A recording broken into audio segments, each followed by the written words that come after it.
Can you guys hear me? I think there's something weird going on with my audio because I personally don't hear anything coming out of my headset. So give me 1 second. Let me just see. What the hell is going on? Oh, wait, did this? Just check this real quick.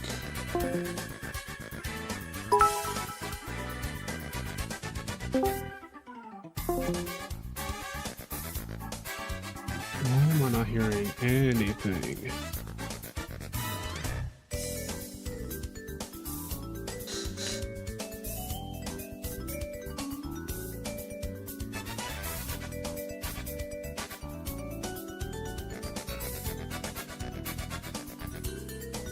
Okay, you guys can hear me. I don't hear any dual sounds or anything. I don't know what is going on. Actually, I'm gonna see if, let me see if Gary's around to join chat so I can see if, I think my audio might be a little funky right now for whatever reason.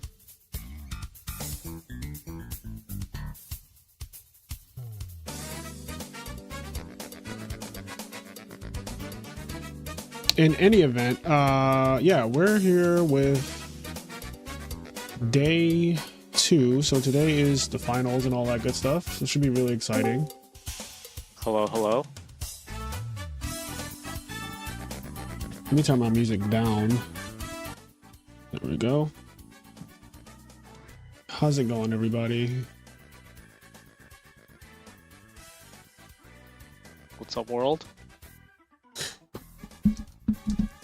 It's down.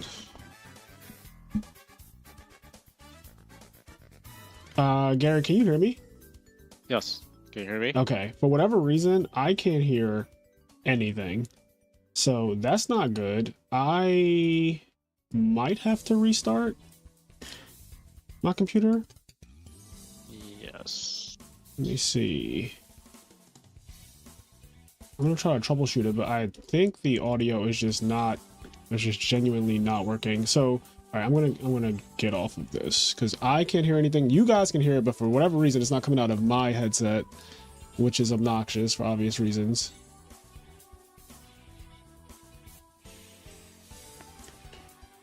So let me, in the meantime, I am gonna put up a duel at least because, so we can put this on. Let me see if this works. Let me try to troubleshoot this 1 second. 1 second, guys. I'm going to try to troubleshoot this, see if there's a reason why my sound settings are being weird.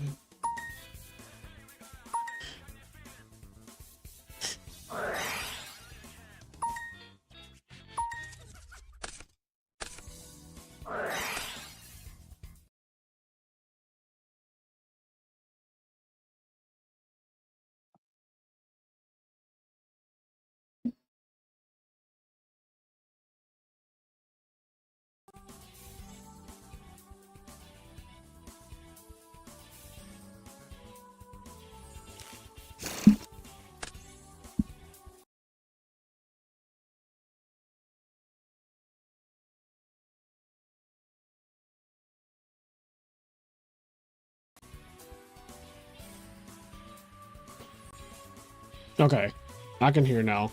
Gary, are you there? I am here. Okay, I can hear. I just had to disconnect and reconnect my microphone, basically. But okay, I was like, Jesus, not us starting off on a bad foot. All right. Anyway, so let me move this. This needs to be here. And this is also round 7.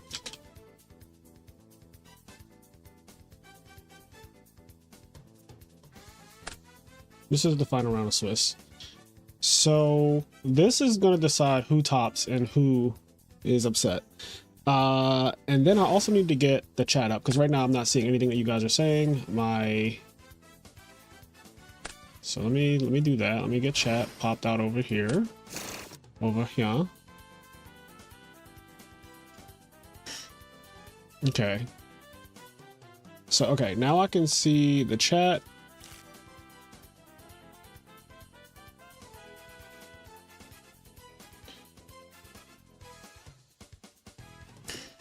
There we go. All right.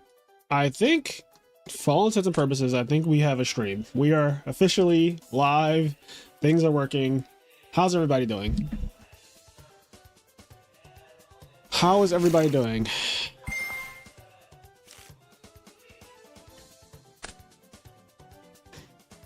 Yes, today we will have a world champion.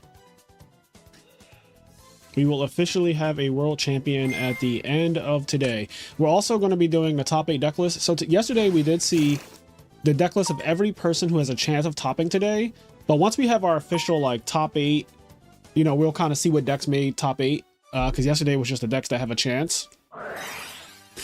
Yeah, Alistair is guaranteed top cut. He's 100% in top 8. So this person right here, this Frog OTK player, Forgs player, Forgs being Fishborg Frogs, they're guaranteed in top 8. This is the only person who's 100% guaranteed in top 8. This is, oh wait, it's gone. What the hell? Oh no, did they take the Google Sheet down? Is it gone? All right, well, I can't see the Google Sheet right now. Yeah, they took it down because too many people were asking for the deck list. No, that's unfortunate. Wait, too many people were asking for the deck list. Yes, Jazz intended it for just for the participants, but he didn't realize non-tournament participants were able to view them, so he didn't want that. Okay, that's okay. But we're here. We saw them yesterday. If you want to see the deck list again, you can look at the stream from last night. It is available on the channel. So just go to basically the end of the stream, and you should see us going through literally all 22 deck lists. And thank you for the compliments on my outfit today, my suit. This is the Edison World Championship, so you know I had to come correct.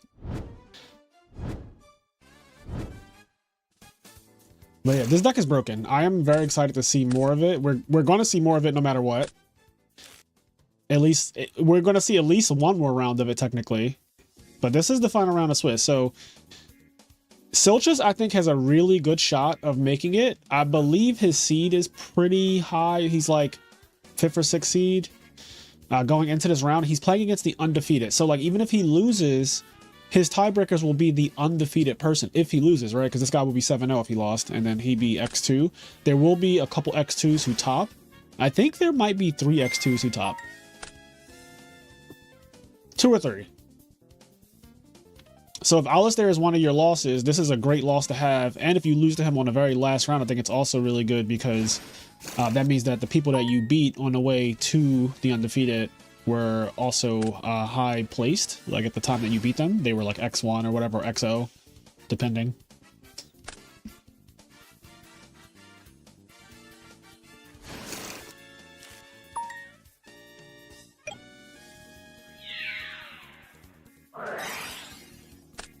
Prison. Is he under Reckless? Okay, I assume he's under Reckless. Because I'm like, he has a lot of cards comparatively. Looks like somebody just... Oh, wait, where is my OBS? Here we go. Dala Sands, thank you for the sub. So yesterday we reached our sub goal of 6,500. We started the day off under 6,500 and we blew past that yesterday. We're almost at 6,600 subscribers. So again, thank you so much for making this the #2 biggest retro Edison, at least retro scene. You know, that's really cool. So I appreciate all of you guys. But yeah, I hope you guys are enjoying the stream. Hold on, let me double check that everything's running the way it's supposed to. I'm like multitasking here because it's the beginning of the day. What I like about Alistair is because he's ranked #1 on ladder and has been ranked #1 on ladder throughout the whole last season before they just redid it because of the ban list. But he plays really fast, and I feel like if you grind ladder accounts to #1, which means that you've played hundreds of games, your play should be pretty fucking quick, especially if you're doing it with like one deck, which is he just plays this. So I'm glad that his pace of play is just like really quick, because sometimes we get people who are not so fast and it kind of drags, you know, but this is obviously one of my picks to win the whole tournament. I mean, how could it not be, right? Like, he performed the best yesterday. Pretty good player overall, and he's always in the Frog channel on Edison Format's Discord server, just trying to, you know, tell people, explain like why things are the way they are, why the deck is built the way it is.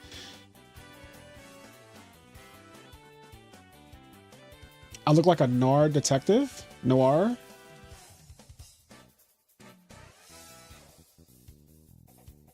Thank you, Ikari. Get the Newcastle shirt back out. The Newcastle shirt is in my closet. The Newcastle shirt is in the closet. But yeah, today we're all business. The thing is, my tie has a lot of green in it, because this is a Vivian Westwood tie.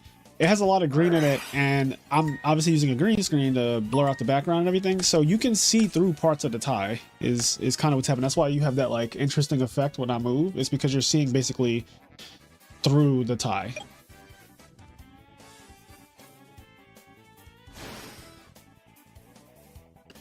Buying out water pot right now. What the hell is water pot? What's water pot?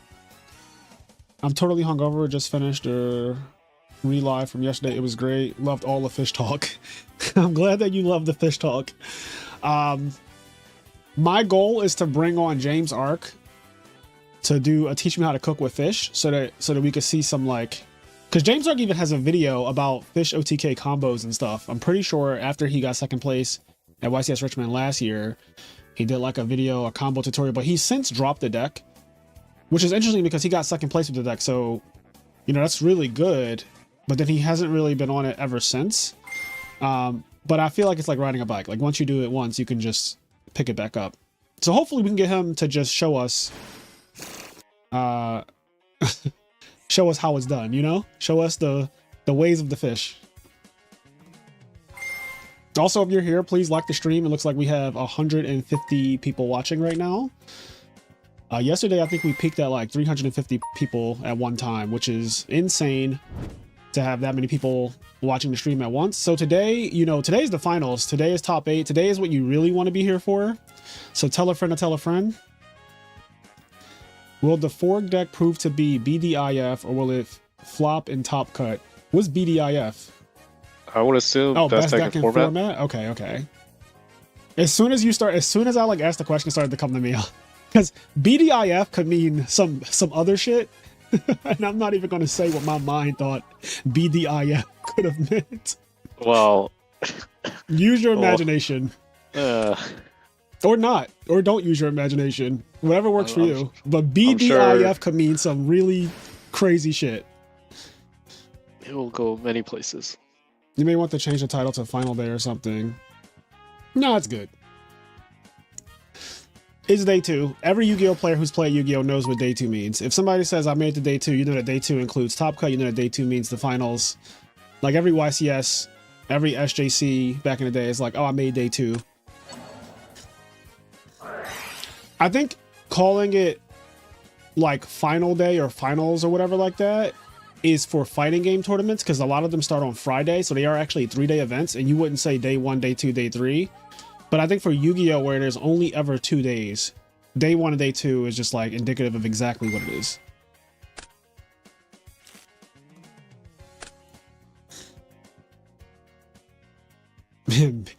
Not okay. Yu-Gi-Oh player who hasn't played Yu-Gi-Oh. There are some of them, James. Believe it or not, there are a lot of Yu-Gi-Oh players who haven't played Yu-Gi-Oh, if you know what I mean.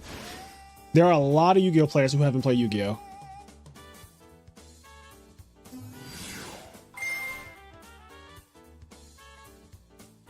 This man is doing the most.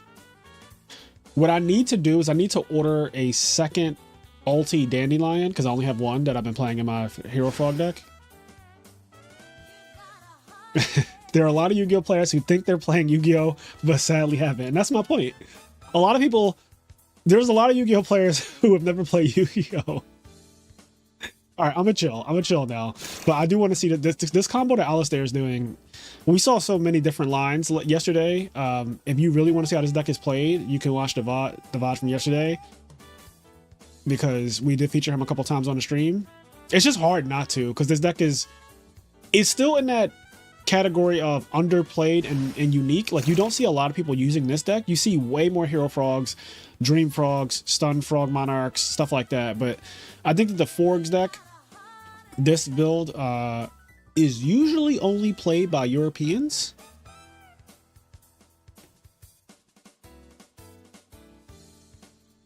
It is pretty good, as you can see. He's been up in cards the entire game. Granted, I do think that at one point there was a Reckless involved. I'm not sure if, oh god, there's 3 Recklesses involved. So, I don't know how many draw phases are. It looks like 1 out of 2. Maybe he can't draw for like 1 more turn or something.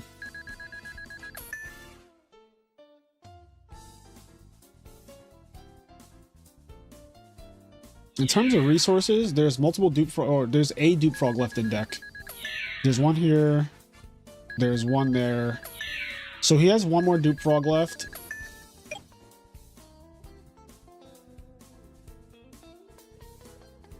How will he bring Stardust back?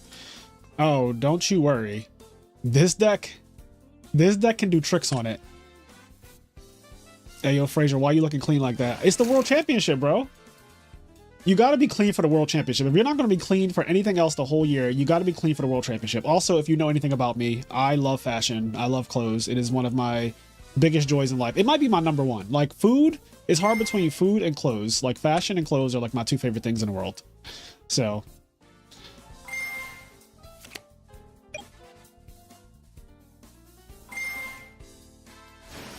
and there's the Stardust back. Stardust with a dupe lock and a flip-flop frog.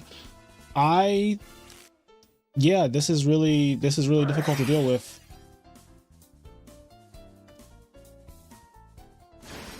Or, I mean, Okay, Brio. Brio's a start.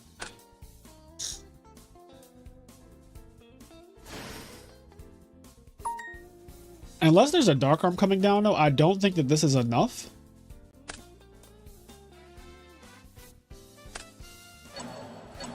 Okay, both the dupes are gone. To the hand. Not even actually gone, just to the hand. My main job is accounting.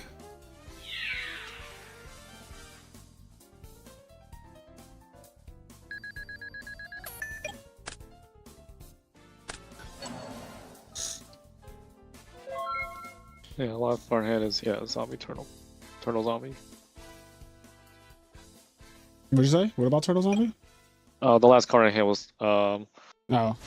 turtle zombie because The problem is, isn't this flip-flop wrong? Isn't this game's over, right? Like, what are we doing? Yes. This is... Like, he has 5 cards to 0. Like, I don't know... Yeah, like, that's the thing. Even when you break the board, you use all of your cards to break the board like we just saw, and then your opponent still has +5 on you. Like, actual +5, if played correctly.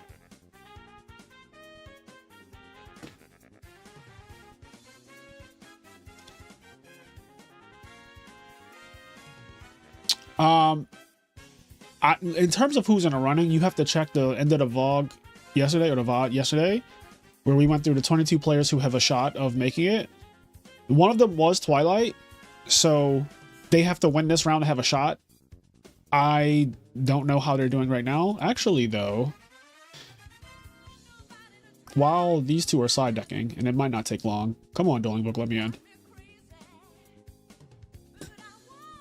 So I think his name was Jojo Sakari that was playing the Twilight deck. This is game 3 against... Oh, well, you guys might have jinxed this, man. I feel like we're walking into what could be a really bad time. Only 1 card? Oh, okay. That's not too bad. All right, but we're going back to the main entree here. We're back to the main entree.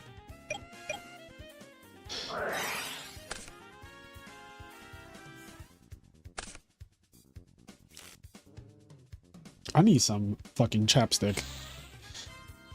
My lips are so dry, I feel like.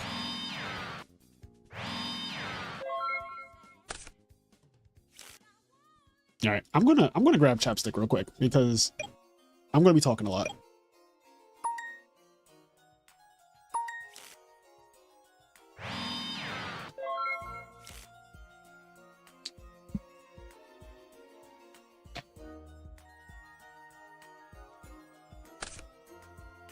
All right, I'm back. Just had to quickly grab something to lather up these lips for all of you. There we go. All right. In any event, we have Goblin Zombie Teleport. It could be game right now. It could be game right now. We could be going to game 3 immediately. Immediately.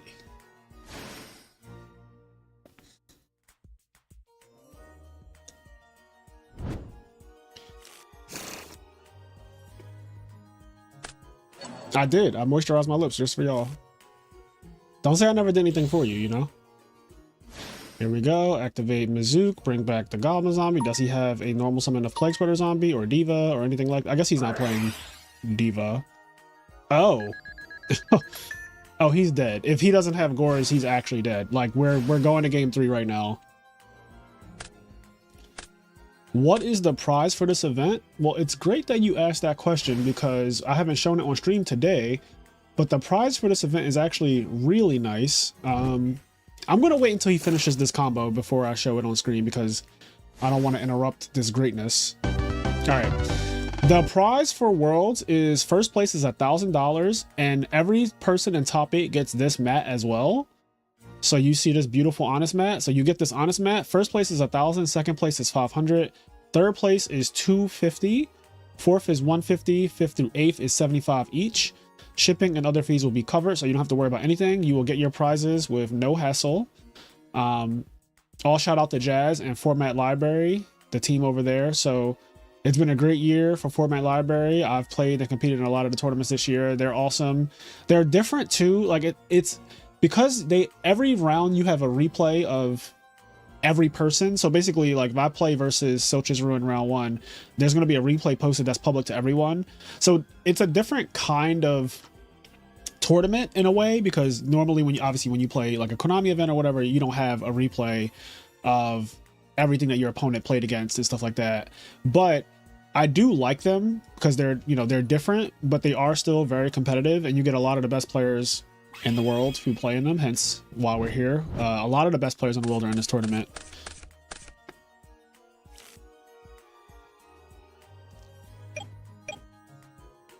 All right, so we saw 2 non-games so far. I would say that game 1 and game 2 were both just like not even competitive. They were just, I kill you, you kill me, we're a big happy family.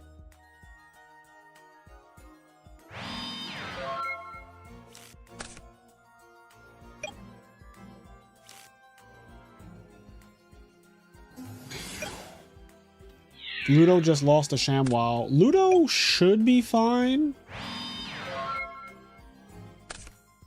Do you think they're less competitive than other online events because you can see the replays? I don't know. I really have to think about it, because what I don't like about other online events is if you have a team or just people scouting, then you can go around and see what other people are playing and get an advantage that way anyway. So the whole point of the replay system was 2 things. One, there were people who were cheating by switching decks mid-tournament, and like it was really hard to catch. And one guy did get caught switching his deck in the middle of a tournament. So the replay system makes it where like you can't really do that anymore. Like it's very easy to catch if somebody switched their deck during the tournament. That's one thing, because online events are just, the Wild Wild West a lot of the time. So the replay system prevents people from being able to just like freely change their deck during the middle of a tournament online. And the second thing is that okay, this is a very slow game. The second thing is that this is a big Gores. Oh no, he might die. Like actually, like no back row, Mizuki by itself, and a Gores. This is already so much damage. It's 2,700 just by itself.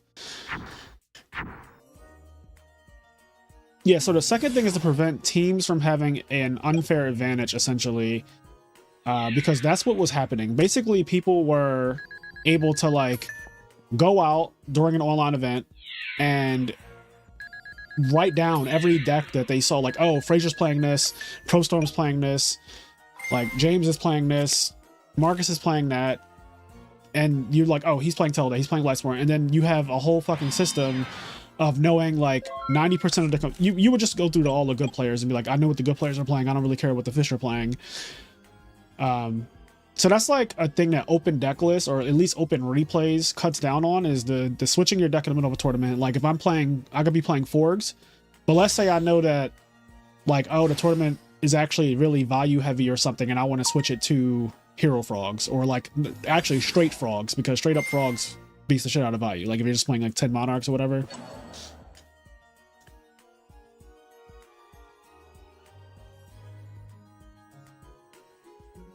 In terms of like it being less competitive, it's hard to say what is more or less competitive, because I already think that online it's just a different kind of Yu-Gi-Oh! Like at the end of the day, online is a simulation. So you don't get like body language. You technically don't know how many people you're playing against, stuff like that. But I think it is still, the game is still there, right? Like you're still doing the same type of stuff. It's just that it's missing some elements of the real game. Especially when you play in online events that are untimed, right? Like the ones that are untimed, they're kind of unhinged, because people just take 75 minutes to finish a round, which I think is like crazy. But James is a fucking troll. Oh man. What's up, Harrison? We are all in a simulation. Oh man. Oh man. So this game is actually way more of a duel than I thought it would be. I thought that after that Gores drop that it could be like the end of the entire thing, but this is tame. This is, for game 1 and game 2 being absolutely unhinged, this is extremely tame.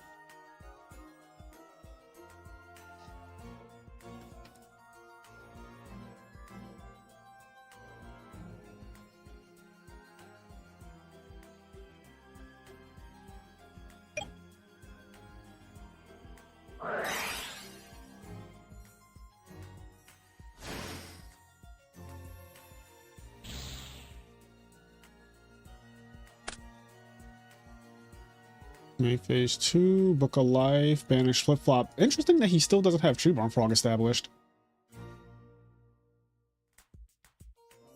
And what got salvaged in the early game? Like, what the fuck could he even got salvaged?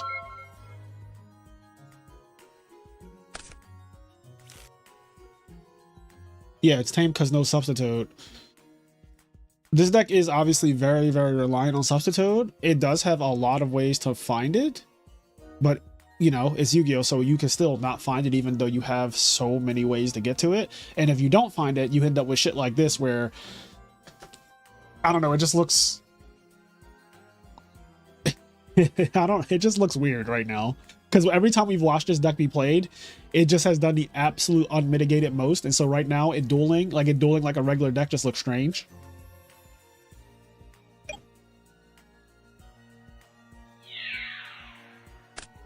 He plays Salvage early to play around Book of Life. Okay.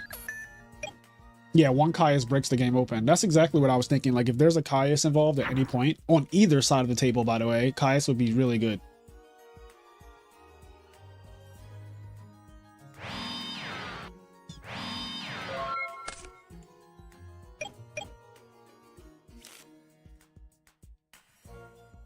This is game 3, by the way. Just by the way, this is game 3.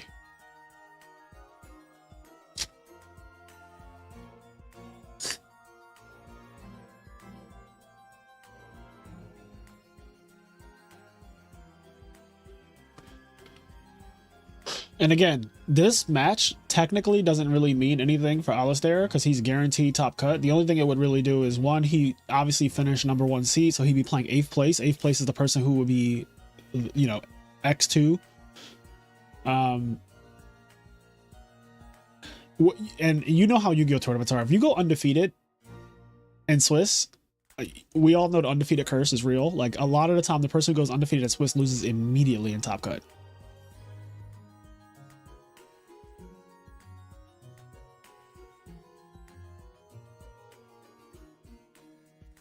Do you show top 8 deck lists on stream? We showed every deck list from 1 to 22 yesterday on stream. We will also be showing top 8 deck lists today.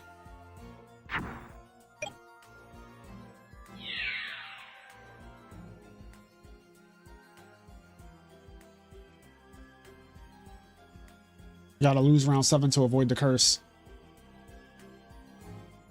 As someone who was first after Swiss and Euros, I can confirm. Yeah, the undefeated curse is really, it's strong.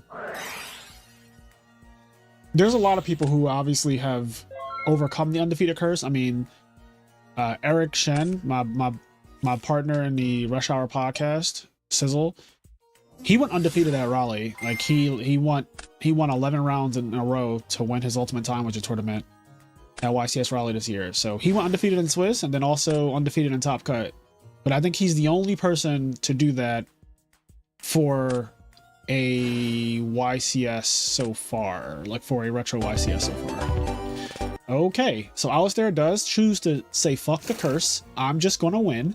So now, if Alistair wins the tournament, he obviously won undefeated, but he now has to overcome the curse in top 8. Good luck to both people. I hope that Solstice makes it. Solstice is my teammate on Ring of Destruction. I don't have a high opinion of zombies in this format. I think that the deck is good, but in terms of like, I do think it's firmly out of the big 3. Like, I think that it is blatantly worse than Value, Blackwing, and Frogs. Like, blatantly worse than those decks. But I do think that, like, if you're talking about the tier below those decks, like the tier 1.5 decks, I think that zombies is at the top of that. But yeah, okay, so let's watch. Oh, never mind. So it looks like Jojo Sakari ended up losing to Turna, which this is just going to fast forward for us. So we're going to actually get to watch this in fast forward, which is nice. Oppression is probably just GG here. Yep, and he already didn't stop the attack once, so why would he stop it this time? There's the Caius, and that's game. Okay, so who else is playing? Let's double check. Okay, Televisual is playing. That's my boy. Sushant, who just got second place at the side event at YCS Anaheim. He won the oversized Cyberstein. Not the giant Cyberstein, but the oversized Cyberstein.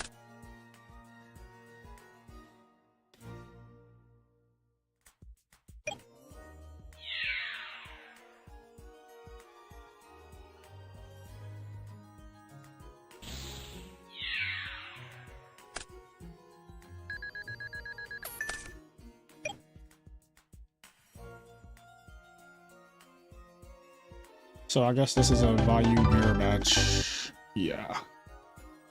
And we're going to game 3. All right, there's that. That was a rough game 3. Game 2.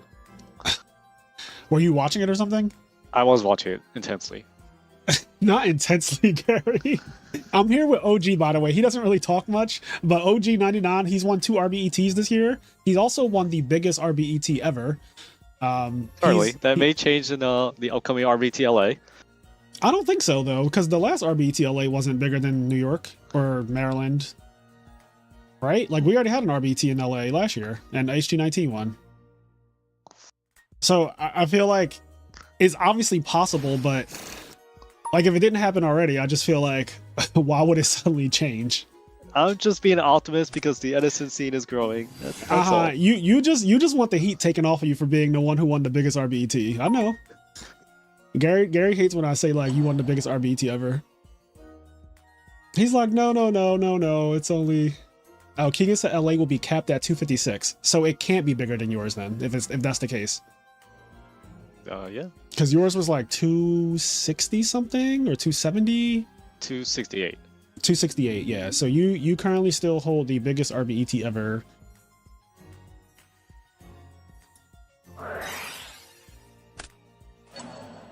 Gary can't deny the allegations. He is goated. Gary was the best part of the vlogs. Yeah, Gary does not. He's so anti. We're singing fucking that, guys. carpool karaoke and shit. Gary's just like, I'm not here for any of this. We're doing deck profiles. Gary's just like, I'm not here for any of this. Well, I don't want to ruin Kairo's Spotlight, you know? Listen, one thing we love to do is ruin Kairo's Spotlight. That man's going around telling people that he invented deck devastation virus. You know how unhinged that is? You know how unhinged that is? I'm sure we could probably find a deck list from like 30 years ago. It's all there. I love Cairo. I love him, but he's hilarious.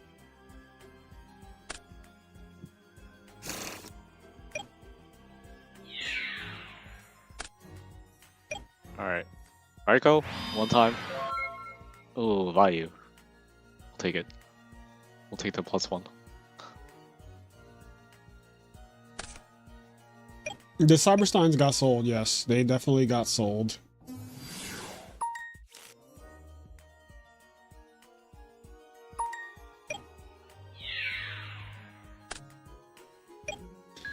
Oh, was LA this year? I guess this year then. I don't remember when LA was.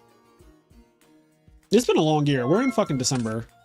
If something happened in the beginning of the year, I do not remember.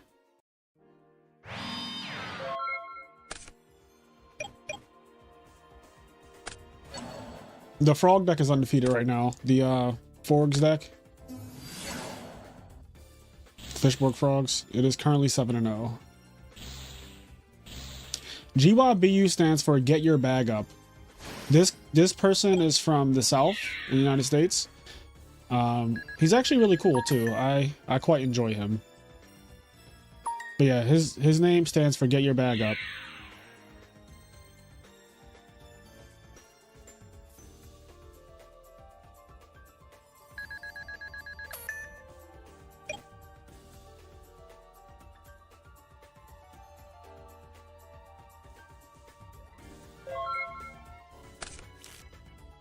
Well, the giant Black Rose has been given out like 5 times now, so the price of it has deteriorated a lot because it's just been reprinted over and over and over again.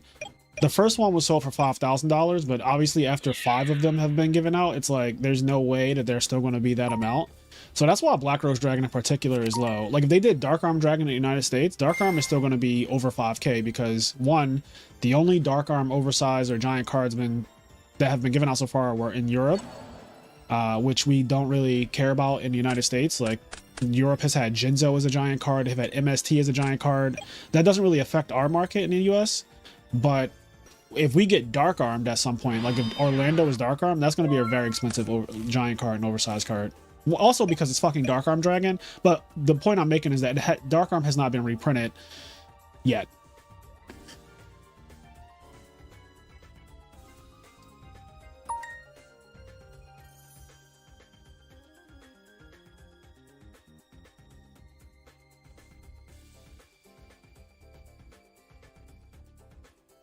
Honestly, that is a trolly thing for them to do. If they make Amaryllis a giant card and reprint it that way, but not reprint it like as an actual playing card, that would be such a fucking troll.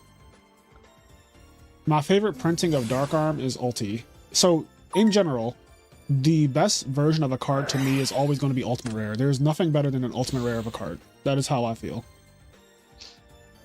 I know some people like their Starlights and their QCRs. I don't care about any of that shit. Those cards weren't around when I was playing competitive Yu-Gi-Oh! So I don't care for the new rarities at all. Like QCR and Starlight will never be the best rarity or max rarity to me, unless it's the only rarity, you know, outside of like if Ulti doesn't exist for a card and it only has a Starlight rare, then I'll accept it. But like, if you ask me, would I rather play Starlight Stratos or Ulti Stratos, it's going to be Ulti every time. Like, I won't even look at a Starlight Stratos. That shit is not for me at all.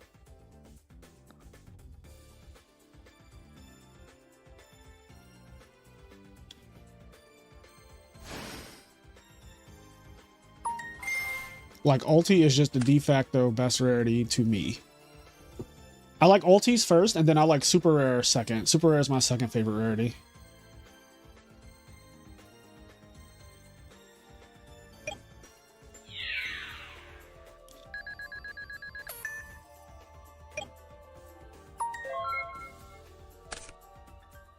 So Sushant is he's in a spot.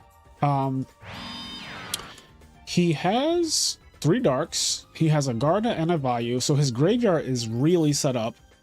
Yep. He's not. Chaos Sorcerer is live if it ever gets banished. Chaos Sorcerer is wait, what?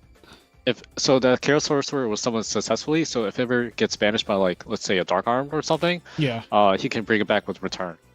Right. His opponent's Chaos Sorcerer is also alive if he plays it. Yep. Mirror Force for the Dark End.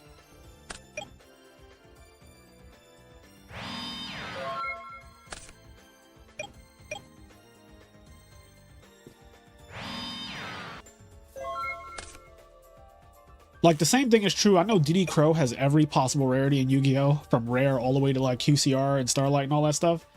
I prefer Ulti. I have Ulti First Crows. Like, I just have 3 Ulti First Crows, and those look beautiful to me. Like, I won't be playing a Starlight DD Crow. Like, that shit is just... I'll pass.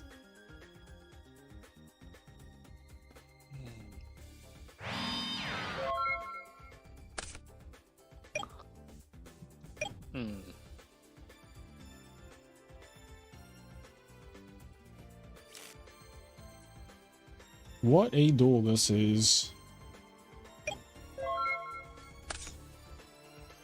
Where's Heavy Storm at? Like, where is Heavy? I don't see... Oh, here it is. I fucking said it. I literally called out to it. That was crazy. Alright, this is game? That was crazy. I literally was like, where is it? He just drew it. Alright, so well, now what? Now what? Flip Trooper, Mill of Vayu, but not a Sirocco. Yeah, he's missing Sirocco, but he hasn't normal summon yet. So if he has like an Armageddon Knight, this could be it. Oh, Kaiku. So Kaiku banishes... Okay.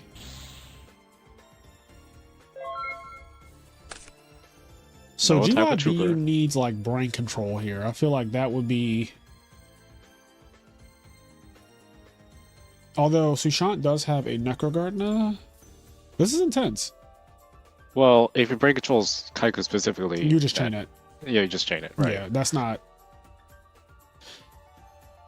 Like, I wasn't even going to bother saying that because I feel like it's common sense that obviously if he fucking brain controls the Kaiku, you just chain Necrogardna. Is not even... Yeah, so ProStorm, Fraser just answered this. You do not shotgun Necro. You could if you expect a Kaiku response, like their normal summon, but it's like assuming their set monsters is a Raikou, which hasn't been flipped this entire time. I don't even think that you need the shotgun Necro Gardener here because yeah. Because if they go summon Kaiku, that's their normal summon for turn, and then like what are they doing? Attacking my card trooper, banishing the Necro Gardener in one value, and I still have a second value in my grave? Yeah. And I still have a set possibly Raikou? Like this is probably Raikou right here. Yeah. And if you banish like was it Necro value, you bring me closer to Dark Arm anyways. If I summon like what's it? Armageddon Knight, Mill Sirocco. He's asking how much time is left. Currently there's 13 minutes left. I don't know if I can.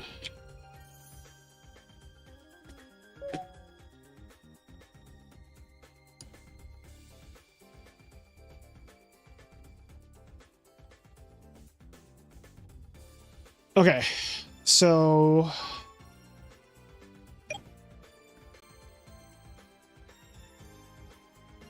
I don't think there's any reason to shotgun a Gardener here. That you would have to. Yeah, I'm just not doing that.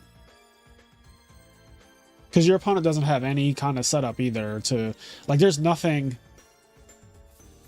scary about this current situation. I feel like there's no random Dark Arm that's about to come down. There's no like and if I feel like if Brain Control Kaius was in the hand, it would have been activated already. Yeah, and again to the point of Brain Control, you could just chain it. Yep. Yeah, so like, and he's not even going for the Kaiku here. Sirocco, Kaius. Value? Oh. Okay. Oh no. Bruh. This could be Dark Armed. That was a crazy fucking mill.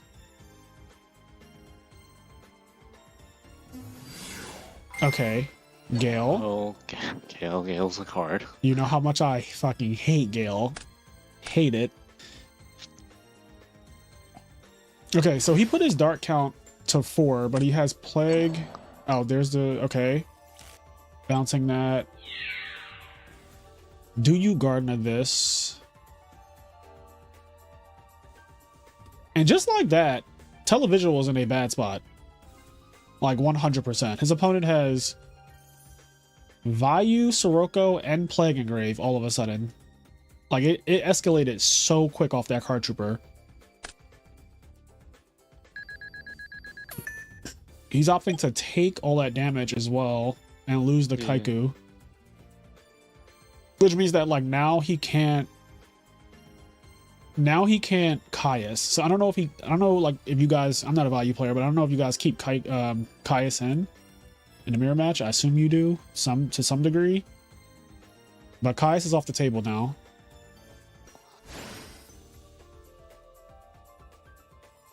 Okay, he's going to stack for, well, this is banished.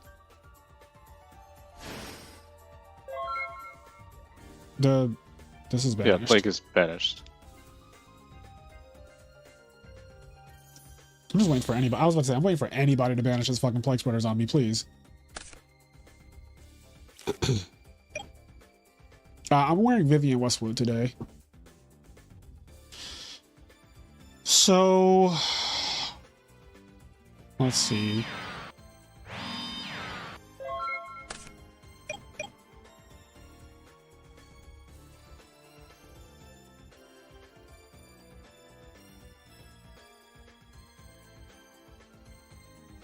If he stacked Mind Control, he's great.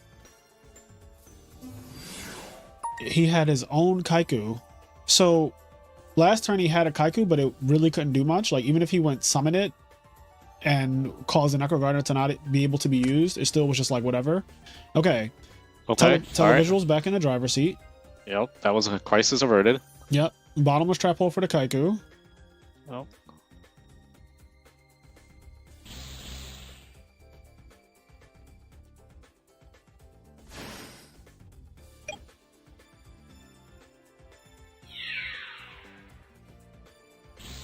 I mean, he was playing around with look like Sirocco. He's playing around brain control by making this thought ruler because he realized that like I just died of brain control, and there's no brain control here, so. Oh.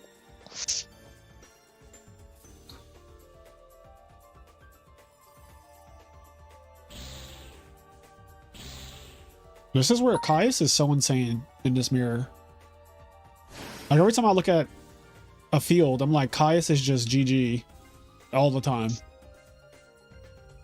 Oh. In this current situation, though, even Plague is gone. Yeah, I don't know. I'm just gonna see what happens because 1, 2, 3, 4, 5. Dark Arm is super dead. 1, 2. If he kills any of these darks, his Dark Arm is live off the top. This shit could go either way. It could go either way. It's also at the point where, oh, that was insane. Oh, that's an insane draw. A gale for a gale. Oh.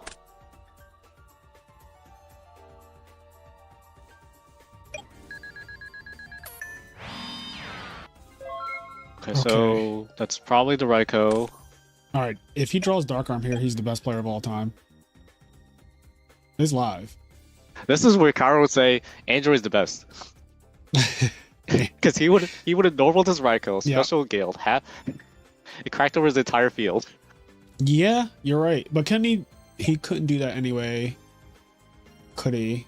Okay. At best, he could have traded Arm Wings and had Catastor kill the halved Thought Ruler. That's what could have happened there. Oh. Flip Raikou for game? Chain Compulse?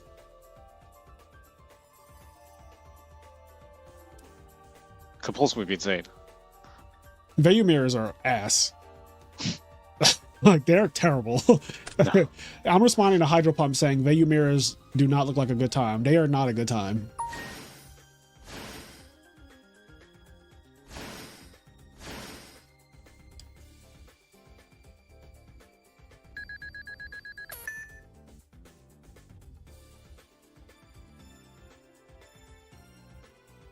Yo, it's crazy. He actually cannot flip this Raikou now.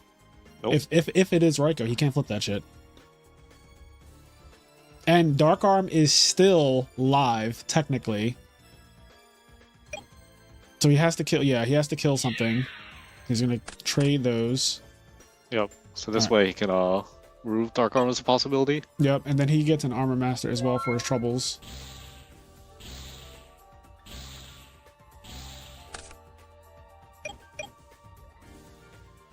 So if he rips Mind Control, flips this Raikou, mills a value, is there any more values left? 1, 2. Oh, shoot. Okay. Let's go. Yeah, that's what I was thinking. I feel like... Okay. All right, well, that's game. That was good. So Televisual finishes X2, which means he has a shot. And I think he has a good shot because he was the highest X2 going into this day. Like if we look at standings, I'm going to pull up the standings from so I'm gonna scroll down. But if we check the standings, Televisual is right here. He was the highest X2 like going into this round, right? Because you don't look at these ones because these are people who've played 7 rounds. He only played 6 at the time. So when the new standings are calculated, what's happening here? Okay, I can join a bit in an hour. Whoops. What am I looking for? Format library, there we go. All right, so if we look at this, Televisual is the highest X2, which means he probably tops. Like high chance he gets in. So I'm hoping because he's one of the people I'm rooting for. Like I'm actually rooting for Televisual here. So we'll see what happens there. Is there anyone still playing though, is the question. Because I don't think we should still have people playing. Scrub for Life and TGU versus the Mistral and Icarus. All right, I'm going to check Scrub for Life, which I think his name is Evil for Life on here. No. He's not Scrub for Life, is it? Let's say his name.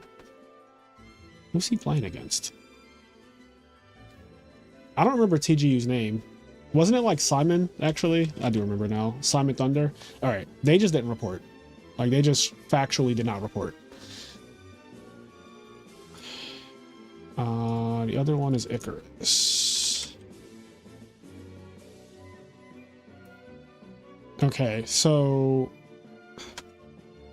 I'm guessing that like everybody is actually done and people just haven't reported. That's what I think is going on here. Marcello said, I'm guessing he's gonna top because he lost to me and I won. So Marcello won his round. Marcello was a really high seed coming into this.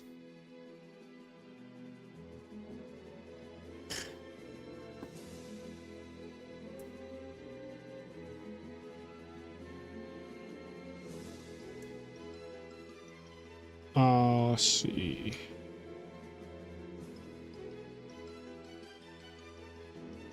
He should make it because he lost to me and I've won. Yeah, I think everyone is done. Yes, Grub for Life just posted his loss to TGU 96.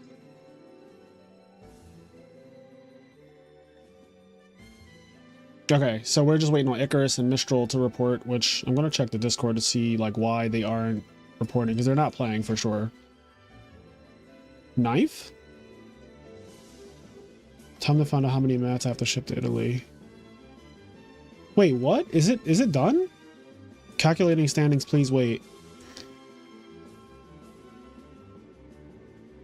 I believe so. Right after Scrub for Life, was that the last match? But wait, this is not showing. This is not showing. Like, what the fuck? No, there's still Icarus and Mistral, as far as I can tell.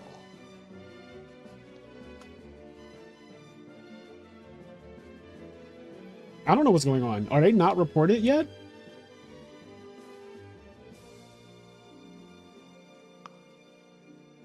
I think they both didn't show. So what do you do? Okay. Did they not have a shot coming into today? Like, were they just 2 X3s basically?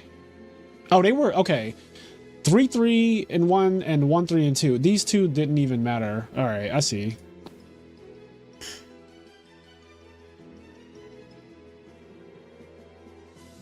Is it from Masha losing? So it looks like Solchus got knife, and right now he is going off because he got knife. How is someone 1-3 and 2? Bro, don't ask me. Do not ask me. All right, I'm going to look at... So I think this is top 8. I think this is top 8. Televisual did make it. He made it very high, too. And this is kind of what I was saying. If this is the finals standings, which I think it is, Televisual is very high up, like 5th, 6th, 7th, 8th. So Samu got in at 8th place. Samu won last year, and he gets to play against. So this is scary because Alistair is playing against a known good to be like a good value player. He's playing against a good value player. Now, granted, I think this deck is fucking broken, but value's also very, very broken. Wait, is Samu playing Blackwings or Samu's playing Blackwings. Never mind. Never mind. He's playing Blackwings. But that just means that he could get Whirlwind out the tournament. That's true. And he's playing against last year's champion. So anything can happen. Anything can happen. So we got last year's champion versus the new guard. Marcello Barbary versus Duck Tracy. Also, Duck Tracy has been killing it this year. Like the second half of the year, Duck Tracy has been absolutely killing it. Scrub for Life has also been doing really well this year. Honestly, yeah, Scrub for Life and Duck Tracy have been doing really good this year. Televisual has been doing, like I said, he just got second at that side event at Anaheim. I had the deck list and stuff last night. What you guys can do is you can go to last night's stream. Fuck it, I might go to last night's stream and just pull up the... I just want to see like what decks people were playing yesterday, basically. Oh, it's funny you mentioned Duck Tracy and Marcello because they actually played each other in round 1, and Duck Tracy was the eventual winner of that Swiss match. So it's the run back. We love a run back. We love a run back. All right, I'm gonna go to last night's stream because I want to see I want to see something. I want to see where I have the Google Doc up that like shows. Here we go. I found a Google Doc. All right. Oh my God, this fucking. All right. So this is last night's stream. And let's see. Let me just move this over here. All right. So this is last night's stream.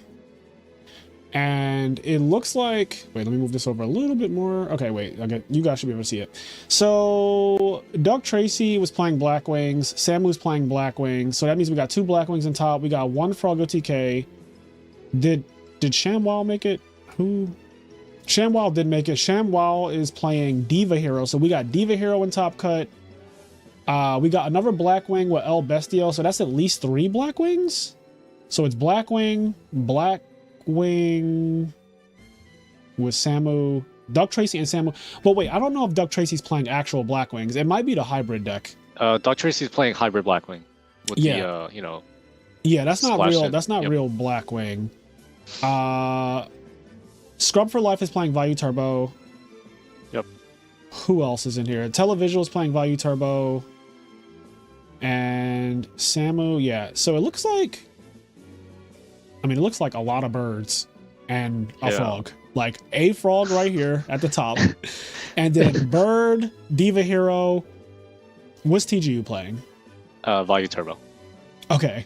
TGU is so playing. birds. So birds. And if you ever wanted to know what the format was like, just look outside. See some blackbirds. See some birds. Yeah. So again, frogs, birds, Diva Hero, birds. Yep.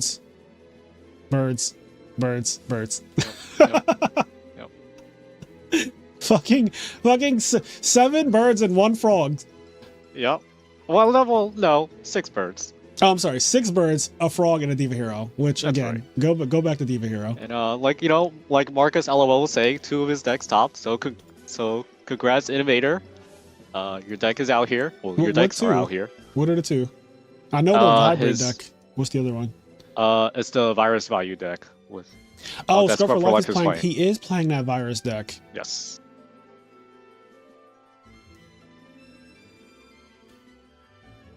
Yeah, ProStorm's list is available on last night's stream. Or is it? No, it's not actually out there because he went X3 yesterday, so his list is not public.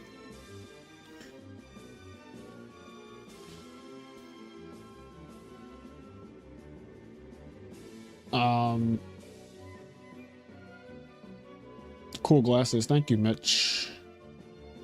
Or Mick. I don't know how. Duck is on hybrid. Yeah, Duck is definitely on hybrid. So it's like it's still six bird decks, 1 frog, OTK or Forgs, whatever you want to call it, and 1 Diva Hero.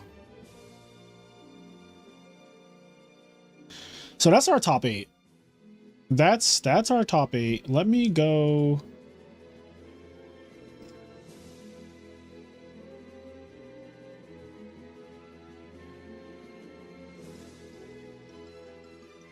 Oh, Ludo lost last round too then, right? Yes, Ludo lost to ShamWow. And he was X1 coming into today, so I didn't even notice like what the people who didn't make it. I want to see like who Ludo. Wait, no. Oh, I'm looking at wrong standings. I was about to say the standings I'm looking at have Ludo at 8th, but that was old. So Ludo got 10th. Sochus got 9th. That is 9th place is just like damn. Yeah, heartbreaker for your AJT got teammate. 11th. All right, so let's go through the heartbreaks, guys. While we're here, let's go through heartbreaks. So heartbreaks: Silchus 9th, Ludo 10th, AJT 11th, Turna 12th, Mr. Beast 13th, Leo Baka 14th. I will say that like Beast Mode and Leo Baka though, they were very low coming into today. Like I think Turna, Beast Mode, and Leo Baka, they were pretty low coming into today. So even if they won, this is kind of what I was saying on stream last night. It is hard to climb a lot of like from the 20s to top 8. Like if you look at Leo Baka was 18th, Beast Mode was 16th. It's very hard to climb up from that far down into top 8. It's just not normal to jump that many places. Like it's just not. And one, you need another round to jump that many places. Like you need to win 2 rounds in order to go from, like going from 18th to top 8 in 1 round is not realistic. So, but yeah, 6 birds, 1 diva hero, and 1 fish frog. No, not fish. Frog deck. And this is the format. So let's see what's going on in the channel right now. Let's see.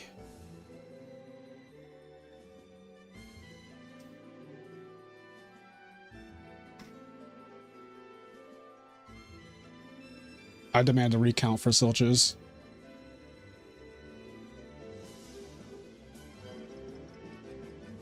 Stop the count. Too big to rig. I'm gonna put too big to rig.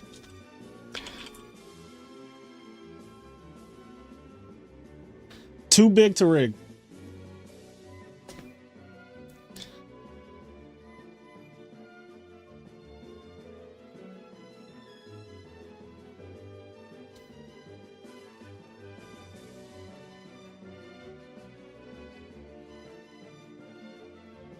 So right now it looks like people are trying to get their tiebreakers checked, which I do not think. Can this Call of Duty shit go away? Like, I don't even play this game. Like, can they hide this? Like, please get that off this. Yeah. Oh, also, I'm doing that for you, Gary. Oh, thank you. I just realized this whole time that like you were not able to see things in real time. That's okay. I was watching your stream. You know, gotta support the numbers. I mean, you should do both. So I appreciate that. Top 8. Starting soon. Let me just put that on the screen. So we're starting top 8 soon, obviously. We're just having some people are tight that they did not make it, and they're trying to get things double checked, which is fair. I've never once in my life argued over tiebreakers, though. I just kind of like, again, I always say it's too much to try to like. It is far too much. It's just not. It's not going to change. It's just not going to change. Like the tiebreakers are, they are what they are.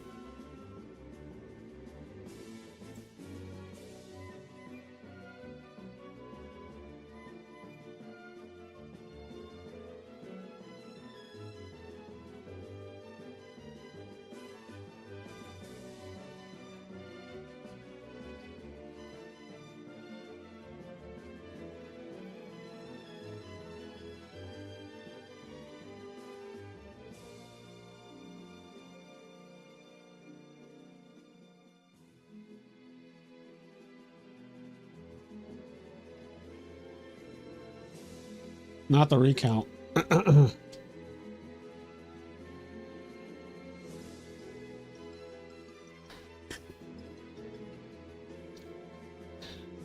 Too big to rig. Can we start top 8? Like, I just want to start my stream. People want to see. Do y'all want to see top 8? Because all of this is like this this is like when Joe Biden won the election in 2020, and they were doing all these recounts and shit. Like, we're not doing a recount. It is what it is, you know? It's too big to rig.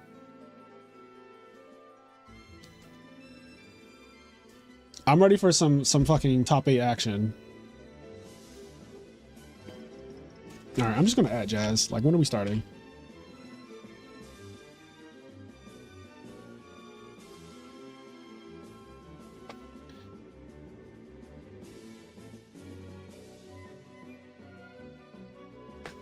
Like, when are we starting? When are we starting top 8?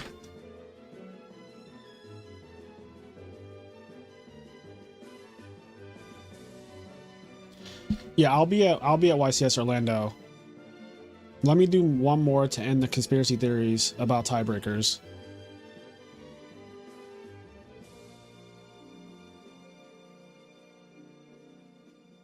Oh God! All right, now we're doing I guess we're doing a recount.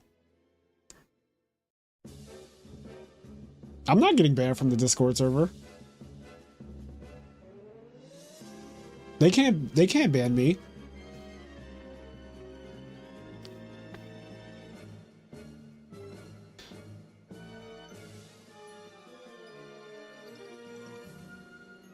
Don't think I didn't hear that comment about the ShamWow 40. Innocent. Congrats on your top.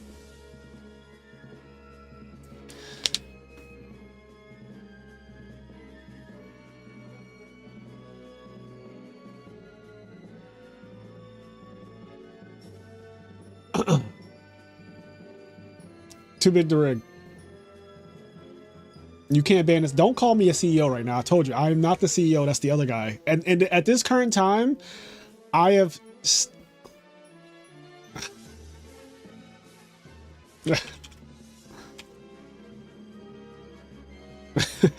Don't start flirting with me now. At this time, I'm not the CEO of I Am Nerd, all right? I've stepped down from that position for the foreseeable future until things die down a little bit, you know? I've given the handles of the I Am Nerd brand to the other guy. I'm not going to say who the other guy is, but right now the CEO is not me. Is definitively not me right now.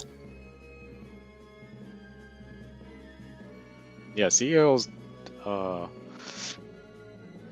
not doing so well. At this current time, I am not the CEO of I Am Nerd. I was for 3 years, you know, when it started, but As of 2 days ago. as of 10 days ago, I have stepped down from my position as CEO of I Am Nerd. All right, hold on. I'm just because they're going to be doing this for a while, looks like, and I don't have time, so I'm just going to put on. Let's just watch some Yu-Gi-Oh. Okay, this is what we came for, right? Let's just watch some Yu-Gi-Oh.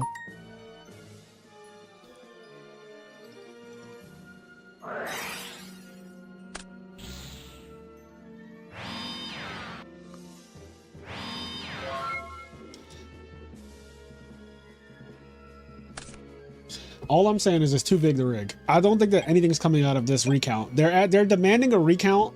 A lot of people are salty. There is a lot of money on the line. There's $2,000 on the line, which is a good amount of money, especially for an online tournament that is free to play. Like, usually you don't get cash prizes like this. So most online tournaments have fucking terrible prizing in general. So the Format Library World Championship having a $2,000 prize pool with a custom mat is really nice. As in fact, why don't I pull up the prizes one more time for people who don't know? So first place is $1,000 cash, and this play mat is going to everybody in top 8. Second is $500. Third is $250. Fourth is $150. Fifth through eighth get $75 each, and then shipping and fees will be covered by Format Library. So this is everyone in top 8 now is in the money. This is the reason why people are demanding a recount. I feel like I've never seen people demanding a recount in other online tournaments usually because they're just like, I'm not really playing for anything. But in this tournament where there's some good money on the line, people are like, nah, I demand a recount.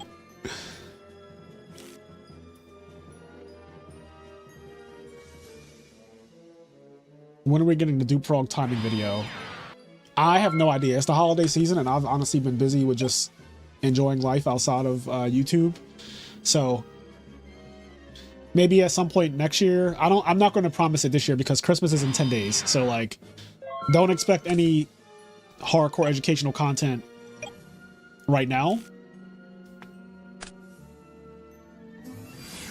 But I got you on the back end. I got you on the back end.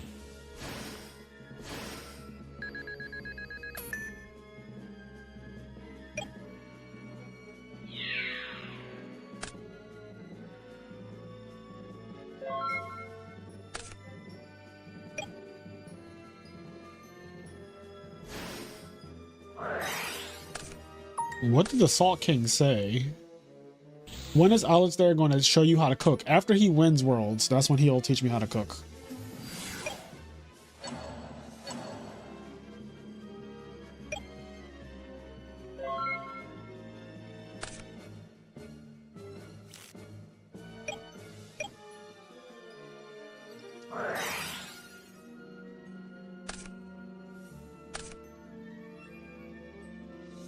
Oh my god, this thing is moving so slow. Not the tournament, I'm talking about fucking Firefox.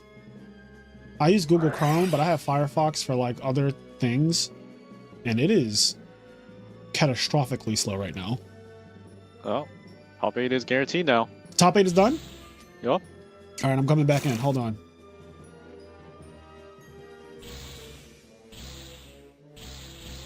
Oh, here we go. Here we go. This is your top 8. Alistair, Samu, TGU, Televisual, Il Bestia, which is Marcello Barbary, Duck Tracy, ShamWow, Scrub for Life. I think it would be criminal to not watch Alistair. He's undefeated. We got to see if the undefeated curse is real. Also, Samu won last year's Worlds. So I also feel like we have to watch the champ, right? Like, we have to watch last year's champ play. You know, I hate to put Alistair on the spot like this all day, but like, when you're right, you're right. The recount was pointless, yes. They're about the January 6th this shit. Ask Silch's Ruin where he was on January 6th, 2021. Or was it 2021? 2021. Ask Silch's where he was at. Because I feel like... So ShamWow's playing Scrub. We could dual screen this shit, guys. If y'all want to dual screen it, we can dual screen it. Let me know if y'all want to dual screen. We can watch 2 matches at once. I feel like for top 8, we should watch 2 matches at once. Hold on, let me get this shit set up. I would agree with that. You agree with that, right? I would agree with that. Yeah. All right, let me... God damn it. Oh my god. Go here. This is going to go here. All right, we're going to switch over to a dual screen setup. Because I want to see 2 matches. All right, this needs to say, hold on. Where's the text thing at? This needs to say top 8. I'm getting this set up for y'all. Also, I just realized this thing at the bottom still says day 1, doesn't it? The scrolling bar. Oh wait, no, this says I am nerd. Here we go. I need this. I need this to say day 2. And then we're going to put top 8. Okay, so my little scrolling bar at the bottom is now correct. Anyway, so we're watching... On the left, we got Alistair, which is undefeated, versus Samu, which is the returning champion from last year. Do we want to watch ShamWow versus Scrub for Life? I feel like that has to be a good... Yeah, I'm going to give ShamWow his just due. He called me handsome like 5 minutes ago, and honestly, I'm very easy. So I feel like I have to watch ShamWow now. He did call me handsome.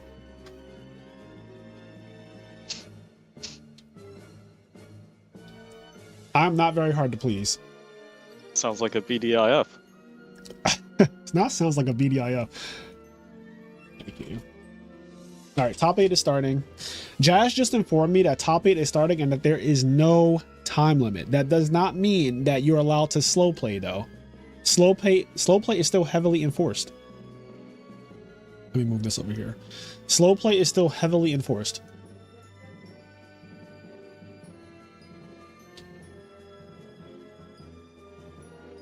Take my riser. What's up, Rich?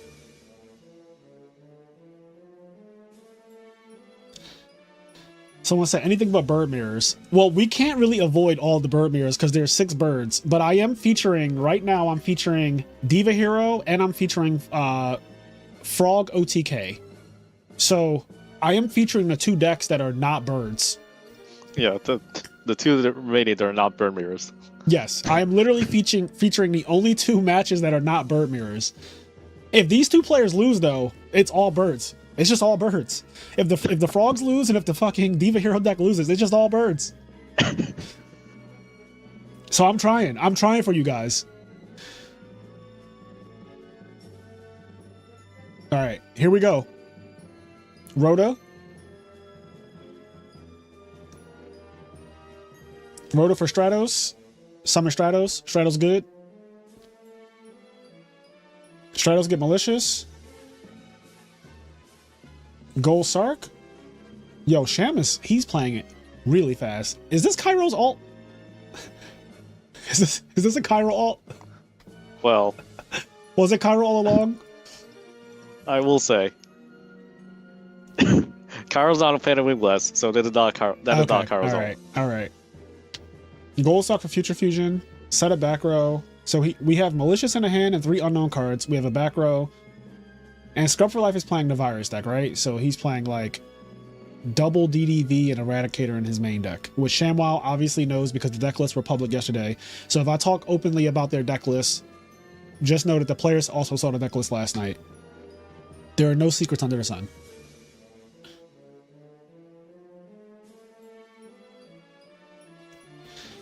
There are no secrets under the sun. Oh, here we go. The main entree is here. The main entree is on the left.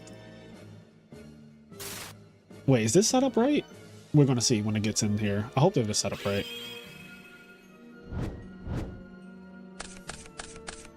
Okay, yeah, it's set up right. I'm going to make myself like a little smaller just so... Okay, here we go. Here we go. Whirlwind? Oh, Kalute. But that's still Whirlwind. It's still Whirlwind.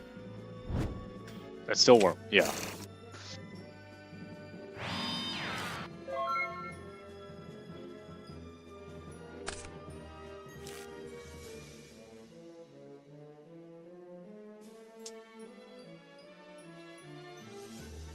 Okay, Whirlwind, Kalute, and another back row. And over here, Thought Ruler came down, but... Oh, Scrub for Life opened up Sirocco Gale. You know how much I hate Gale. MST on the Icarus, that's huge. 1-for-1, Pitch Fishborg. That's huge. That's pretty big, yeah.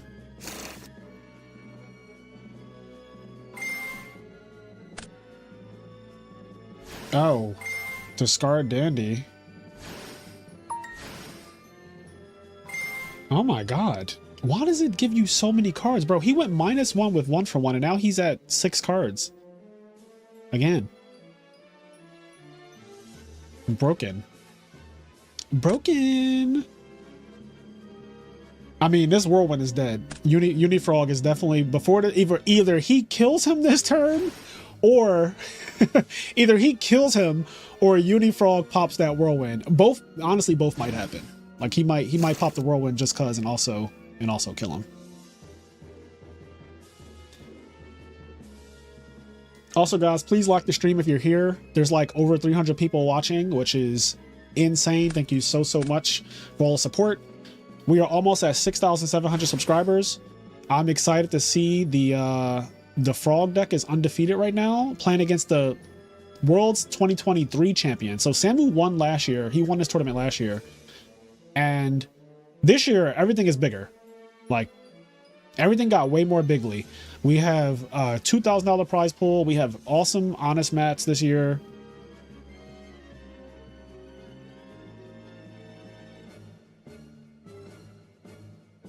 Meanwhile, ShamWow is over here making a level 8 synchro against a Thought Ruler, so that's either Dark End or Colossal Fighter. We're pitching Swap Frog to summon back Fishborg. I don't see a Pot of Avarice or Salvage yet. I know he plays 3 of each.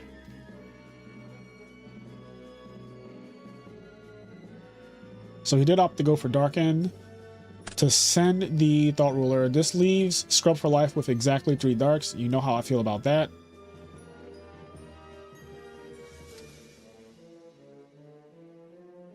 Oh man, this is exciting. Birds versus non-birds. This is the only 2 matches in the tournament right now that are not bird mirror matches. So we're featuring both of these because this is Diva Hero and this is obviously Forgs. Fishborg Frogs.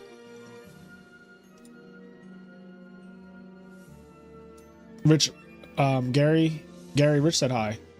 Oh, hey, Rich. How's it going? Hope you're enjoying the stream.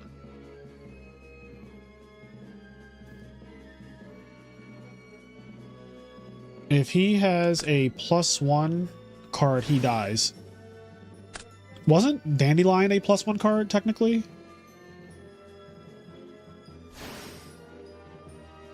I mean, this is game right here, right?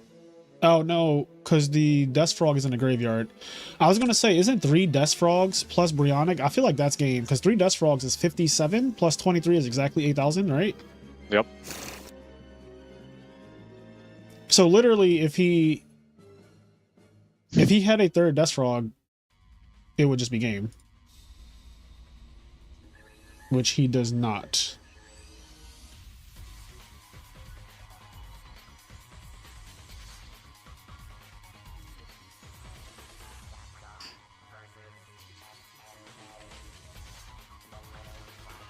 He's 1 card off.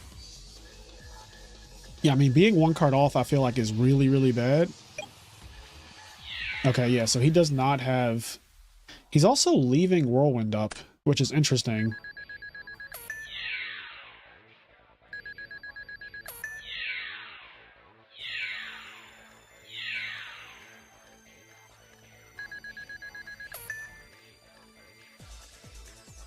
Interesting. So because he could have gone, obviously he could have gone for Unifrog instead of that Swap Frog being there. That could have been Unifrog. He could have popped the Whirlwind. So I am curious of why, because the extra 600 damage I don't think is like important. We're going to see how this plays out though.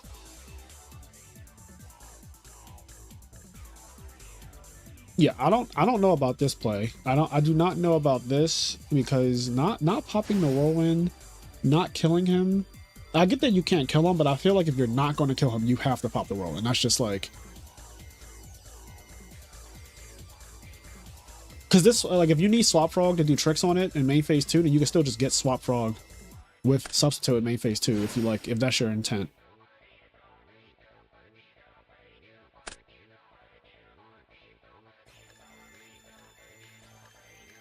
Yeah, leaving this Whirlwind up could spell disaster. It could absolutely spell disaster.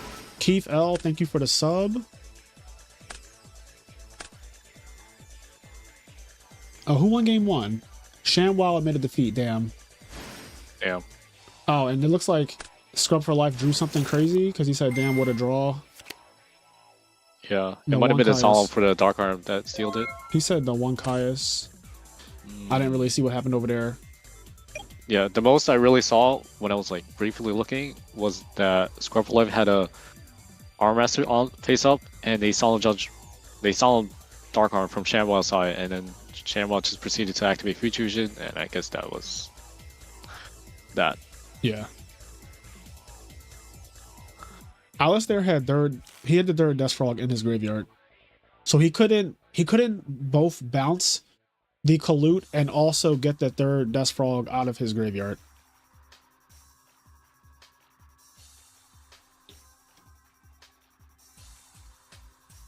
I'm just really curious because he left Whirlwind on the field, and now I guess he's praying that, like, he has to be praying right now that his opponent doesn't have shit. Because if the Blackwing deck drew anything right here, he just cracked backs like pretty easily.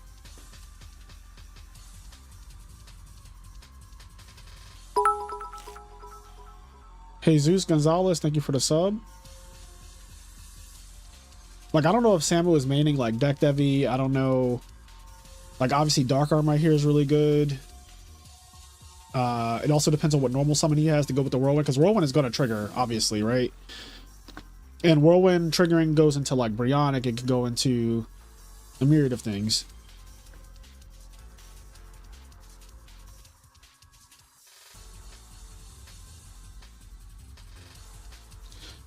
Oh, Alistair should be at full, right? I don't think he's taking any damage. I can refresh this though. I'm just scared to miss a part of it.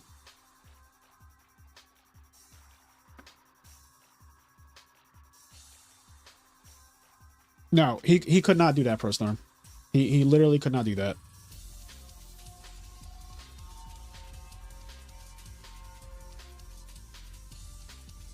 If you extra normal summon for Death Frog, you still have to like tribute a card. It's not like the normal summon. The extra normal summon is free on a 5-star monster.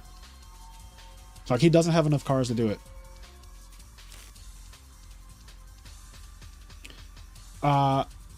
Anthony, I am in my 30s. and not, I'm in my 30s. Yeah. Also, Goat Format, thank you so much. The suit is immaculate and the hairline is crispy as fuck. I am a 30-year-old man. I am over 30 years old.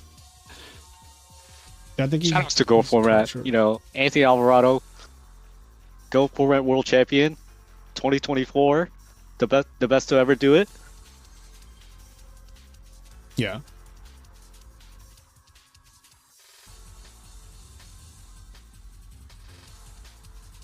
ProStorm, you can literally rewind it. Like, just literally rewind it. It's YouTube, it's not Twitch. You can rewind the stream and figure out whatever you want to know. You don't have to speculate. We had the discussion about how young you and your whole family look. I've been called the vampire before. I've been called. Thank you, Anthony. I've been called the vampire before. Also, Anthony Alvarado, guys, won not Edison. He won GOAT Worlds this year. So congratulate him, Anthony Alvarado, who is one of the most renowned players in Yu-Gi-Oh's history. He won a Shonen Jump championship when we were all children. And he's just a phenomenal player from the old days. He did win GOAT Format Worlds. So the same type of tournament, but for GOAT Format, he won their Worlds this year.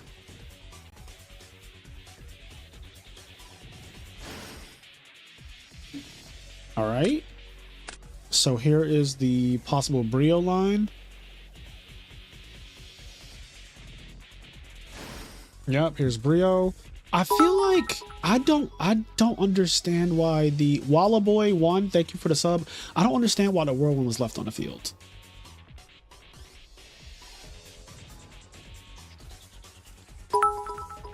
Brendan, thank you for the sub. Holy shit, people are subbing like crazy. We have, oh my god, we have 381 people watching. Please like the stream. This is top 8 of Worlds, guys. This is to determine who's the champion of champions.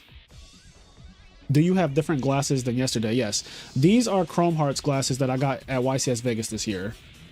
These are different. The glasses I wore yesterday, these are Versace glasses from yesterday. I don't know if the camera's going to pick them up, but these are the Versace glasses I was wearing yesterday. They have like little Medusas. I don't know if the camera's going to focus. There's like a little Medusa head on the side for the Versace logo. And then it actually says like Versace on the lens. But these ones that I'm wearing today they're Chrome Hearts. These are my favorite glasses currently. Oh, what the fuck? Not them kicking me out. No.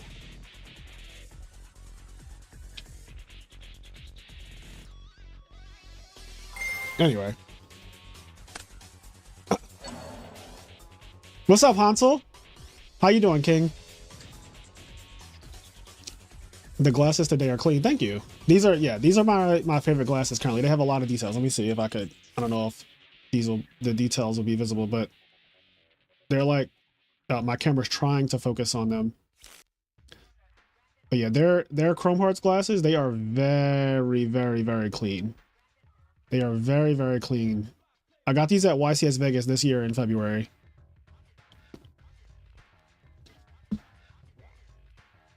All right. Anyway, back to the match. Or the matches. Damn, ShamWow and Scrub for Life are like on no cards currently. They're in a very simplified game state. Meanwhile, Samu and Alistair are in the most complicated game state I've ever seen.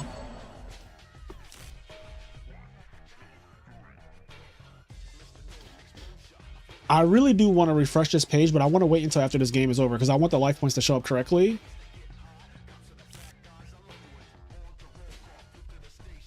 What camera do you use? I am currently using a Sony ZV-10. It's a mirrorless DSLR camera. Sony ZV-10, I think is what it's called. My friend got it for my birthday this year, like last month. But yeah, it says Sony ZV-E10, I think it's, or ZV-10, I forget which one. I know ZV and 10 are in the name. Sony ZV and 10 are in the name. I don't know if it's like ZV E10 or ZV10, I'm not sure. If you had to pick one person to win it all, who you got? So my pick was Alistair, but I feel like the play that he did just now, I don't know if maybe it's nerves or something else, But I really don't like him not popping the Whirlwind with Unifrog when he blatantly had the option to do so. And instead did an extra 600 damage with Swap Frog, which, like, I don't think the extra 600 on Swap Frog is more important than popping the Whirlwind personally. So now I don't know anymore. My other pick is Televisual because he's my friend and he drove us to RBET Maryland. He also is from Philly. Like, Televisual is from Philly. What's up, Bruno? He is not under, or is he? No, he's not under Reckless because turn 1 he just came out swinging, right? I'm not crazy. Yeah, no, he pitched that Reckless for Brio. Yeah, he pit. Yeah, that Reckless got pitched. So Shanwha won game 2 with malicious beatdown, apparently. And over here, Samu is fighting for his life. He does have an extra card from Whirlwind this turn that he would not have had if it got popped with Unifrog. So, like, if Alistair ends up... Alistair could very well still win this game, but if he loses this game... Freddy Fish, thank you for the sub. If he loses this game, I'm going to say it's because of this. Zach Savage, thank you for the sub. Watch he just draw Brain Control or some shit right now and the game's just over. Like, he just draws Brain Control for Brio and kills him. 0 difficulty. And then he's gonna say, yeah, that life points did matter. So why didn't we value here before battle? There's no Gores. Like, we know there's no Gores.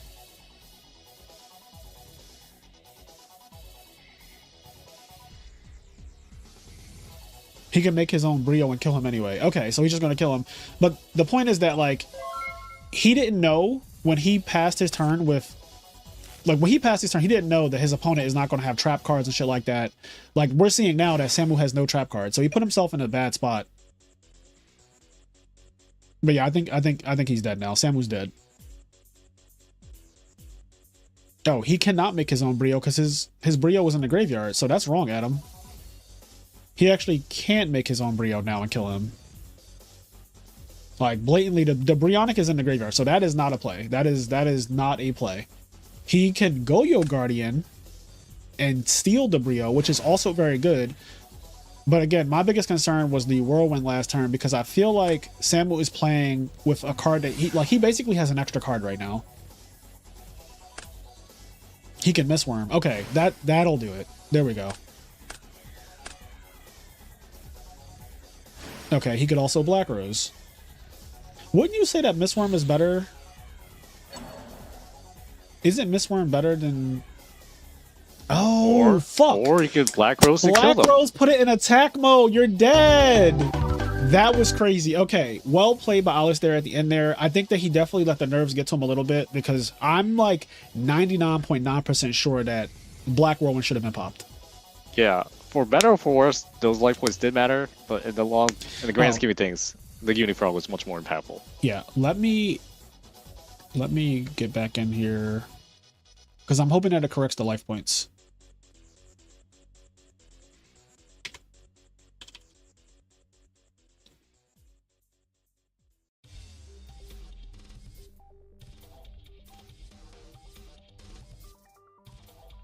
What did he have, like 6 cards in his hand when he drew for turn? Because he had 5 from all 3 Dupe Frogs triggered or some shit like that. Or they got bounced up and one of them triggered. So he started his turn off with like 6 in hand, I think. Which means that he definitely could have done other lines to kill him. If the conversation is, did the extra 600 from Swap Frog matter? I don't think it did, because he could have also just like made Goyo Guardian, or any Synchro really, and equipped it with an Army Arm and killed him that way.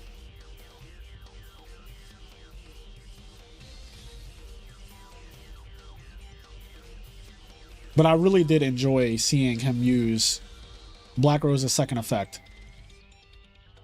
That was really good. All right, let me turn the volume back up.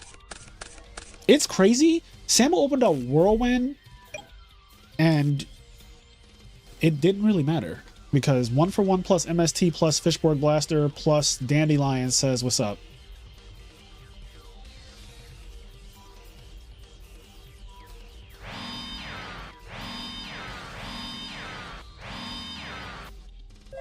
Oh my god.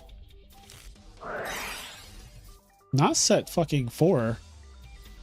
Connect 4?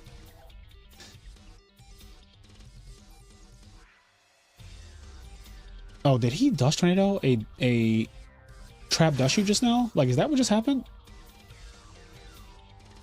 Why are the life points messed up on this one now? What the fuck is going on? Excuse my French, guys, but like I'm really annoyed that the life points are like messed up on DB constantly. Like, what is happening? Oh no, Marcello, what happened? What happened to you? Marcello lost already? Damn. I am traumatized by my top cut match. Did he win or lose?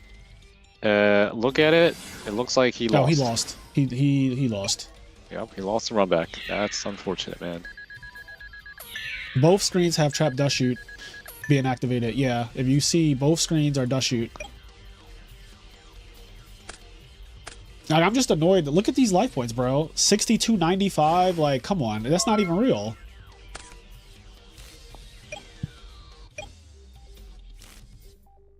Dueling Book. It is Edison Worlds. I need you to get your shit together.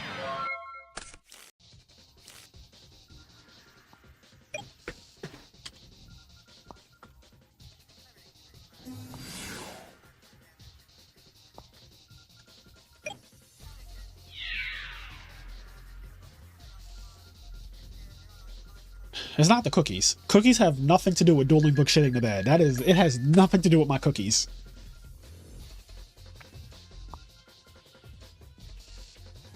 It has nothing to do with cookies. Blaming it on the cookies is crazy. While we're blaming shit on cookies, by the way, can we like the stream? We're at less than 100 likes. I would like to get to at least 100, guys. Come on, at least 100. There's like 380 people watching. This is Edison Worlds right now, top 8. ShamWow's in a bad spot. Dark Arm came down unopposed. It's not looking too good for our boy Sham.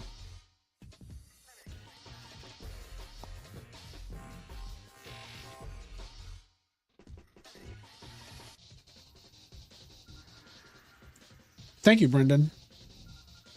Brendan, did you just... No, you didn't just join as a member, because you have a what's that, a Death Frog? You have a Death Frog, which means that you've been a member for a little while now, because the starting... So if people don't know, we have channel memberships, and one of the things is that, you know, you scale, the longer you've been a member, your icon next to your name changes. So you have a green name, but then it starts off at a tadpole.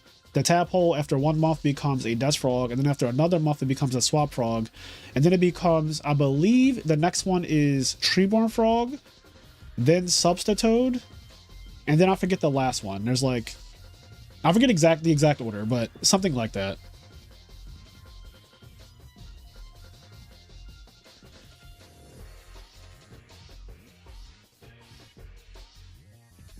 Duck is sacking his way through this. Haven't seen Deck Devastation Virus get there so many times versus Blackwing. Gary, what do you think? What's happening right now? We want to hear from the two-time Alistair's champ. game or Samu's game? Anything, whatever you're feeling. Yeah. Oh. Man. Looks like Shamu is on the back foot. This game's over. Oh no. Samu. I'm gonna be honest. If Alistair is setting monsters and 2 back row and frogs, it's real bad. Yeah, but you gotta remember, Alistair's deck transforms after game 1 into like a way more defensive version. So it's possible that I do think that this game is over because Samu has perfect information with Dushu turn 1. So he's pumping. He's probably gonna chain. Oh, I thought he was gonna like chain Deck Devi right there or something.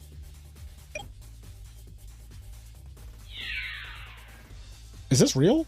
I'm assuming this is real. Yeah, it's real. I hope so in the Blackwings. Goes up to 4,800.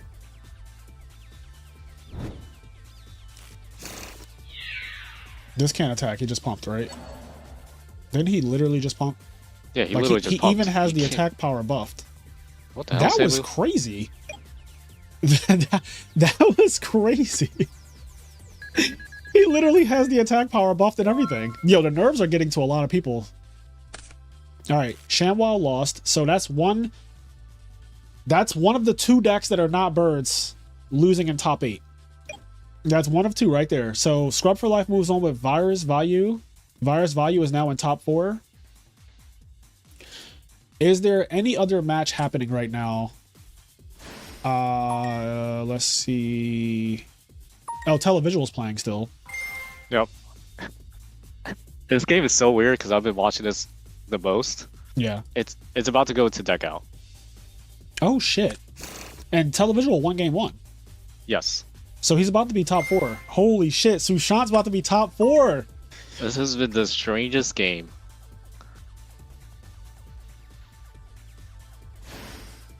Thank you, Enraged.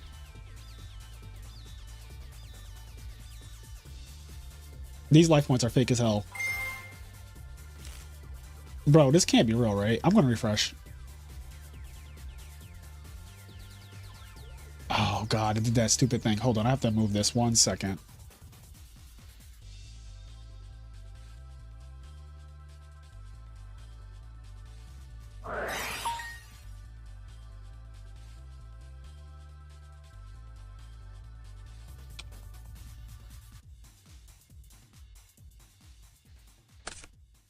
All right, we're back. We are so back. Life points are correct, finally. Dueling Book, please stop shitting the bed. Thank you. That'd be great. That'd be awesome.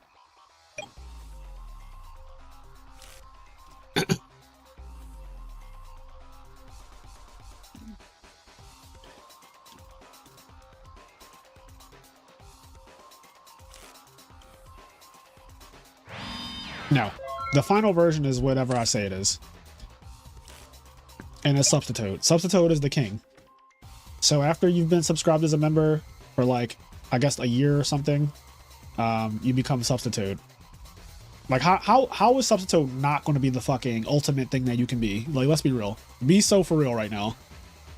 Substitute has been banned for like over 15 years or some shit. Like 15, well, like 14 years. Substitute's been banned for 14 years.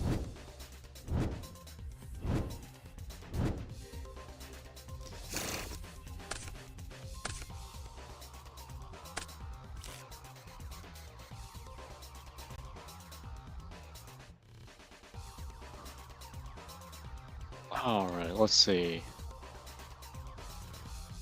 Yeah, it finally got unbanned in 2024 though. Or was it 2023? But it got unbanned in the last 365 days.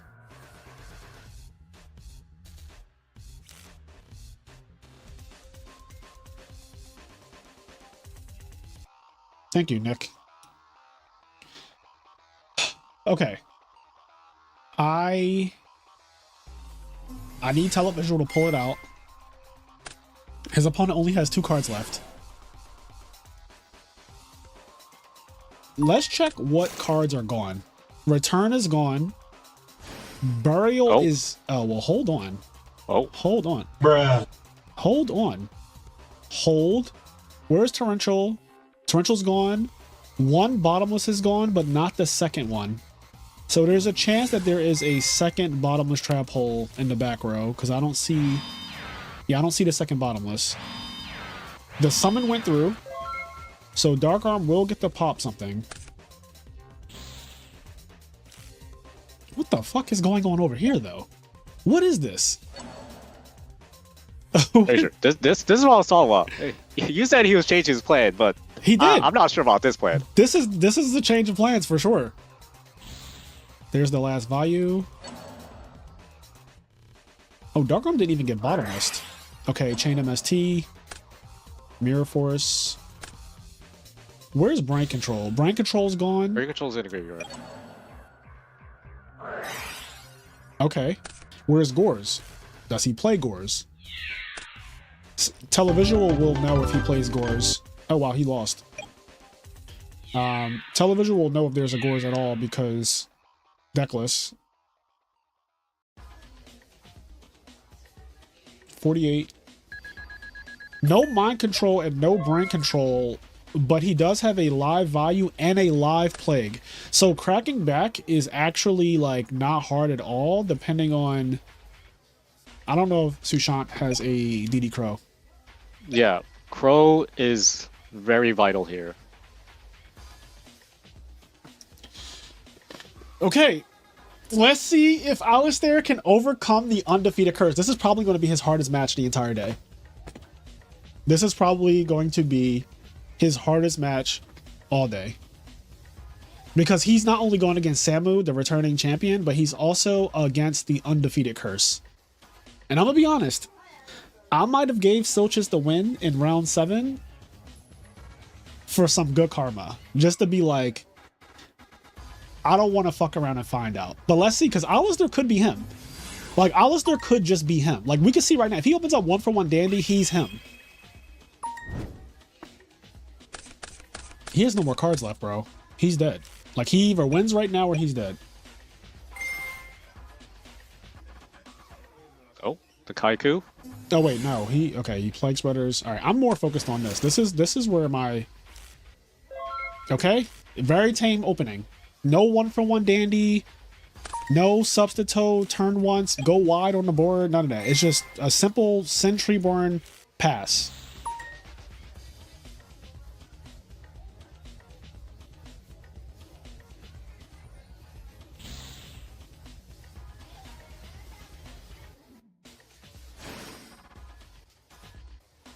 I mean, this is just game, right? Brio, because Gores is gone. Yeah, this is game. Brio, send both back. Yeah, you're dead. I wonder if Televisual is actually holding a DD Crow. Because I'm going to say this. If he's actually holding a DD Crow, you know, obviously it's easy to say this in hindsight. Oh shit, Whirlwind Shura. It's easy to say it in hindsight, but like, you might have to Crow on... Like, just Crow to Plague Spreader Zombie. Because that does two things. It obviously prevents Kaiku from messing you up on your DD Crow, but it also prevents your opponent from even paying the cost to give himself another turn from deck out. Right? Like, if your opponent draws to 0 cards in deck, like they draw for turn, they have 0, I think that you have to just go like, fuck it. I'm DD Crowing your Plague Spreader because I don't even want you to pay the cost. I want this to be your last turn no matter what.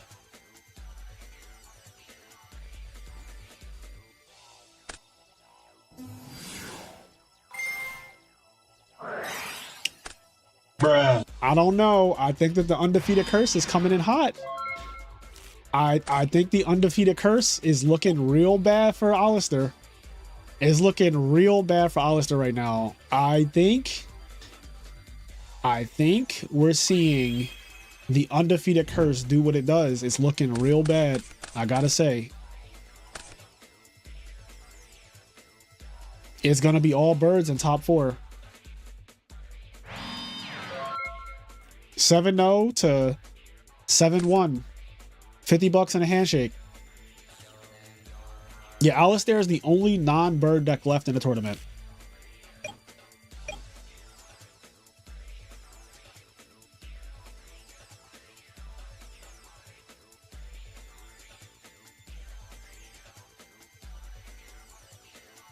Whirlwind plus Shura.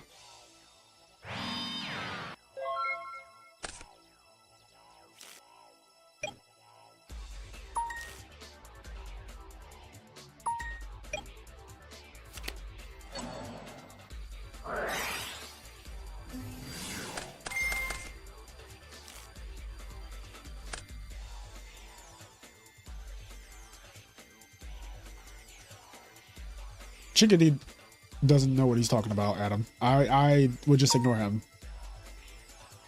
He literally played Samu and Swiss, so it's like, you can't have it both ways. Either you're saying that Samu isn't a good bird player, or he is a good bird player. Like, you can't have it both ways.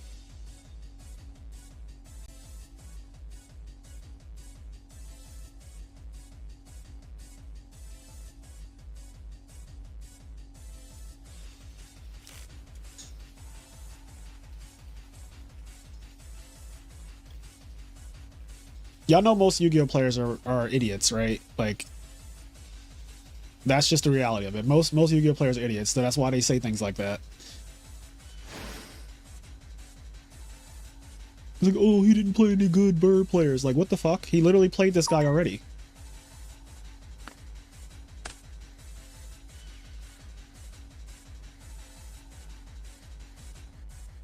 Oh, now I'm trolling. All right, well, troll your way the fuck out of here. Troll your way right out. The frog player is currently The frog player is currently about to lose, if we're being honest. The frog player is probably eliminated right now, like right at this very moment.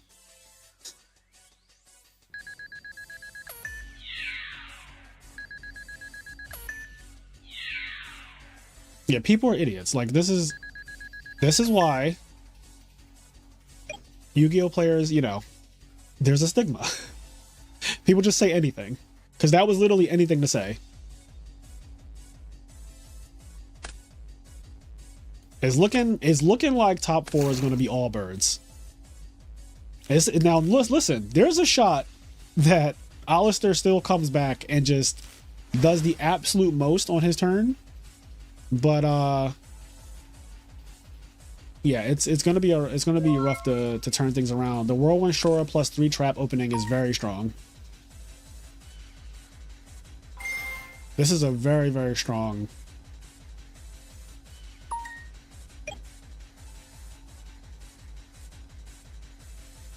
Thank you, Spawny. How do you feel about top 4 being birds? Have you played Edison format before? This isn't the first, second, third, fourth, or fifth time we've had a top 4 being birds. Every tournament is different. We just had YCS Anaheim. Top 4 was X Sabers. It was Zombie, Instant Fusion Zombies. It was Vayu Turbo, and it was Black Wings. RBET Rulers, the finals was Hero Frogs. It was Black Wings. It was Amaryllis in top 3. What is happening in this game? Which one? The televisual game.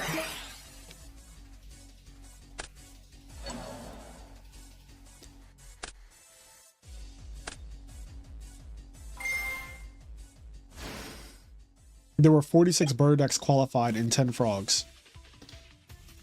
Yeah, because Jazz posted what deck people...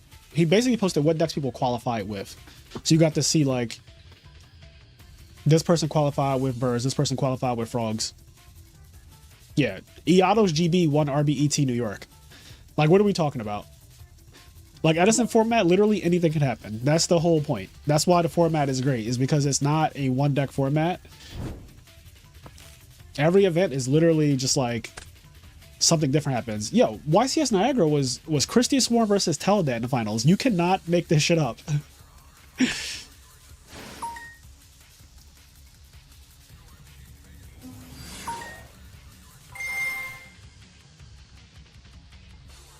Okay, he's bouncing.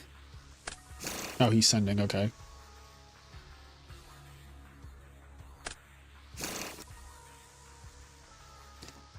Wow, Fraser gonna look so steezy because it's Worlds, King.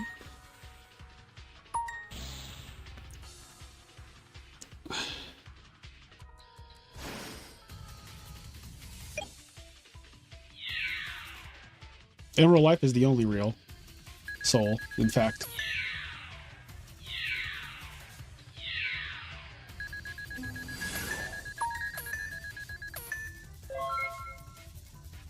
All right, there's a substitute. It's a little late. It's a little late, but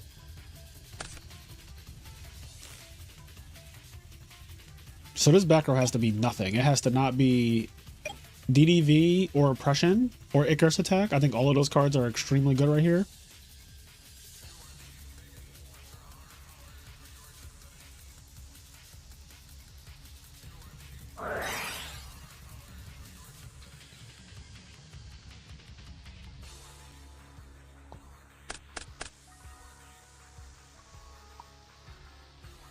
Is Sushant cooking, Gary?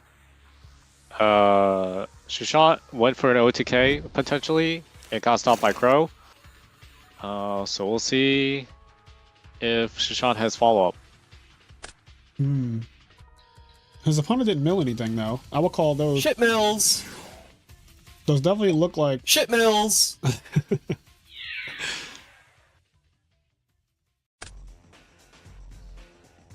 Oh, this is not good. Yeah, it's not looking good for Alistair. It's okay, Chaos Sorcerer. So Sushant needs like brain control. Caius is insane. I think a raw plague spreader zombie is insane. What are your thoughts, Gary? What does he need? Ice, Storm, Dark Arm, 3 Darks currently in Graveyard. All right, this might be a mid defeat right here. He just solemn the substitute. He just solemn the substitute, which means that he Rageki Break, he hit Torrential, but he missed the solemn because obviously Torrential is not good when your opponent like. Yes! Sushant won!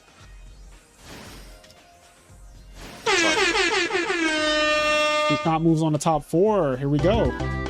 All right, and the undefeated curse. Holy shit, popping off. The Oh my god. In. The wins are coming in. Alistair loses to the undefeated curse. Very unfortunate, but congrats on the 7-0 run. I think that the correct play, I think the only misplay Alistair really made today, fuck the Unifrog thing. I think the only misplay he made is not giving Silchus the win in round 7. I think that he was supposed to just gracefully bow his head and say, I'm going to accept losing this one round. But yeah, so frogs are out. Diva Heroes out, which means that there are only bird decks left. There are only bird decks left. So we are moving on to top 4. I think that, hold on, let me close this. Because this is, go ahead. The last year's champ has their chance to reclaim another title. Yes, Samu is last year's champion. So he does have a chance to win back-to-back. And he is now going to be playing against Televisual. So Samu versus Televisual. So we're going to watch both of those, obviously. Samu versus Televisual. Doug Tracy versus Scrub for Life. Oh, wait, are they already playing? That may be the case. No, they're not playing yet. Or I don't know if Doug Tracy's name is actually Doug Tracy. Okay, I don't think they're playing yet. I don't think they're playing yet. Let me check.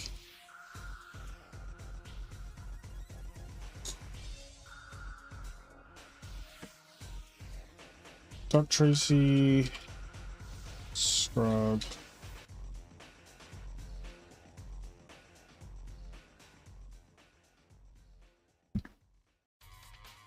So it's a virus value, a hybrid Blackwing, and then 2 regular value. Is that correct? According to Dad for Game.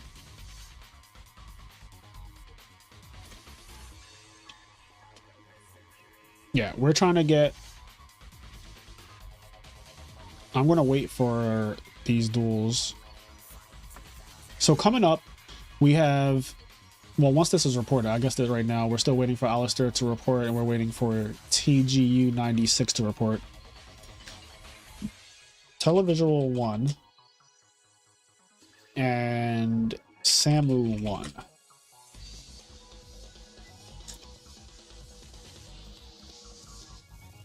Yeah, one event does not drastically change the format usually. The biggest change I saw this year that like affected the format, I think Nationals Dream Frogs, when that won, obviously there was a lot of hype surrounding the deck, and then that caused people to start putting in Masker Restricts and maining Deck Devastation viruses like crazy. But that has since died down. Like now, if you looked in this tournament, I don't think we've seen a Masker Restrict flipped yet. Like because Dream Frogs is just not being played anymore. So that was like the biggest shakeup in terms of like one tournament affecting an event. I don't think we're going to see more of the UK Frogs because that deck is not easy to play. I genuinely think that a lot of people are just not going to play that shit because it is not easy to play. And Yu-Gi-Oh players, for everything that we are, a lot of people just prefer to play an easier deck. And birds are very, very easy to play compared to like Fishborg Frogs. Like look at all the shit that you have to do to play that deck. I just want to go Whirlwind, Shura, win. It's very easy. Whirlwind, Shura, win. Set my fucking 3 back row. Tell you to. I'm not going to do a double middle finger. Whirlwind, Shura, set 3 back row. It's like, it's not hard. What is hard is playing the. I always say this. I tell us this Stango all the time. What is hard is playing the hands that are not broken with birds. Like when you don't draw. When you don't draw Whirlwind, when you don't draw Dark Arm and Burial in return, those are the games where you see like who's really good. Obviously, people like Samu, Televisual, Doug Tracy, Scrub for Life. These guys know what they're doing. They've topped several events this year. So these are like the top bird players in the format. Like people like Ludo and stuff like that. They've been playing these decks for a while, and they also do well consistently. All right, I think everyone's reported now, so we should be getting some matches like soon. Oh, I gotta change this to top 4. Top 4. So here's the thing: after top 4, we're going to be doing the third player playoff. Like who gets third? We're doing a playoff there.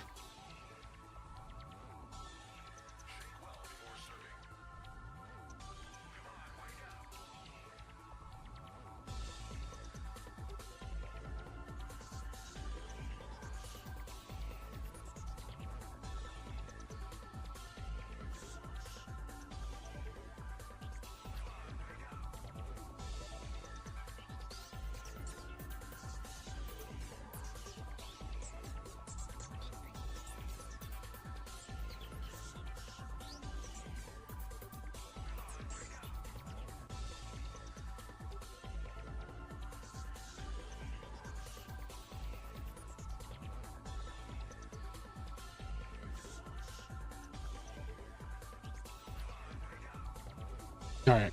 Oh, never mind. We got Scrub for Life. Oh, wait. Hold on. I guess that they are starting. We got one match starting right now. All right. So these two are starting over here. And then Televisual is using the bathroom.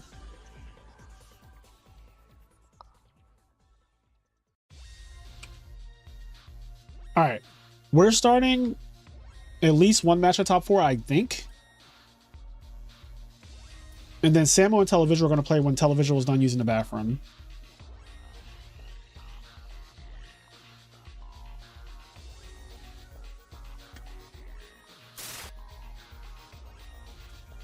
All right, guys. Top 4. Here we go. So Scrub for Life is playing Virus Value, and Duck Tracy is playing Hybrid Blackwing. And when I say Hybrid Blackwing, I mean actual hybrid. Like it is the real deal hybrid deck. So I am excited to see this match because these are technically these are not regular bird decks. To be clear, this is not just Value Turbo versus Blackwings right now. This is actually like very spicy versions of those decks.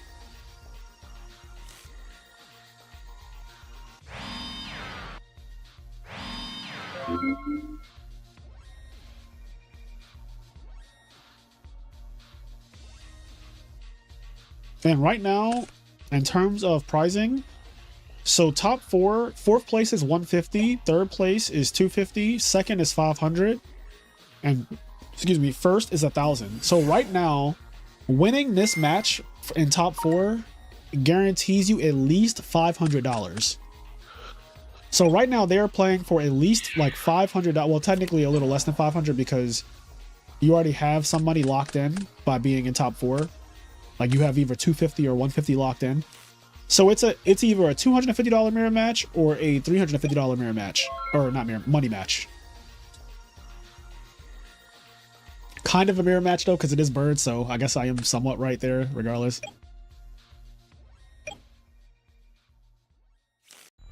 Did Duck just... Sunny said that he just casually milled Value Sirocco. Bruh. I mean... It's definitely Doug Tracy's day, according to what Marcello said. It's Doug Tracy's earlier day. Today. We're all just living in it. Oh. We're all just living in it. Is that the one Raiko too, if I recall? Oh, does he? He does. I think he does run like one. No, I think he ran 2 Raikos. We're not gonna put that on his jacket. I think he runs 2 Raikos. Okay. All right, I need this song to change.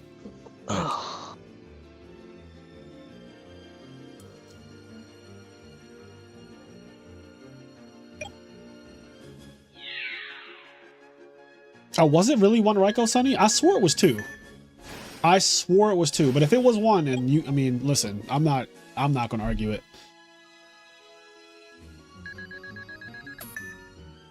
Fire's back with Gores. Oh, here we go. Televisual versus Samu happening on the right. I'm gonna mute this so that way it doesn't sound terrible. Okay.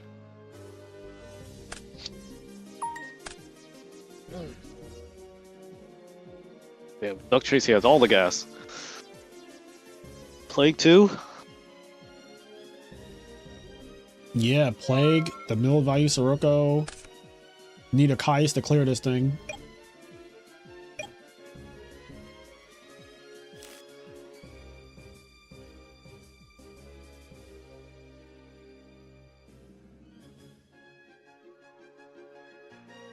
Stormbrain GG. Yo, that would be unhinged. Stormbrain, like raw. Damn, he doesn't even have a back row. Oh my lord. Oh, no. Oh my lord. Kiera says she loves you. Tell her I love her back, Bad Robot. Stormbrain GG would be crazy. Fastest game I've seen all day. Yeah. Fortunately, that did not happen, so we don't have to see somebody get absolutely scraped up like that.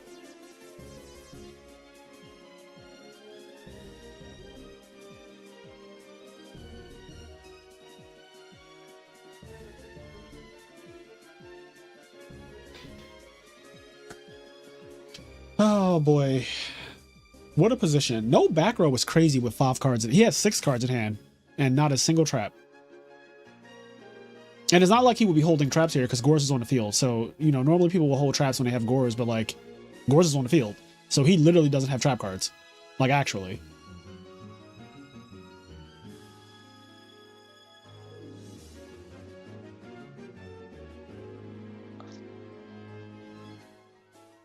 So Duck is debating. All right, what's going on over here? Televisual's flipping a Raikou. Can he also mill Insane?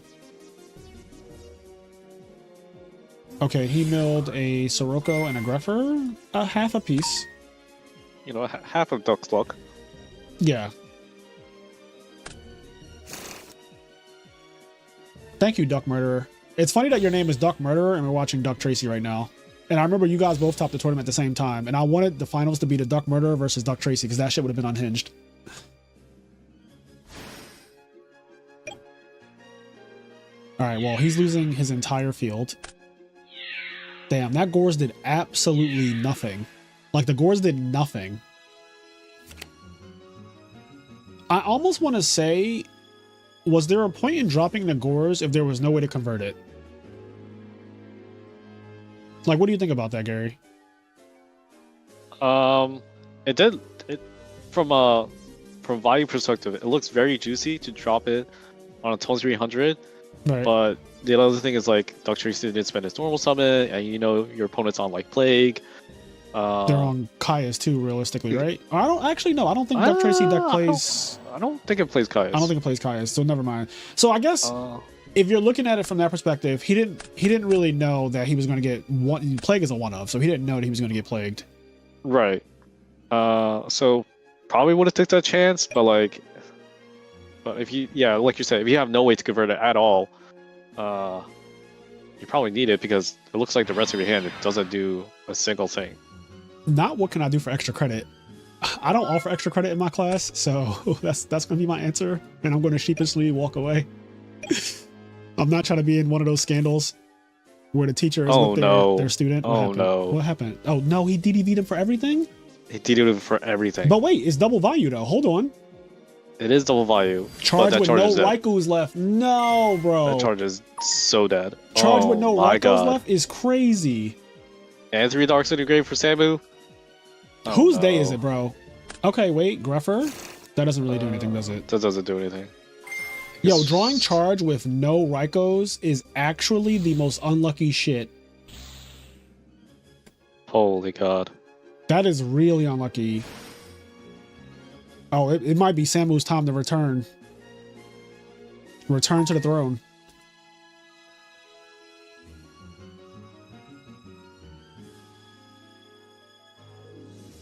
This is what Cairo's Lila, but Cairo doesn't play 3 Raikou and Lila, so it still would be dead. Like he would basically still deprison on that. So if he top decks like a Shura here, it's just GG, right? Like there's a lot of top decks. Blizzard is game. Blizzard, Dark Arm, Shura. Dark Arm. Sirocco is probably too much because Sirocco beats over this and it makes the value live if it dies. The crazy part is, conversely, if he draws a Dark Monster here, okay, that's not a Dark Monster. Do you go for it here, Gary? Allure? No. You don't go for it, you think? No. Scores? Because what is this card that he didn't play? Like, what could it possibly... It's Whirlwind, right? It's probably a Whirlwind.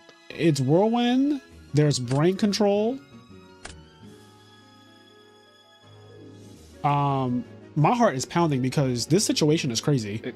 It could be a Kalut that he doesn't want to commit here. Right, Kalut would be a card that you don't put on the field.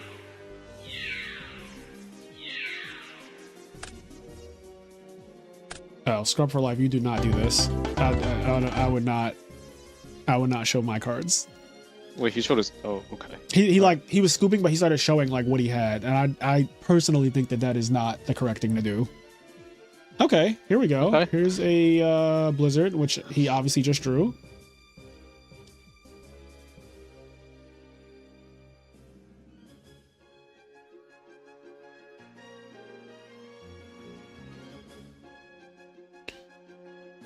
Oh man.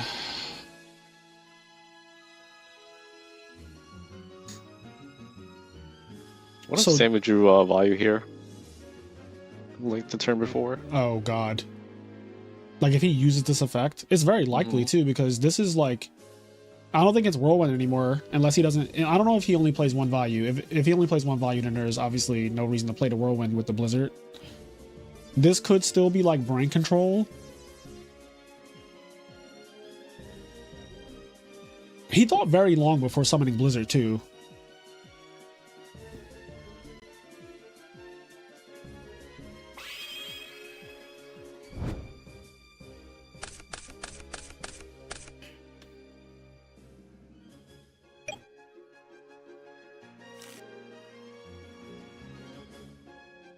It's Kalut. So it was Kalut. You did. That was one of the things that you called, Gary. He sends the Sirocco to go with the value. So Televisual has one turn.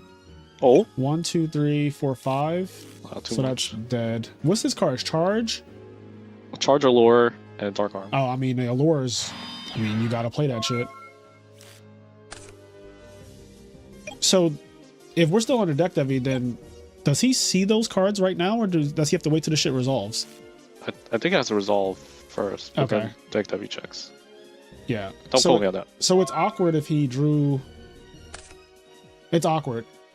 So he banished the Gale because Gale would have died. Right. So his hand is dead. So he just loses. Right, because he has Dark Armed. He still has the Dark Arm, so only one card changed. The Allure became something else. So it's Charge, Dark Arm, which are both dead, and one other card. Against a Value Sirocco graveyard. Right. He needs specifically. Okay. Wait, did he just play Burial? Yeah, he just played Barrow. Oh. Does that do anything? I don't think so.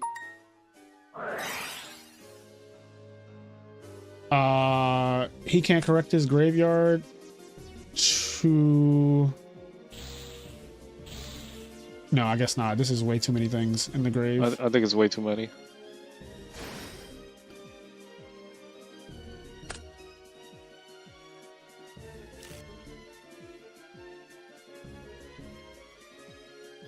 They should check with a judge. I don't know how Allure works. You banish the value before it gets discarded. Allure banishes before.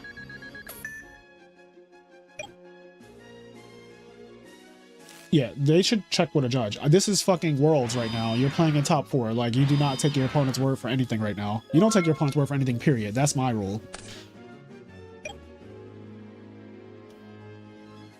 ProStorm DM saying it's at resolution.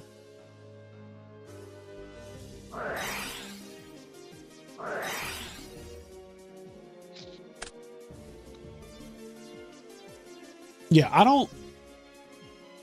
don't imagine that DDV would intercept the middle of a card. Like, I don't think that it would happen in the middle of a card where it destroys, like, you know, I don't know fuck about shit, but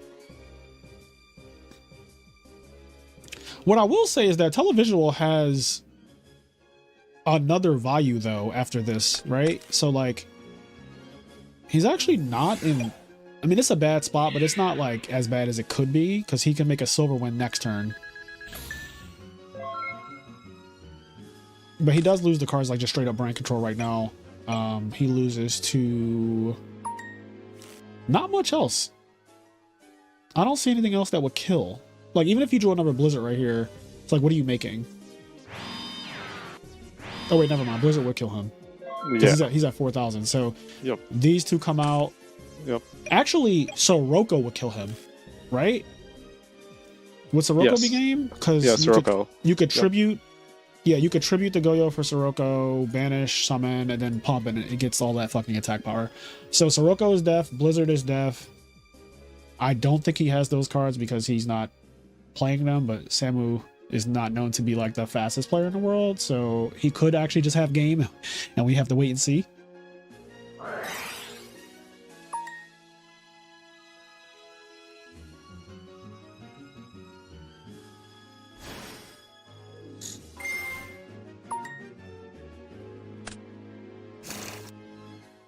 I mean, the last thing we need in Edison format is for DDV to be more broken than it already is. Like, we don't need it to be popping cards in your hand before before a lore resolves. We don't need that. That is like that is the last thing we need right now, is for that shit to be doing any more than it already does.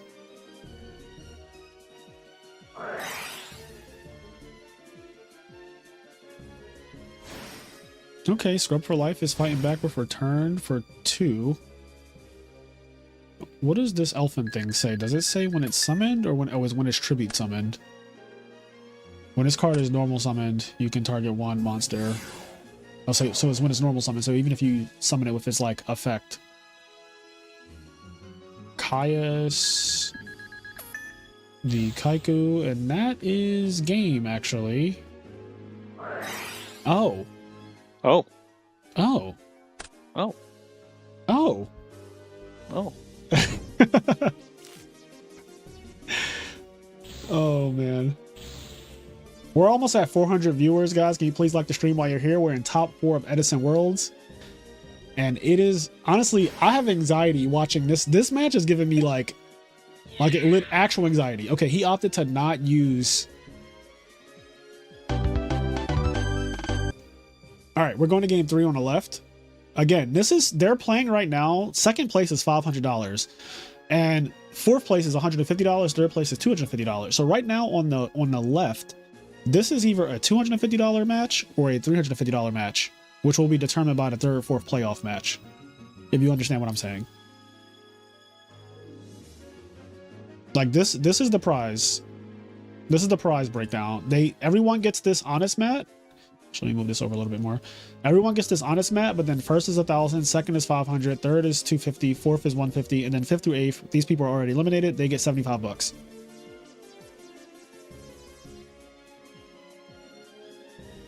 Wait, Wow. what just happened? Wow. Brain control for game. He special summon Silhouette and activate brain control for game. Literally, that was a card he drew for turn.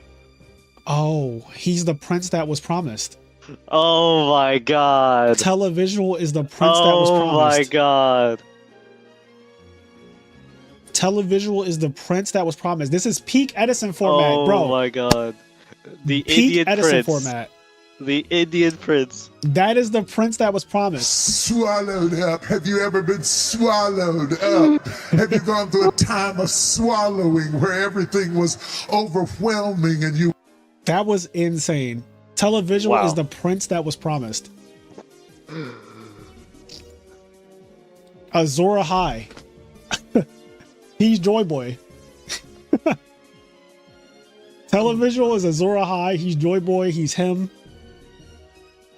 Bro, that was insane. That was peak Edison right there. That was peak Edison. I've definitely seen some brain control take some games. Oh, absolutely. I think Brain Control is the best card in the format. I've been firmly on that belief since I started playing in 2022. I have not said it's fucking Dust Shoot. I have not said it's Future Fusion. I firmly believe that Brain Control is the single best card in the game. I think that people's problem is they don't realize how many games Brain Control won, because it doesn't look as overt as when somebody dust shoots you and then like, oh, my hand's brick now because you dust shooted me, or you have perfect information and you win. Brain Control just straight up wins more games, either by tempo and like it led to the end of the game without you realizing it. Like you got brain control in the middle of the game and it didn't end on that turn, but I promise you that because of that brain control, the whole course of the game went in the direction of the person playing brain control winning because of the brain control. Like that card changed the entire trajectory of the game more than any other card. And also off the top, I just think brain control has more benefits than like any other one card in the entire format. And I really don't think it's close.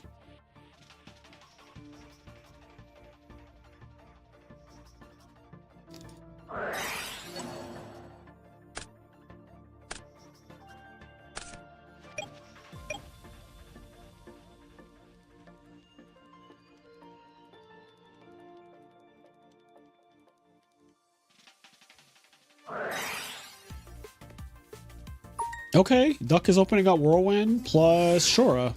Bro, Whirlwind Shura is taking people right to the finals.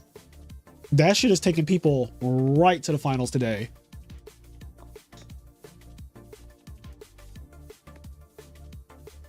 Sushant is the prince that was promised.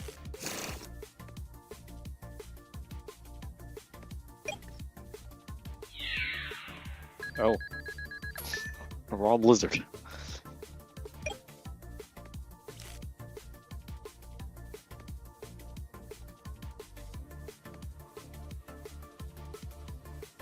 The interesting thing is that I think brain control is actually fine for the format, albeit the most broken card in the format.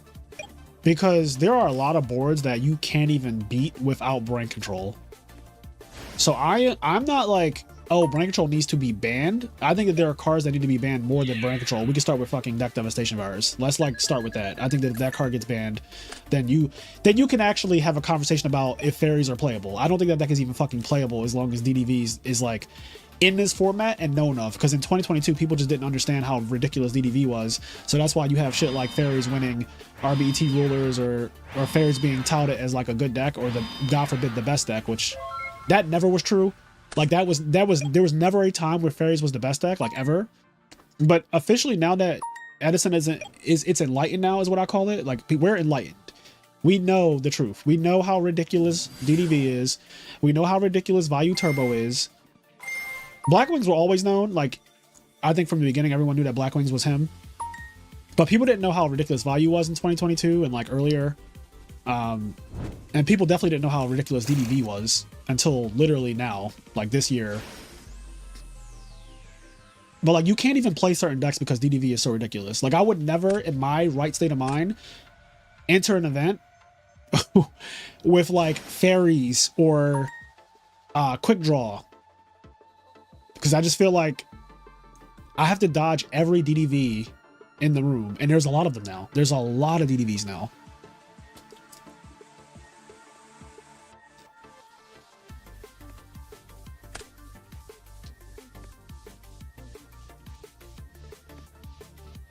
Like, I don't even think Quick Draw is a bad deck per se. I think that the problem is DDV is so powerful. Like, I don't think Quick Draw is actually, as a deck, I don't think Quick Draw is like some abomination of a deck. But the problem is that you literally can't survive a deck devastation virus. Like, your whole hand. Like, it's everything. It takes everything. Oh my god, Duck.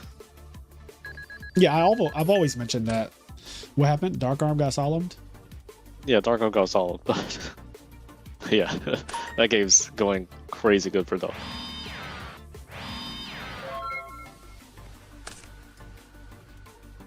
Yeah, Solemn, you know how we feel up against Solemn against birds is always...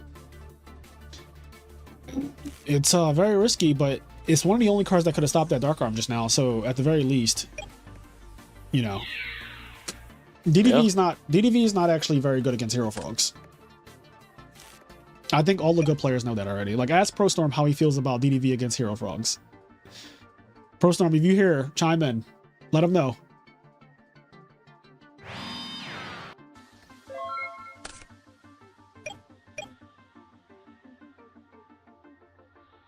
Yeah.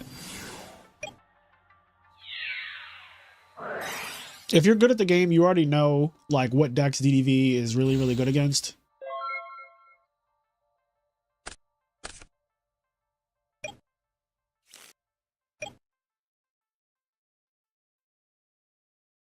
Sushant is looking really strong, Gary.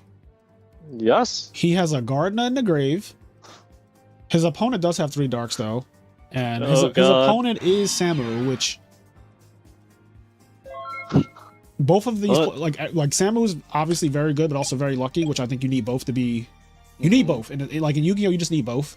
I think all of us can agree. Like Gary, you won 2 tournaments this year. I won a tournament this year. We both have like fucking infinite tops. Every single time we've ever done well is because luck also met with skill, right? You need both. You need both. Yeah. It doesn't seem like Samu's drawing a single trap to save themselves. Yeah, which, it's looking the Necro Garden is what's really putting it in, because this Bora is a liability while this Sirocco is on the field with Gardner. I don't think he can get through this without some insane combination of cards.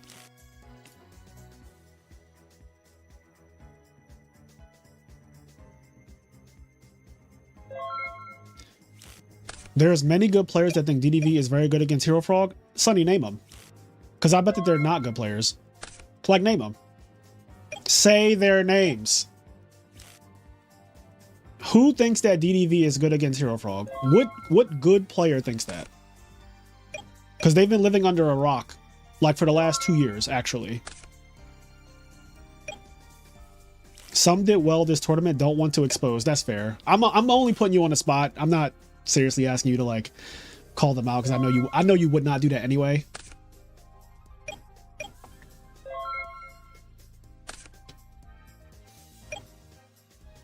Oh, Gale. Oh, God, Gale. Oh, God, Gale.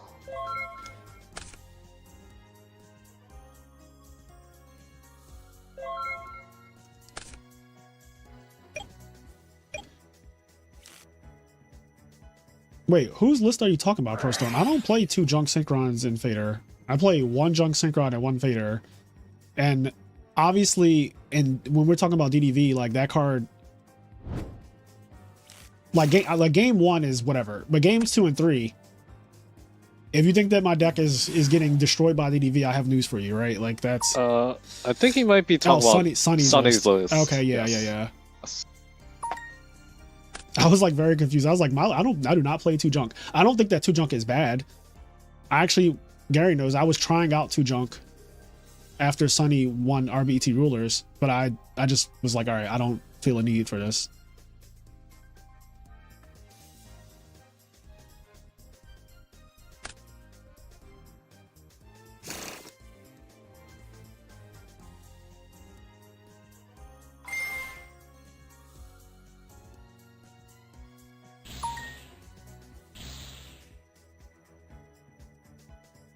Okay, Sushant is getting reversaled, it looks like, by a swarm of Blackwings. Yep. Eradicator. What's he gonna call? Spell? Or Trap?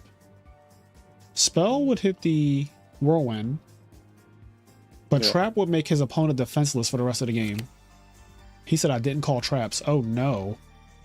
Oh no. Yeah, he prematurely flipped his DDV. Now he's calling spells, which I don't think it's like that crazy that he's calling spell, because the Whirlwind is on the field and like you probably have to call that anyway. Yeah. Oh, and another Whirlwind. Oh, he had 2 Whirlwind? He had another Whirlwind? Yeah, he had the Whirlwind on the field and 1 in the hand. Oh my god.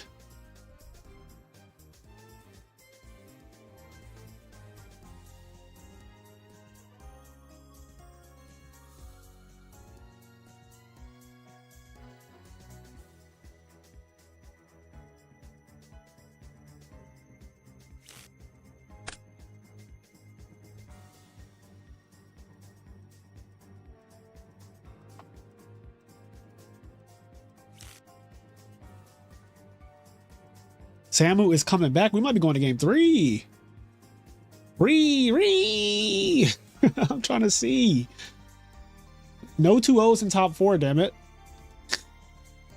But maybe Televisual was him. If he draws Brain Control again. Brain Control, Dark Armed.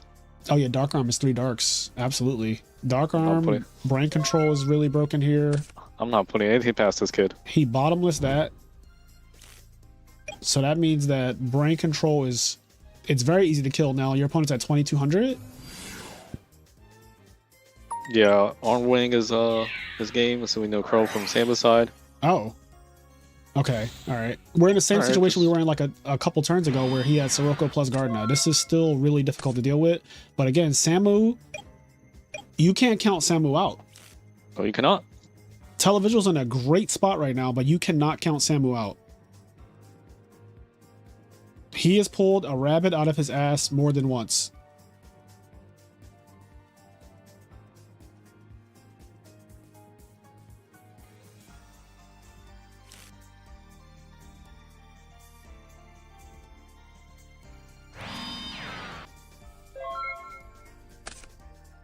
Two blizzards gone. Dark Arm is dead. Yeah.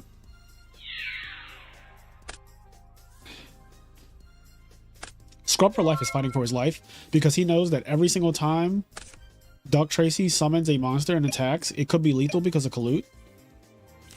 So he's not letting anything get through. He's torrential to Ashura. He deprisoned a something else. I forget what it was a turn ago. Oh, Gale. He deprisoned a Gale flat out because Gale was 2700 with Kalut. Heavy Storm. Okay, fight back. Fight back. Oh, the third blizzard. What oh I my say, god, bro? it's a third blizzard. He really Oh can my- pull a rabbit out of his ass. I told y'all. God. Bro, he really drew all three blizzards in 10 cards. His deck is at 30. This is only 10 my cards. He drew God. 3 blizzards in 10 cards. That's just so insane. Micro, thank you for the $4.99. He said, just getting into Edison, I'm surprised DDV isn't at least semi-limited. What are the odds the ban list gets updated? I don't think we're going to have a ban list that gets updated. In terms of semi-limited, I don't think that semi-limited does a single thing. I think semi-limited is one of the fakest things that Yu-Gi-Oh does in general. Like semi-limited would do nothing. It would literally do nothing for what's already the issue. Like it does not solve the problem even a little bit. To answer your question, semi-limited does not solve the problem.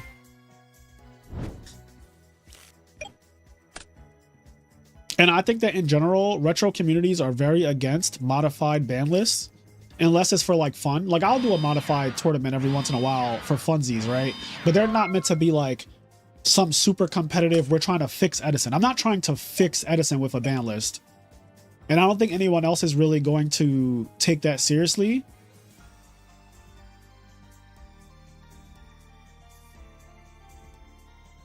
Yes, Marcello, yeah, he died in top 8. Unfortunately. Nah, he died. I mean, that's what he said. That's what else Alessandro said. I'm just saying it verbatim. I'm just using their language, so that they can understand. That's not even Fraser. their language, they're Italian. Well, he specifically said died. I'm like, well, He said Marcello died in top 8. That is ridiculous. Not died.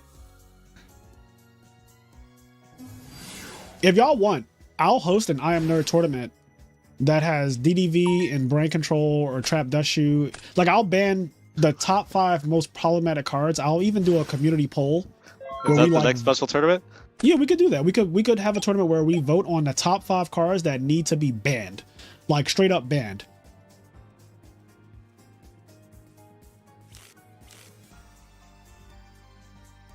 Because like with my Discord server and with like my community, the Iron Rare community, we have run many modified rule sets. We've done an Edison tournament that was $1,000 cash prize, the Frozen Soul Cup, and you could only play 1 of every card. Like every single card was limited to 1. See, even Alessandro agrees. That's how they say in Italy. Okay, I'm just respecting their culture. Yeah, no, I love it. I love Italian food, so I love their culture. I'm a big proponent of. Every time I get a chance to travel somewhere, I always try out the best Italian restaurant in whatever state or city I'm in. That's like one of my favorite things to do. But to the point, saying someone died in top 8 is hilarious to me. Like he died in top 8. I talk to Ludo a lot. Ludo obviously speaks Italian, but he's always worried about his English because he speaks English really well in my opinion now, but I know he didn't always used to. And I was telling him that I kind of want to learn Italian just so that I can like know what the Italians are saying about people, because every time you watch a feature match or like any kind of duel on Dueling Book and there's an Italian involved, after the match, they start writing stuff in Italian, and that shit is hilarious to me because I have no idea what they're saying. It would just be nice to be like instantly know what they're saying without using a translator, of course. Like I could just fucking Google Translate it, but that's not fun. It would also be cool to just be able to speak Italian to someone. Yes. 1000% agree.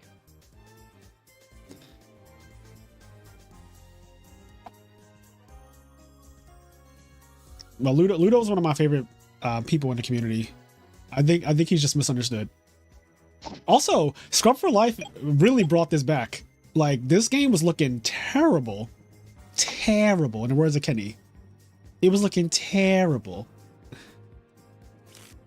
Yes, I want to learn Italian so that I could talk shit back to Italians. That's the goal, Altan. No, that's not the reason why I want to learn Italian. I want to learn Italian because Italian's a fucking really cool language to be able to speak in general.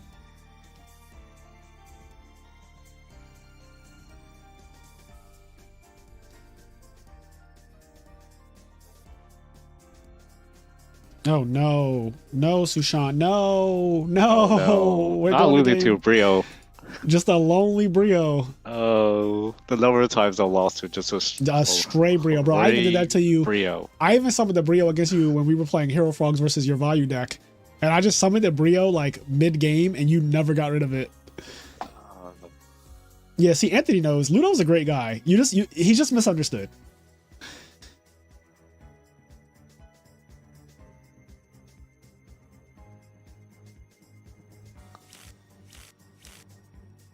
It's funny because me and Ludo used to have beef back in the day. Like, we hated each other. But we actually squashed that. Now we're friends. Now me and Ludo will literally talk for hours on Discord. Like on a phone call. We'll just talk for hours about just different, like life. Obviously Yu-Gi-Oh comes up too, but a lot of times we just talk about life. Because he's much younger than I am. And I kind of feel like I'm a mentor to people who are like, you know, if you're like close to 10 years younger than me, I feel like it's my responsibility, if we're actually cool, to let you know what's up. Stardust being a problem card is an interesting take. Stardust is broken. We're not gonna sit here and cap. Stardust is broken. He also has a garden in the grave. I would say that Scrub for Life, not only did he turn this duel around, but like he's in the fucking driver's seat now. How old are you, Fraser? Sonny, I'm old. I am quite old. Are you 23? I won a YCS when I was 20 years old. To be clear, I won a YCS at 20 years old. So you're 23 then, right? Yeah, sure. I'm 23. I'm the same age as Sonny. I'm 23. I'm very old. All right. I like that, Gary. I'm picking up on what you're putting down. Yeah. You like that? I'm old now. I'm 23. You are extremely old. Yeah. see, Anthony agrees. He's. Listen, all I know is that I won a YCS before I could legally drink. I won a YCS, a main event, not a side event. I won a main event YCS before I could legally drink.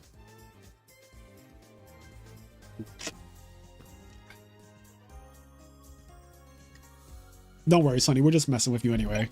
Sonny, in his video after he won RBET Rulers, he said, "I'm getting old now. I'm 23." Or I think he said, "I'm old now, I'm 23," something like that. And it's just been like a meme ever since, because like obviously 23 is young as shit. Like that's not even remotely close to being old.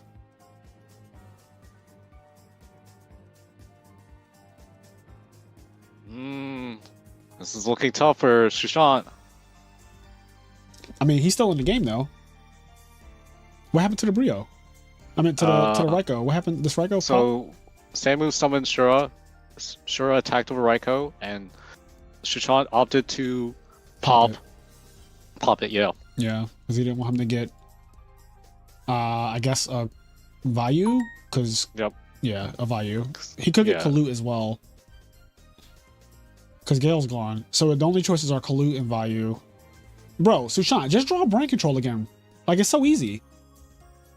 Literally just draw brain control, type sorry in the chat, and send this man into the third, fourth playoffs. Like, what are we doing here? Does Sushant have Gale in the graveyard? Yes. Okay. Okay, wait, hold on. Gruffer pitch. Hold on. Okay, wait. Is this return set?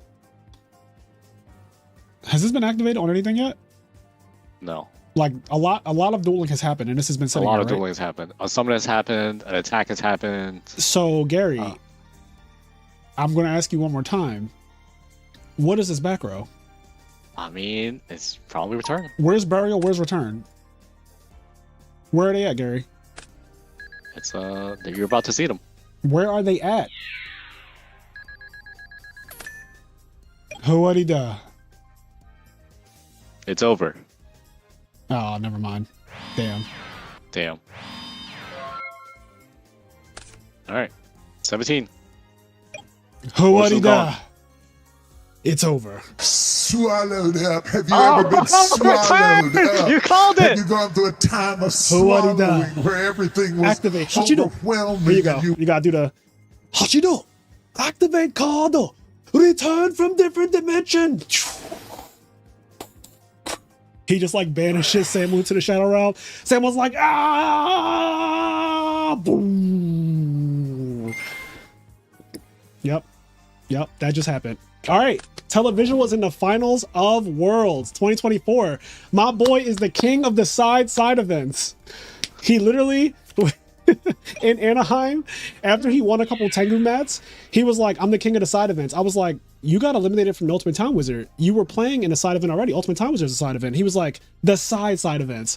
And so ever since then, I've been calling him the king of the side events. And now he's in the finals of Worlds, which means that he could be the 2024 world champion.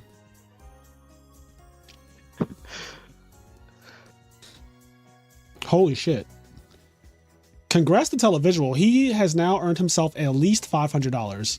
Oh, is Scrub for Life no longer a Scrub? Oh shit, Scrub for Life did it? Oh, It Scrub for looks Life like did it. it. And he opened up Whirlwind. Yo, Doug Tracy opened up Whirlwind Shura, bro.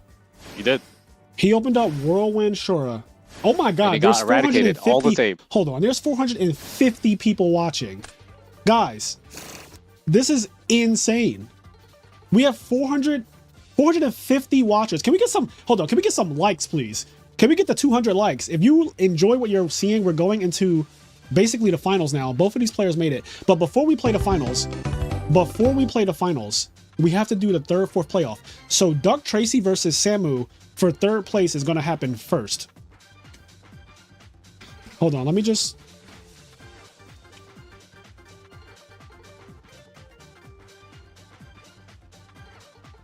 So Duck Tracy versus Samu for third place, because there's a price difference. There's a difference between the prizes for third and fourth. I'm in the wrong server. I am in the wrong server. Let me just copy this though. Can I just copy this whole message?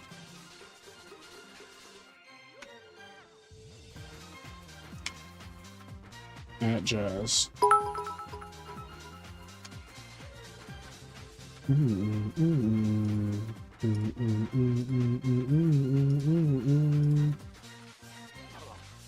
All right, we're going to third, fourth playoffs.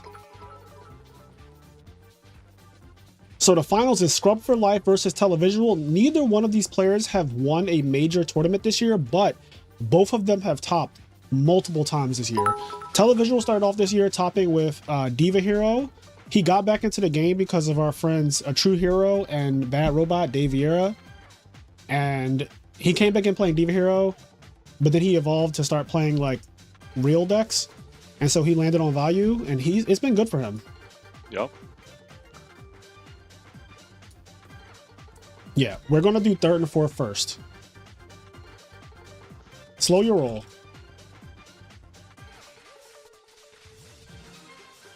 We're going to do third and fourth playoffs first. So I'm going to switch back to solo streaming because we're only going to be watching one match. So to do that, I have to do this. All right. Okay. So we're it's back. between. So third place playoffs. All right. So we're going to see who gets third before the finals. Oops.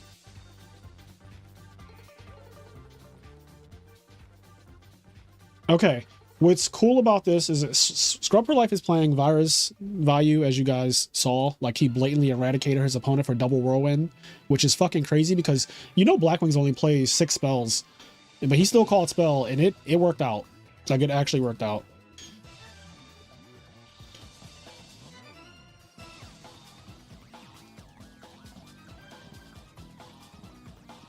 And then the guys that just lost top 40 to play each other for 3rd place. So yeah, they're playing for 3rd place.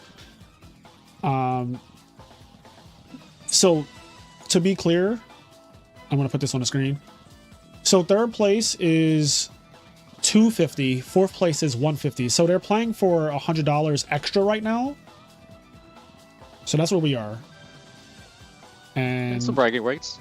And obviously bragging rights, because saying I got 3rd is way better than saying I got 4th. 4th is actually the worst place you can get, like, actually.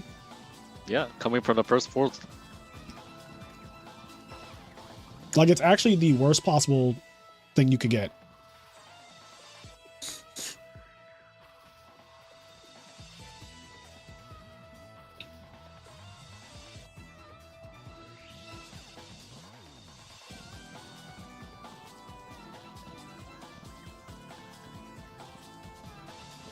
O2 drop is actually one of the best places you can get.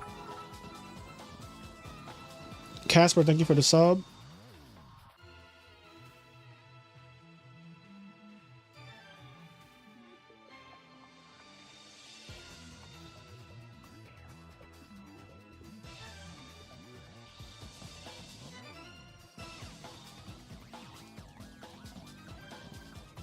Okay. Samu, Duck.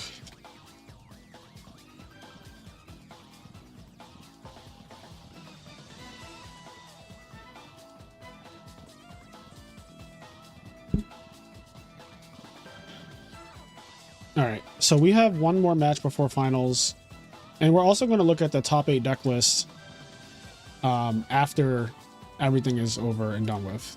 I don't think they're not playing, right? Okay, I did not miss it. All right, so I'm just going to wait out here. I'm going to camp out here. Let me go back into the duel room. Is it still doing that stupid thing that it does? Okay, here we go. I'm just going to camp here. We're camping right now, Gary. All right, do love me some camping. Yeah, we're camping. All right, so it's Hybrid Blackwings versus Pure Blackwings for 3rd place playoffs. It's Virus Value versus regular value in the finals, to be clear. The Virus Value deck is definitely built different than the regular value deck. It plays Eradicator. It plays 3... First of all, it main decks 3 viruses. It sides more.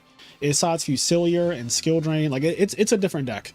It's using the same guts. Like, obviously it still plays Greffers and Values and stuff like that. It's using the same guts. But the actual way it functions is blatantly different. Like, if you play against it, you can tell.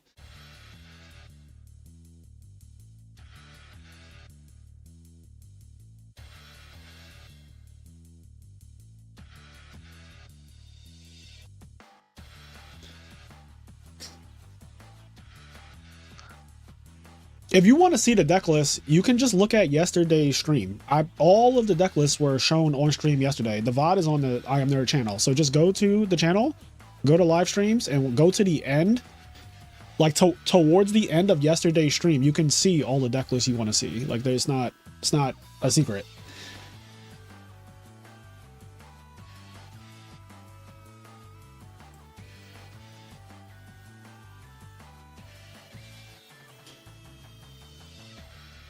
Gary, you excited for our boy?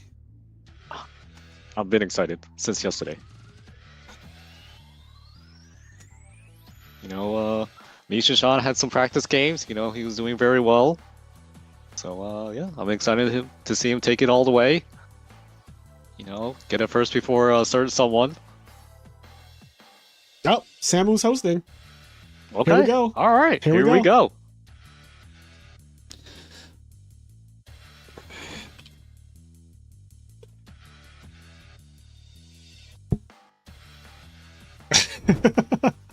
I just sent Shushan a funny message. Gary, hold on, I'm gonna send this to you. Oh no. I told him if he wins, he gets an extra prize. Well, there it is. It's fucking on the screen. I said, if you win, you get an invite to the house. For people who don't know, Sushant, we're from the same locals. We grew up in the same locals, which is alternate universes. And we also have traveled to events together. Like, you know what's weird? People don't know this. This is a bit of lore about Televisual, aka Sushant. He was the only Gravekeeper player to top 32. Like, he also topped when me, McCabe, and Ronald Mack got first, second, and third at Atlanta.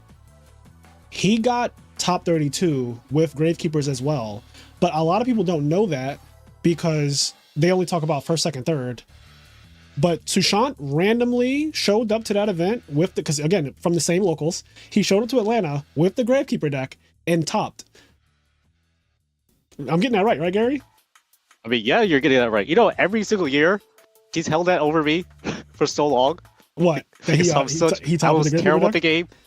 Like, literally terrible at the game. He's like, you know, I got top 32 at the YCS. Yep. What have you done? I'm like, okay, Sushant. Yeah. Well, look, this is a great year. This is a great year for Philly. So this year, Philly has Silverman won 3v3 in Vegas. Silverman's obviously a Philadelphia native, one of my best friends. Gary, you won 2 RBETs. I won YCS Indy. Sushant might be winning Worlds. Obviously, Cairo has topped a bunch. Like, it's been a great year. It's been a great year for Philly. Wait. What happened? Okay. Okay. I was wondering why Dr. C had 5 cards, but then I realized Samu Dutch shooted him, and he just interested his War Mashura. Okay. We're good.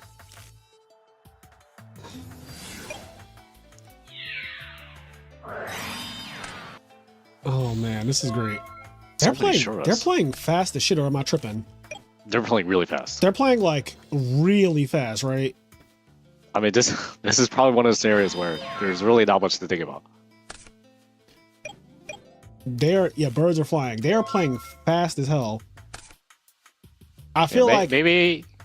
Yeah, go ahead. I was gonna say I feel like, you know, once you lose the tournament, like once you're eliminated, I definitely think you play differently because you don't really care as much. Like, this is the fastest I've ever seen Samu play in my life. Like, this is extremely fast. Like, they're playing so fast right now. Yeah, I haven't been in quite like yours and Cairo's position. When you go from, like, you know, possibly going first to playing for like third playoffs. Yeah. So only you two know, especially what it's like. It's not a good feeling. Yeah. Like playing for third, because you got eliminated and you're kind of forced to play third and fourth after. I'm just speaking from like not only actual experience, but yeah, having to play that fucking match after you're not in the finals or whatever, you don't care as much, so you just kind of play way more reckless, I would say. Like, you play more aggressive, you don't take as much time to think.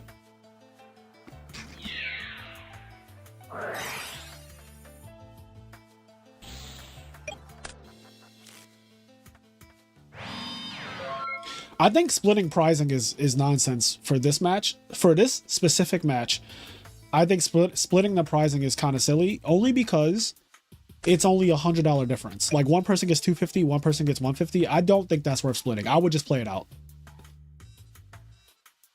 I just don't think there's any reason to like split $100. Like, you're literally splitting $100. It's kind of pointless.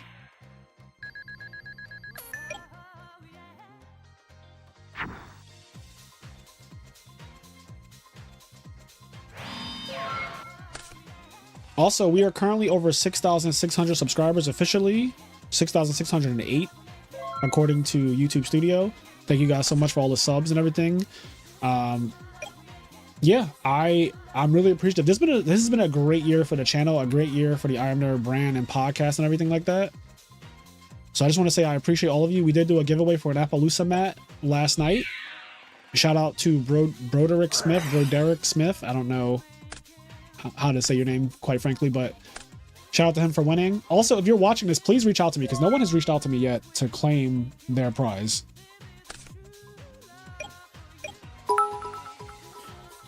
Birch, thank you for the sub. I'm gonna see if I can, because I think this Broderick person is on my Facebook. Maybe not.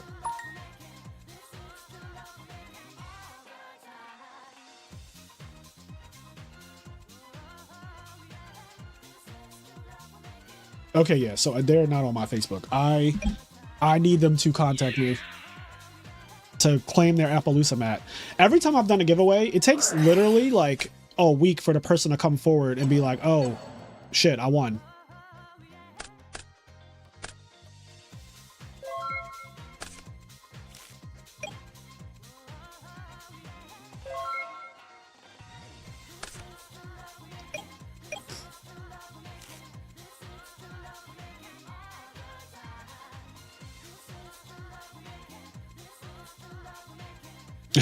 I'm Broderick Smith. I'll take the mat. JK.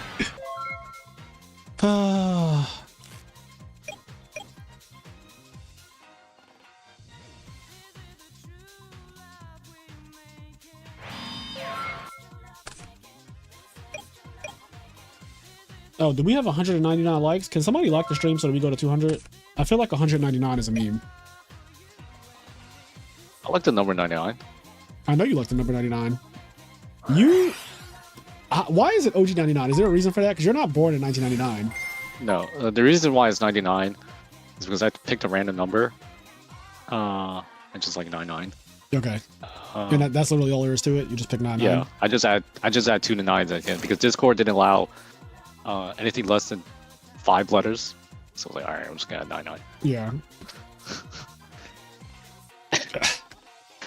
But what Jared said. That's way better than my excuse. He's got 99 problems and Yu-Gi-Oh! Ain't one. Optimal Madden rating. Okay, there's a lot of good reasons to be 99. Apparently. Okay. Okay.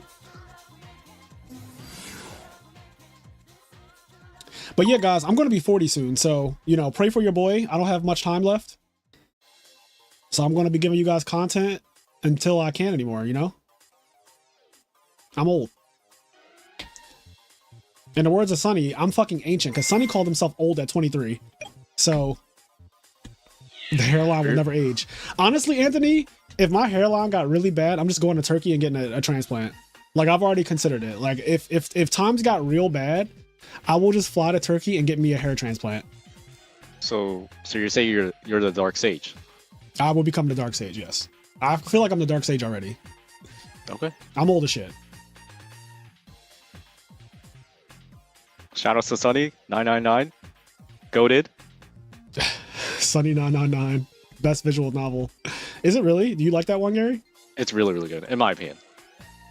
So if y'all don't know, it's like Gary number loves... one, number 2. Damn, number 1 and number 2? For visual novels. Yeah. And in your opinion, or you're saying like worldwide? In my opinion. Okay. So if people don't know, Gary loves anime and manga, and Gary has read and seen, in our friend group in the house, Gary has seen more anime and read more manga than any of us. I think all of us combined. I'm pretty sure.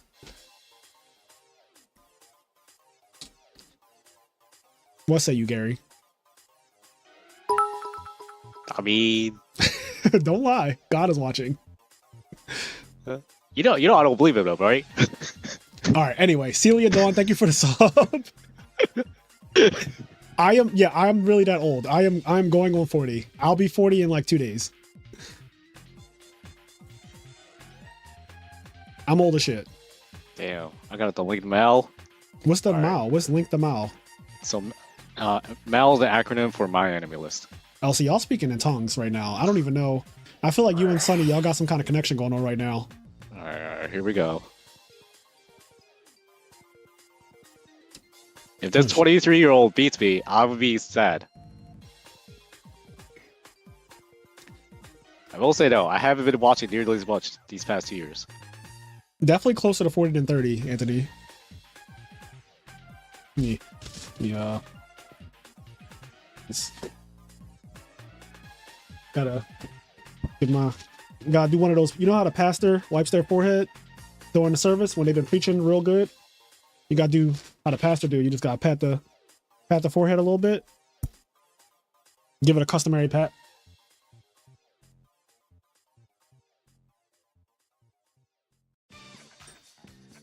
Imagine being 30. Yeah, 30's crazy. Okay, Samu won game 1. Okay.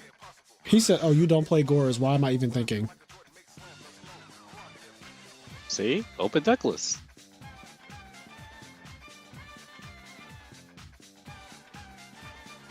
You did say that yesterday when we were reading the deck list about how like knowing that they don't play Gores can affect the match. I will.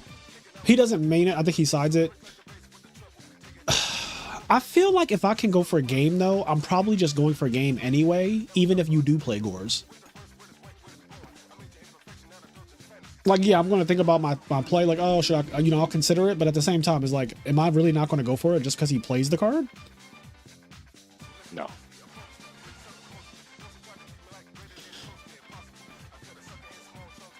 Honestly, my 30s have been the best years of my life. Like, the 20s were hard. I was still trying to figure out a lot of things, and, you know, I feel like when you're in your 20s, you don't really know who you are for a while, but 30 is where you really should start to realize like the person that you are, what your boundaries are, what you like and don't like.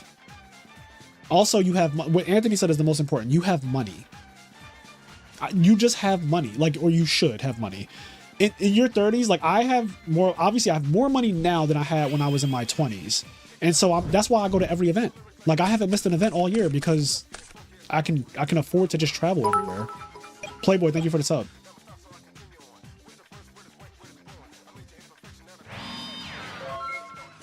Like having money, people don't talk about it enough. People are like, oh, you're old as shit. And like, yes, I am old. But one of the things that comes with being old is that I'm also just not fucking broke.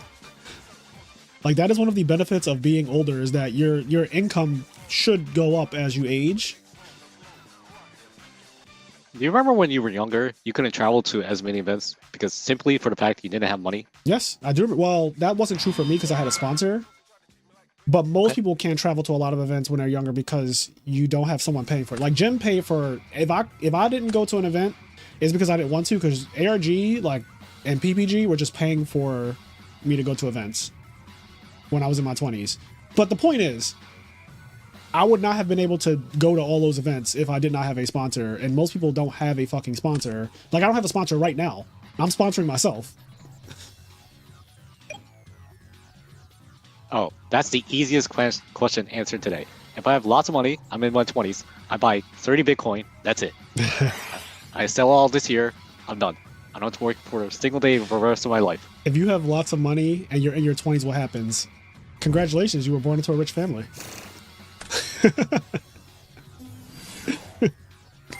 Little Nepo baby.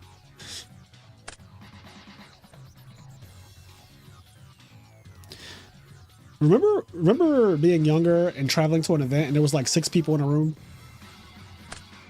Now when we travel, Gary, me and you just came from Anaheim. How many people were in our room? 2. Me and you, that was it.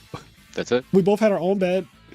And honestly, there are events that I go to where it's just me by myself, because that when you're younger, you put like fucking 6 and 7 people in a Yugioh room and it smells fucking awful. And I'm sure we've all, if you've been to a YCS when you were like younger, you know that experience of traveling and being stuffed in a room with like 6 other men. It's not fun. Yeah, you staying up until like 2 a.m. testing for an event that starts in like a couple hours.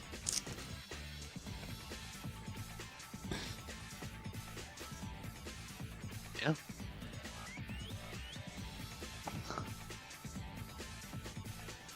Fraser said that to me at RBET Moreno Valley, and then I started a career.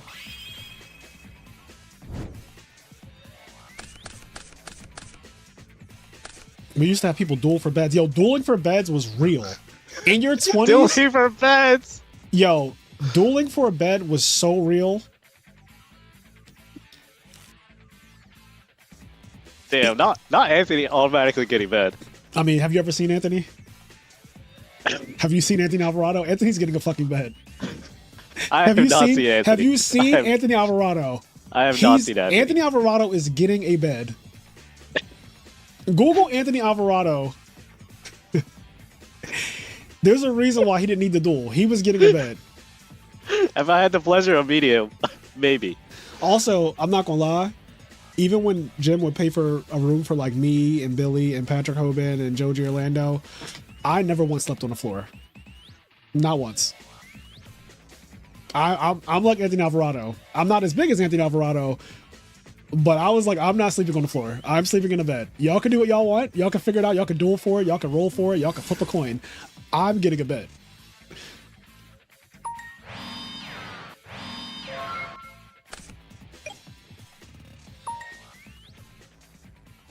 I'm not going to say like who slept on the floor or whatnot, but just know that your boy was always in a bed. Your boy was always in a bed. Your boy right here with the suit on, I was always in a bed. No one can ever say that I was sleeping on the floor. That has never ever happened at a fucking like YCS hotel room or whatever. Like I am not. It's just not a thing.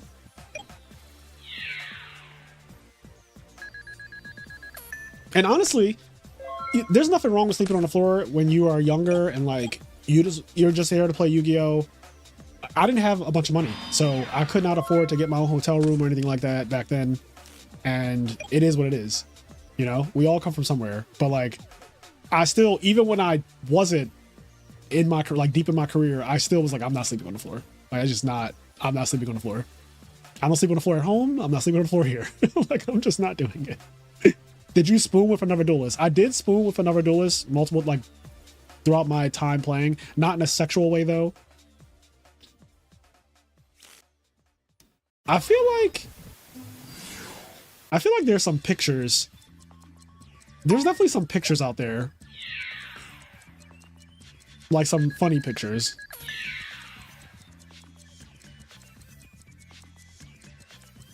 I beat Sonny. He admitted defeat. I'm too powerful. You are too powerful, King.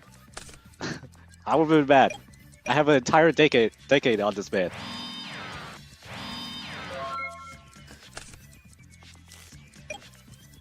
Oh, okay. We are dueling 1-1. Oh, it's 1-1. We're in game 3. I haven't seen a single part of this duel. Samu's flying. He's just attacking. Whatever's back there, you cannot deal. I have not seen a single. When I tell you I haven't seen a single part, Double clue per game? not double clue for game. So the winner of this will get $250. The loser will get $150.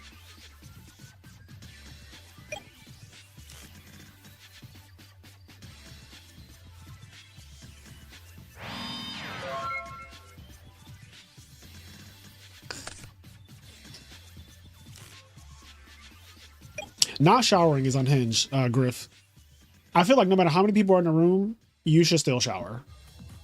You know what I've noticed too? I noticed that when I'm playing Edison at a YCS or like RBET or whatever, the people are older in general because we're playing a retro format that's literally 14 years old. So most of the people are like just older 20s or in their 30s or whatnot. I haven't come across smelly people really like I did when I was playing modern Yu-Gi-Oh, like competitive main Yu-Gi-Oh, whatever you want to call it, like current format. Back when I was playing, 1,000-person tournaments consistently, obviously there was a lot more of a hygiene problem, but I feel like the retro community showers is what I'm saying. Like I feel like the retro community just showers. Yeah, not Duck losing on stream again. Yeah, it's not been.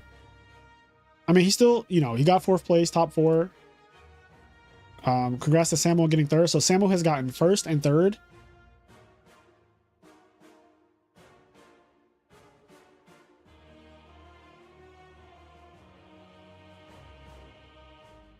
This is the 3rd game I've seen Duck lose with 2 whirlwinds and no Blackwing.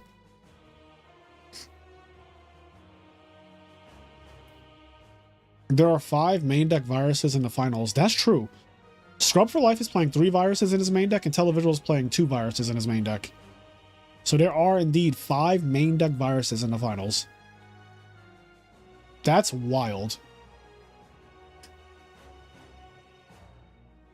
But yeah, I feel like the retro community just showers more.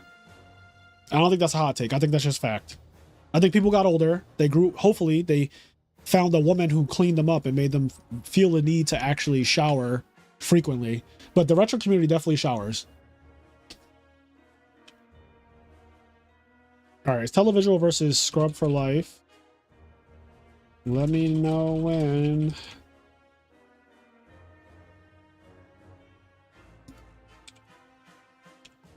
Okay, they did not start. I was about to say, if they start, I'd be pissed.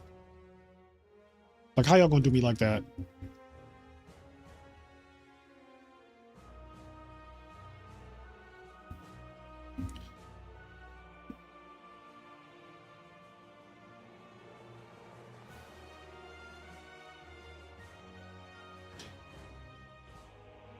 I said yesterday, when these fuckers come out, the new Dragon Rulers, when the new Dragon Rulers drop, I want to play a YCS main event when this shit comes out. I don't know when this is coming out in 2025, but these cards are so broken, and Dragon Rulers is one of my favorite formats ever. So, like, I want to play Modern when this comes out just for, like, one event, or, like, however long this is relevant. I don't care how good it is. I don't care how bad it is. Because I know, like, I know that cards are not... hold on, they're starting.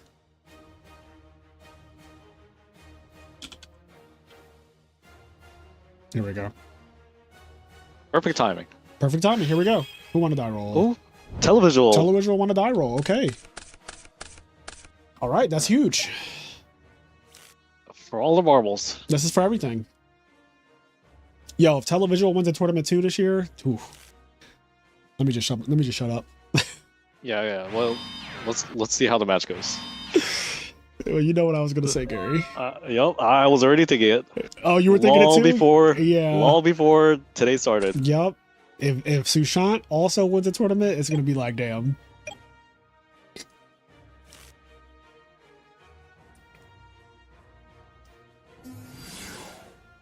I like both Dragon Ruler formats, or I guess all three of them.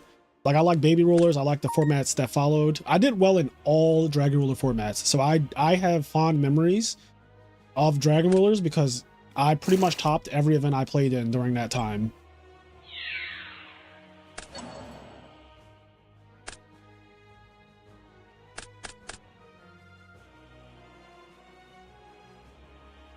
I just remember people not being that good because the deck was surprisingly hard to pilot. But the thing with retro formats is that even if a deck is like not easy to pilot at first, when people get to play it for fucking 2 years or whatever, then a lot of people become way better at a format that they were ass at when it actually happened. One of the biggest skills in Yu-Gi-Oh! One of the things that makes Chris LeBlanc and Jesse Cotton and Paulo and all of those guys who like win a lot of tournaments and do well consistently, Christian Arena, those guys, like one of the things that makes them so good is that a skill that is really big for modern Yu-Gi-Oh! Is adaptation, and you don't really have the need for that in retro because it's locked. So it only changes so much. Even the changes aren't like Yu-Gi-Oh! Has changed a lot since Value Turbo became popular in 2023, but it still hasn't changed to the point where Value Turbo isn't still just look at it. It's in the finals, right? Like it's a mirror match in the finals. Whereas when a new pack comes out, when a ban list comes out, all the players who go to the next event have to adapt to massive changes. And most Yu-Gi-Oh! Players are not actually good at that skill. Like adaptation is a skill that you do not need for retro. Like basically what I'm saying is that a lot of Edison players have been practicing the same punch 10,000 times. And so they've become good at that one punch because they've practiced it 10,000 times. If you get to play a format for literally years, you shouldn't be ass because you've been doing the same thing for fucking years now. Whereas again, when the ban list comes out in Modern and when a new pack comes out in Modern, everything changes. Literally everything changes. The ban list changes things drastically. A new pack changes things drastically.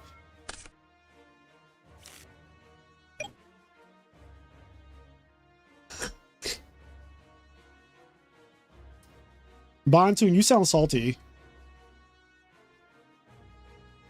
Not everybody who's good at Yu-Gi-Oh! Has to spend a shit ton of time no-lifing the game. That is an insecurity that I feel like you have, that you believe that. Some people are just really fucking good at adapting.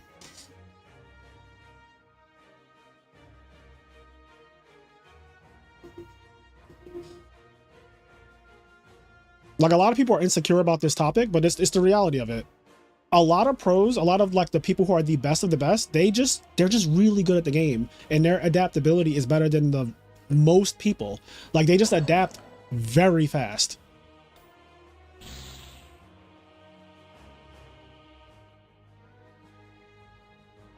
What's up, Turtle? I've been seeing your messages. I don't know what attention you want. Notice me, senpai?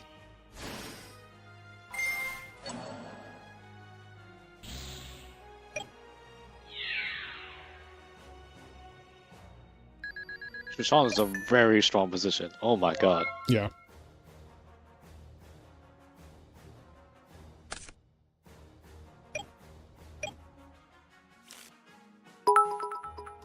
Rafa, thank you for the sub.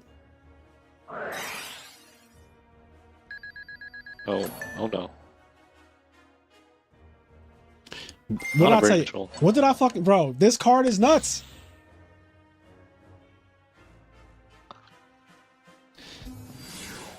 There it is. A fucking raw Plague Spreader zombie, torrential. Okay, he stopped the crisis because that was about to be really bad. But look at how brain control took him from being in a terrible spot to now they're even.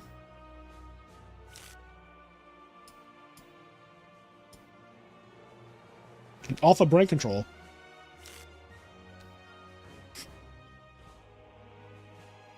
Yeah, some people are just really, really good at adapting. And again, like in Edison, it's only so long that you could play this format before you start doing well. I feel like if you put any effort in it whatsoever, like if you actually try to be good, I feel like if you just keep playing a format for years, you should become good. Otherwise, I'm not really sure what you're doing. You're practicing the same punch 10,000 times. Now, if Edison had a ban list every couple months, like if we literally got a ban list when the regular ban list came out for Modern, that'd be insane. Like if we just straight up got a ban list, I guarantee you would see who's really good at adapting. You would see that skill like change. You would just see a different skill set being used. A lot of people basically are only good because they can copy a deck list. Like they can copy, oh, this is the Blackwing deck to play. This is the Hero Frog deck to play. This is the Value deck to play. And they just copy it. And then like, if it's your day, you're going to do well. Oh, did Shushan lag out? What? Oh, yep. Not in the finals. Oh no, did somebody no. dox him? Oh no. Oh, Okay, he's back. he's back. Ooh, that was scary. That was scary for a second.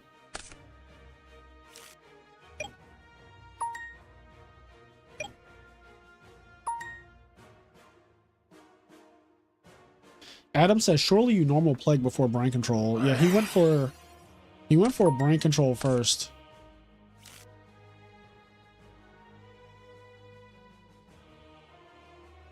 It is the finals though, so there's a lot of nerves involved, I'm sure.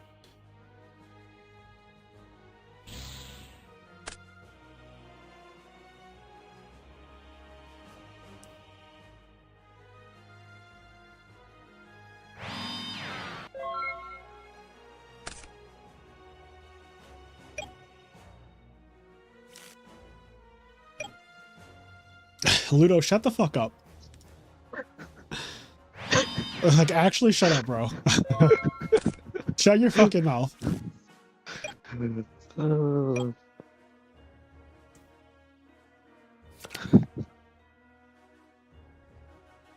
Ludo's great.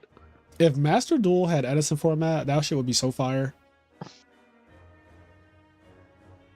I just feel like it can't have Edison format because there are too many rules that are inconsistent with Modern. So it would not, like, either they're going to code in Edison rules that are only for Edison, which I do not think Konami will ever do that, or they're going to make it modernized where all the rules are just modernized. So Raiko doesn't target, Raiko doesn't cause things to miss timing, shit like that. They'll just change it to be consistent across the board. That way, if somebody plays Modern and Edison on Master Duel, they don't have to be like, well, why does my card not work the way it works in this other format?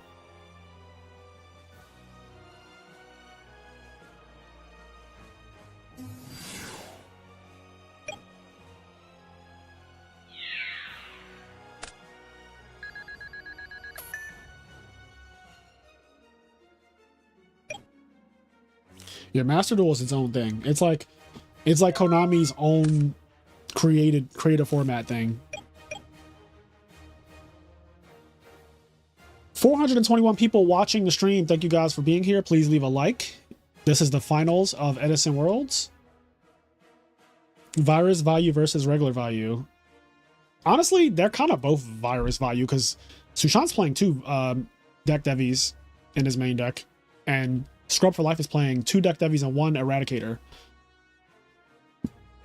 But for the sake of what it is, I'll just call it virus. Oops, not virus value versus value turbo.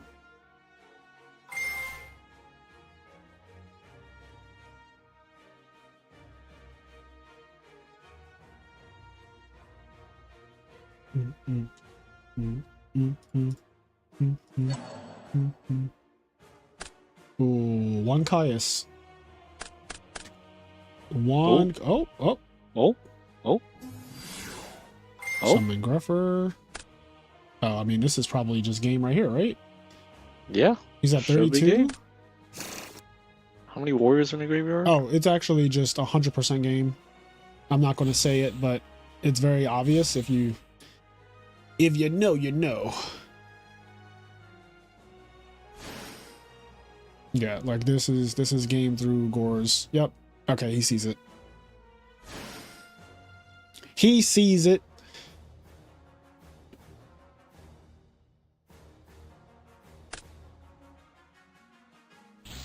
Yep. Army arm for game. Game through everything. Yeah. All right. So game 1 goes to Televisual. He is 1 game away from winning Edison Worlds 2024. Keep in mind, he got in at X2. He topped at X2. And we've been seeing a lot of that lately because YCS Sacramento was won by Denny Yu, who got in at X2. I think he was the only X2. YCS Anaheim was won by the Blackwing guy, who was X2 as well, if I'm not mistaken, right, Gary? Yeah, he was X2. He was X2. Sushan is X2, 1 game away from winning the whole thing.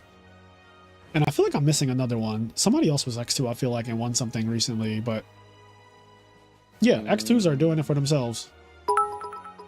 Chicken Wings, thank you for the sub. Chicken Wangs. What a name, considering that it's a Birds finals.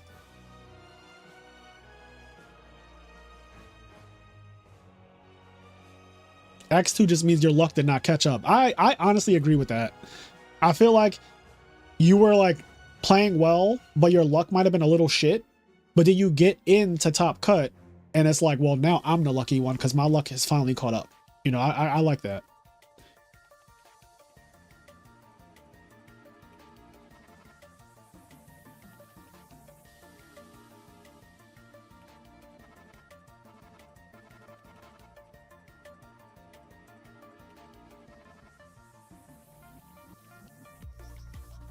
You think Oscar was X2 when he won? Matt was X2 when he won. Yep, I remember that. Yeah, X2 is honestly, it's a good place to be in. It seems like, because your luck just hasn't caught up. Crazy the Frog guy beat both of them that are maining multiple DDVs. Yeah, I think the Frog guy did play against both of these people. Actually, let me double check. Oh wait, no, that's not the correct way to do that.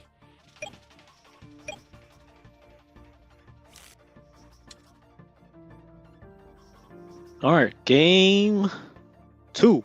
Oh, they're telling me you don't have permission to do this. That's annoying. Who just subscribed?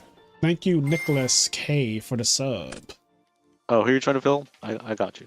I wanted Alistair's film, but if you're trying to do his, I wanted his Swiss rounds of replays, but it says you do not have permission to do that.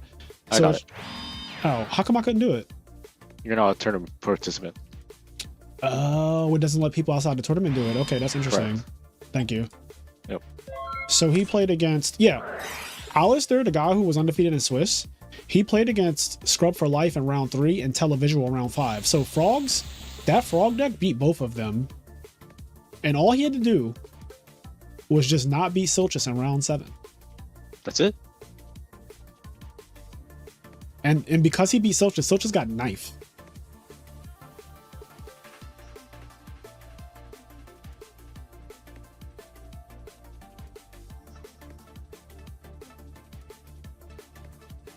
I have not played Final Fantasy VII Rhythm Theater or Final Fantasy Rhythm Theater. No, I have not.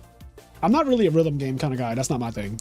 Like I can watch someone else play a rhythm game for a little bit. And back when I was in college, I used to play Rock Band with like my dorm because I lived on campus. And Rock Band was really fun because they'd be like, Fraser, you're black, so you're playing bass, and I would just play bass, and I was really good at it for some weird reason. But I don't prefer playing rhythm games. Like, it's not like I won't go out myself and buy Rock Band or Guitar Hero myself, but I did enjoy playing Guitar Hero when someone else had it at like a dorm party or something like that, like a party on campus, or like if we were just chilling on a Tuesday ordering Domino's and like playing Rock Band or Guitar Hero, I would play it, but I didn't buy it. Like, I would never buy that.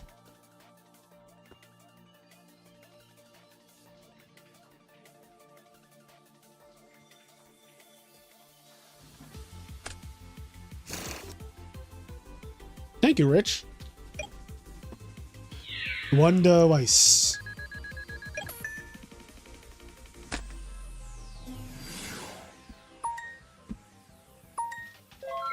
Alright.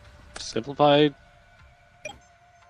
game state. Very simplified game state. A Sirocco for the crackback, but then the value. Oh, he has a not Gruffer, a Necrogardner, so it makes it complicated. This situation where you have a Sirocco and Gardner is so strong. Like, I feel like if you can keep creating that scenario, it's very strong to be in that position in a bird mirror match. Because they can't just Sirocco you. One of my biggest problems is obviously the Sirocco wars, but like when they just literally can't do that, really strong.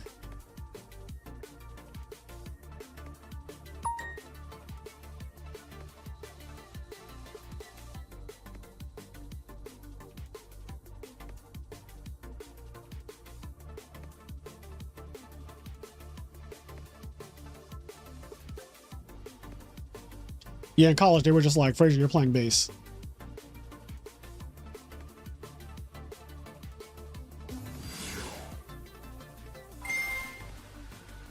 I just had to hold that, you know?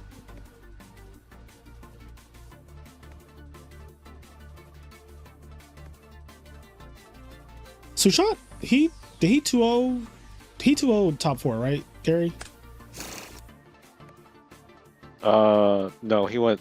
It was top 4 was against Samu, was right? it Samu. Yeah, Yeah. I thought he 2-0. Maybe I think not. it was a 2-0. I feel like it was, though. I don't remember. Guys, do you remember if he 2-0 top 4?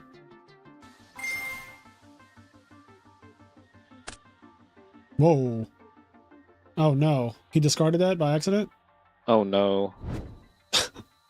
Not Bruh. Not the fucking Fusilia dragging the dual mode bees going to the top. This shit's over, y'all. This is grand finals, yes. This is grand finals.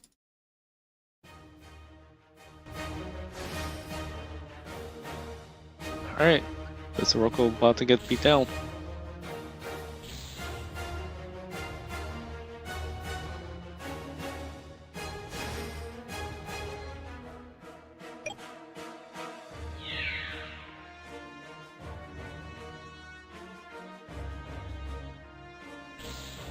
Gardner, yeah.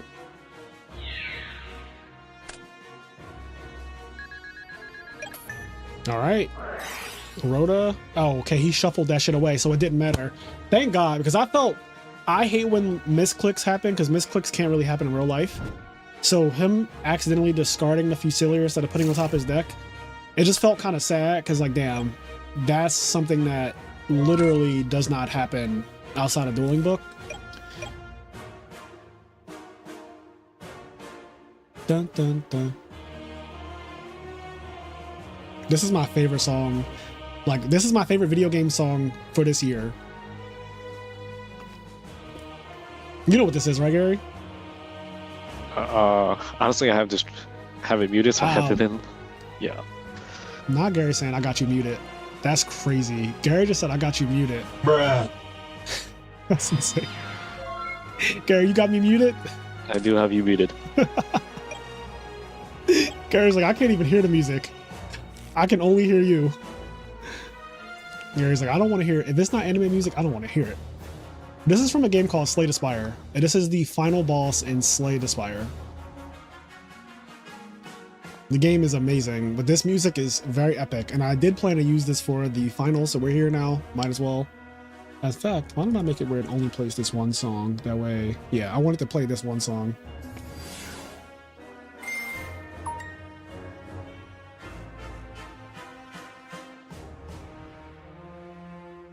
I've played people that drop cards in real life. That's true. I've definitely played against somebody who dropped cards out of their hand. Oh no. He just passed. It's okay, we're just going to game 3, it's fine. This is so bad. Blaze Phoenix, thank you for the sub. Also, don't count Sushan out, because you know... Oh. He flipped that. Yo, his finger was on that. His finger was on that.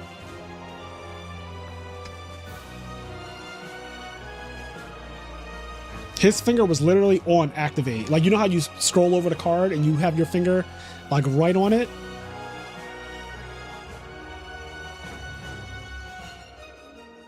The Fusilier went to the top of the deck, then he played Eroded to shuffle it away. That is a Magic the Gathering trick. If you ever play Magic the Gathering, people do that with fetch lands. So they'll put a card on top of the deck. Oh my god! Oh my god!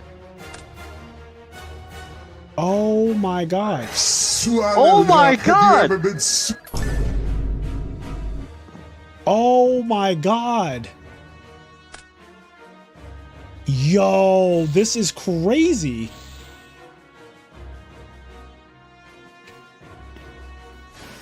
Summon Plague Spreader Zombie? Make Colossal Fighter?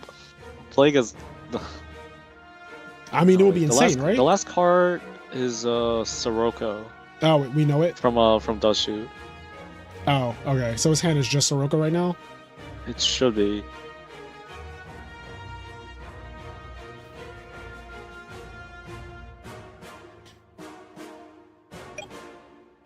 Yo, that was epic as hell.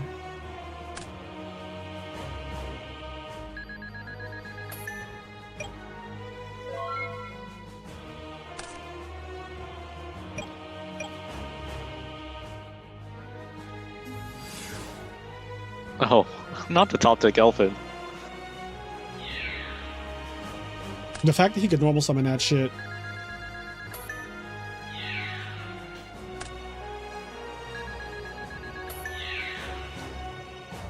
Alright, MST or heavy pregame?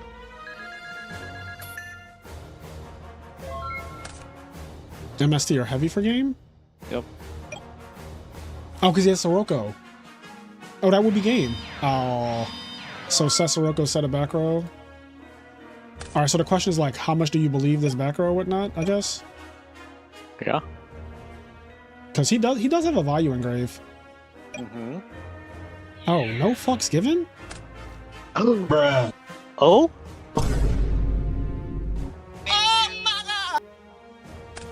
Swallowed up. Have you ever This been is the swallowed craziest up? Have you finals, gone through a man. time of swallowing where everything was overwhelming and you... Oh, Shushan is the prince that's my promised. Oh my god. Yo, he really is him, y'all. Bro, that was fucking crazy. He's really him.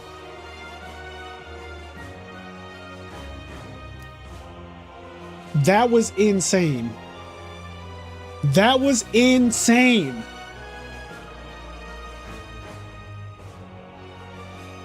Yo, if he draws MST or heavy, he just wins. Brain Control also wins, right? Oh, he played Brain Control already, damn. Yeah, he used it earlier to the Grepper. Oh, okay. Yo, can we get a like for that Mirror Force off the top? Can you guys like the stream, please? Please? Okay, well, alright, now we're going to game 3. Alright, who do y'all have? Like the stream, please. Please like the stream. Get us, we're almost at 300, or no, we're at like 2 something.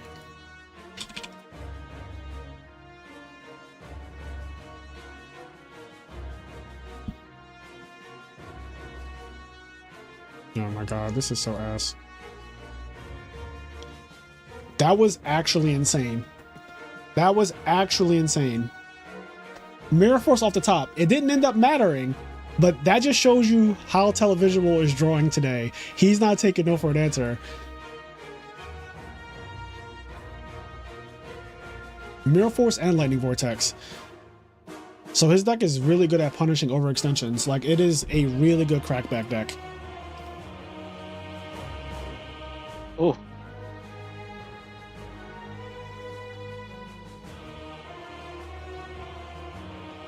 That shit got my blood pressure up so high. I can't take it. My anxiety right now is through the roof. Game 3, finals. Here we go. This is for everything right here. This is for all the marbles. This is for everything right here. Somebody is the 2024 Edison World Champion and $1,000 richer.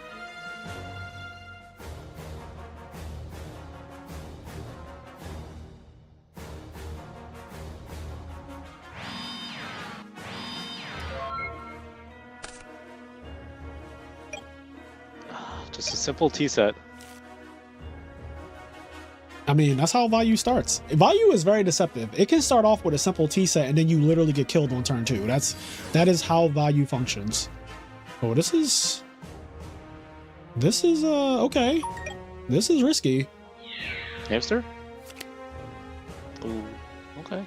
Okay, what does that tell us though? He doesn't have a Raikou, right? Like, He doesn't have a... or probably... he or could he have a doesn't Raikou, wanna- but he was afraid, you know, he could be playing around mind control. That's the thing. Yeah. Playing around mind control, doesn't want to set it turn 1. Maybe multiple monsters in hand. I do kind of agree with ProStorm. If you note it after Dust Shoot that his only card in hand, which he just set to his Monster Zone, was a Sirocco set, you win if you... Like, you can put Goyo in defense mode and you're just fine.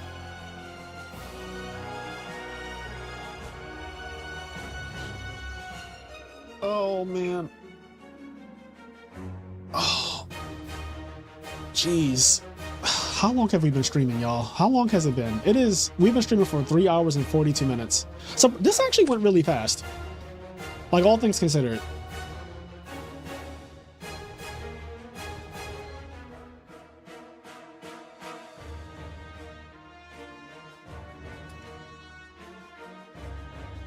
All right, I'm going to end the poll. You guys had enough time to vote. 97 votes. 59% of people said that Televisual is going to win. 40% of people said Scrub for Life.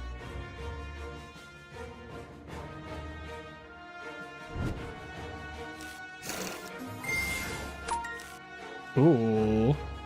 Skill drain?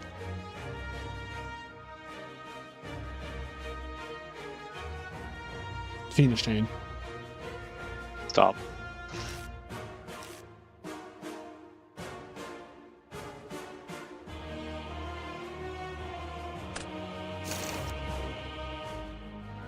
Okay. Oh, he said he lagged out.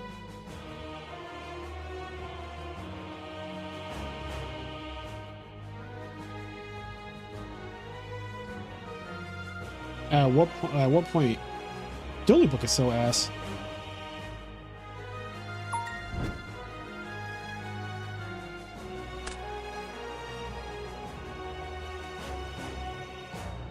Okay, he's just saying, like, it's being very slow. Please wait for a response. Oh, man. Oh, I mean, I don't blame Shishan. It's very tense.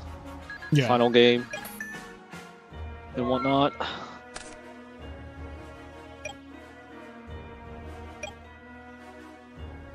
All right, how does Scrub respond?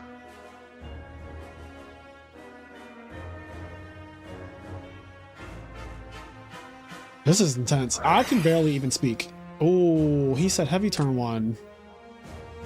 Oh, he's up to some trick shit.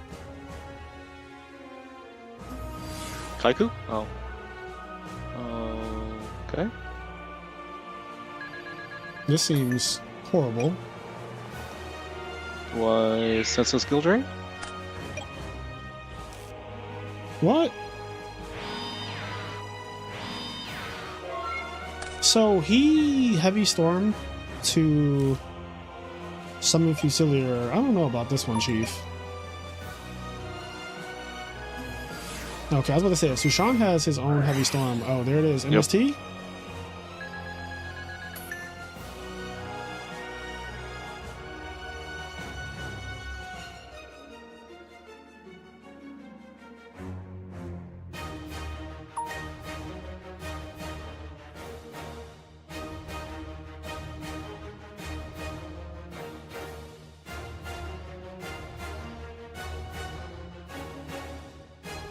Is he thinking on the skill drain, or is he thinking after skill drain resolves? That's the question I have. Like, when are you thinking? Does have the MST. That's huge. Yup. That's huge, because this fucking Fusilier is ass.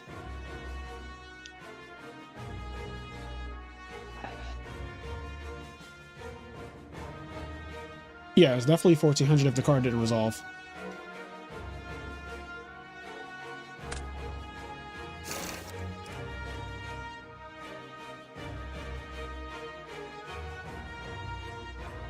I think televisual's him.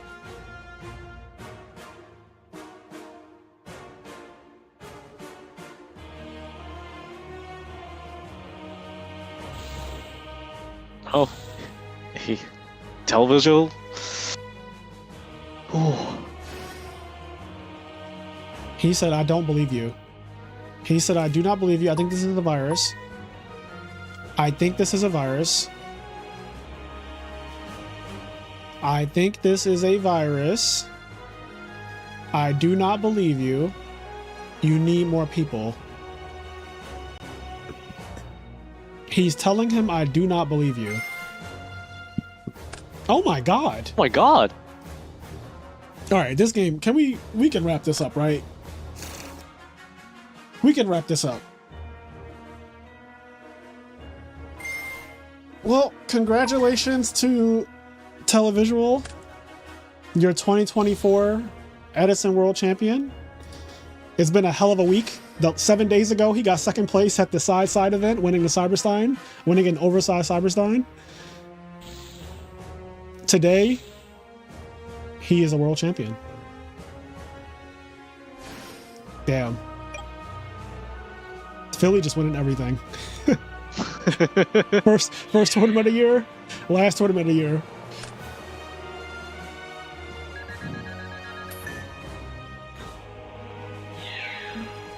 Come on, Sushi Meat. Bring it home. Bring it home. Bring it home. Bring it home. We are swinging. We are swinging. Yes! Congratulations to Sean Televisual for winning 2024 World Championship. He is your newest World Champion. Congrats, King. That is actually so insane. Hold on, let me edit this.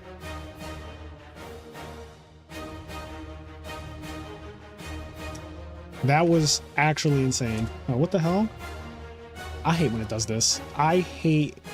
Okay, let me disable this.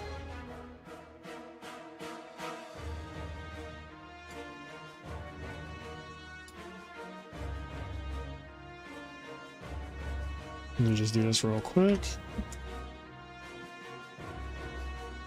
So, there you have it.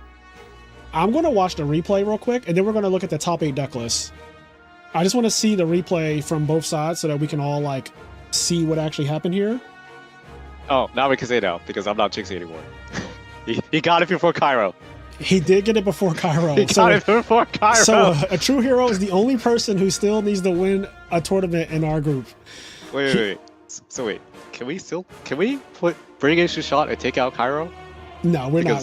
We're never giving up our Cairo. Because the house is full of winners, is it not? Oh my god. Gary, stop. Stop, Gary. All right. Oh my god. Congrats, Televisual. That is insane.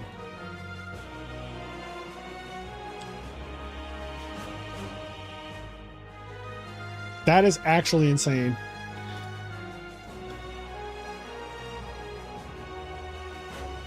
I'm seeing if Televisual wants to do a voice chat with me and Gary. Gary, ask him to voice chat. I'm messaging. I'm sure he's getting a lot of messages right now. Yeah.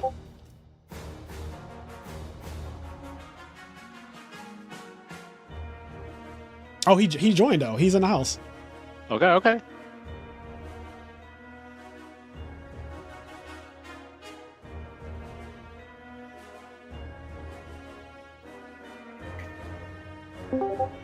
Oh shit! The world champion televisual. Yes! How you doing, King? Let's go. How you guys Yes, doing? bro, you won. I'm so fucking excited for you, bro.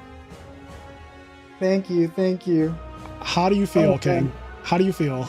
Hold on, I let me feel turn the music tired, man. down. My bracket was insane. You had an insane bracket, bro. You just were the king of the side events. You just got second place 7 days ago at YCS Anaheim. And now you won Edison Worlds and then you're $1,000 richer again. And you got an Yes. honest mat and you're a world champion. How does it feel, man? How does it fucking feel? It feels good. To be honest, though, we split before we even started. I mean, obviously, like that's why I said Yeah. $1,000 because even, yeah, I'm not surprised because the money part doesn't really matter. So you just split the money, but somebody still has to be the winner and you are the Yeah. winner. Yeah. I'm going to put up interview with the winner. So why don't you tell us, hold on, tell us about your deck. Like obviously it's Value Turbo. I'm going to pull up the deck list real quick because Jazz did send me, I'm going to pull up your deck list. I just want to ask you a couple questions on like, you know, one hamster or two, you know, stuff like that. The hard questions. The hard questions, bro. All right, so you got in at X2, but your bracket was insane. You were the highest X2, and I said that yesterday. That if Yeah, you won so- your round 7, you were guaranteed top. Yeah, I went 4-0 and I had to play like everyone who I thought was like the first 4 players I played were like people who I thought were some of the best players to ever play the game. So I had to play Turna, Ludo, Samu, and Beast Mode. Yep. And then I lost to Frogs, and candidly, like I misplayed a few times and I was tired. And then I lost to Black Wings in game 3 to like a brain control. Jesus. And you brain control Samu to like win game 1. That was fucking insane. Yeah, he decked out me for like 5. He did deck dev you for everything. You still won that game. And oh my God, Yu-Gi-Oh was crazy. Yu-Gi-Oh was so crazy. Holy hell, that was epic. Yeah, that was intense. Is this the same list you used? No, this is not the same list you used last weekend, is it? No, I made a couple of changes. I like took out a hamster, I took out compulse, and I took out oppression. And then I added in a second DDV. So those were the changes. You were playing 42 cards last week, right? Yeah, I was playing 42. And I was giving you shit about it, and you I still think the 42 is good. It's just I didn't. Yeah, I don't know. Are we 42 going to change anything now? 42 didn't win you Worlds, King. 40 got you That's there. right. See? Yeah, I mean, I'm not off the 42, but I just wanted to put 40 on this one. Oh, shut up. I'm not off the 42 is crazy. Oh my God. This is great. Your side deck, it's the one-up side deck. We've been seeing a lot of this lately. 1 Cyber Dragon, 1 Crow, 1 Faustina, 1 Kaiku, 1 Vanity's Fiend, 1 Vortex, 1 Soul Release, 1 Starlight Road. We saw Lightning Vortex was actually insane for you. Was it good outside of, because we saw your opponent had the Solemn, which is honestly like, I mean, if I can draw a Solemn out, I'm pretty happy with that, to be honest. Because if he did not have specifically Solemn, he lost the game right there. Like if he did not have specifically Solemn Judgment. Yeah, I think so. The side deck I didn't change at all from last week, and I just swapped an oppression for DDV. Yep. So those cards, so DDV I felt like, was in the side deck and oppression was in the main deck. You just moved those cards around. yeah, I just swapped them. Because oppression felt really bad in the main. I don't know. Like I played against a lot of frogs in that side event last weekend. Yeah, same. And like Crow, Dyna, Kaiku, Vanity, Vortex, Soul Release. Like it just felt like the perfect 5-6 cards against it. Like they don't expect it. Yeah, it's everything. You're see signing one you're expecting- signing all of the hate, like all the different kinds of hate. Yeah, I think I sat out like 10 cards against frogs, and I bring in like 10 cards. I don't know. Like that matchup was so tough. But it worked really well because I beat all the frog players that I played last weekend, and so I was like, okay, I'm not changing anything because that's the hardest matchup. And Yep. if this worked, then I'm not changing it. Yeah, I mean this is solid, bro. Value Turbo with the double deck devastation virus. I'm not surprised. This is the culmination of 2024. The finals of Worlds being a virus value deck versus another virus value deck, basically. Yeah, I felt like 2 DDVs are fine, and I mean, I side them out against Blackwings. I know people say like it's good against Blackwings, but I think it's okay, and Dust Tornado is just better. But yeah, one Hamster was good, double DDV was good, no Solemn was good. Oh yeah, you didn't play No Solemn. oppression, I love, we love no in the oppression in house. the name. You belong in the house, King, because we are a no Solemn playing group of people. At Yeah, least, I had to copy Gary on that one. yeah, we like our no Solemn decks, and I mean, so far, me, you, and Gary, no Solemn. We're getting there with no Solemn all year. Yeah, yeah. It is not that good. Yeah, It's a lot of good. people have a It's hard good time against letting certain go of it. matchups, but- Yeah, it's like in value you have to trade a lot of life points for until you can get the kill shot, so it's like not the best. Yeah, this man, I'm gonna go over the top 8 deck list. Sushant, congratulations again. And Thank you, thank you. I want to see that Matt in person, that fucking honest Matt. I want to see that in person. I'm sure it's gonna look fantastic. I'm sure there's a lot of people messaging you right now and a lot going on. I'm gonna let you decompress because I know what it's like when you first win. It's a lot of energy. Congrats to you. Today is Yeah. your day. 2024 is your year. You just started playing Edison format after being away from the game for years. And look at Yeah. you out here. You got second this year at an EWCQ, right? Yeah, I topped an RBT as well. You topped an RBT. You got second at EWCQ. And then now you were the king of the side events at YCS Anaheim. And now you won Edison World. So, I mean, what a fantastic year, right?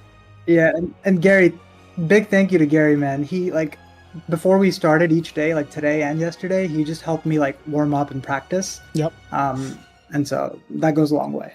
It does. It goes both ways. So yeah, it does. Yeah, I love our little test group. Like, again, I said to people, you were the person that took me and Gary to RBT Maryland.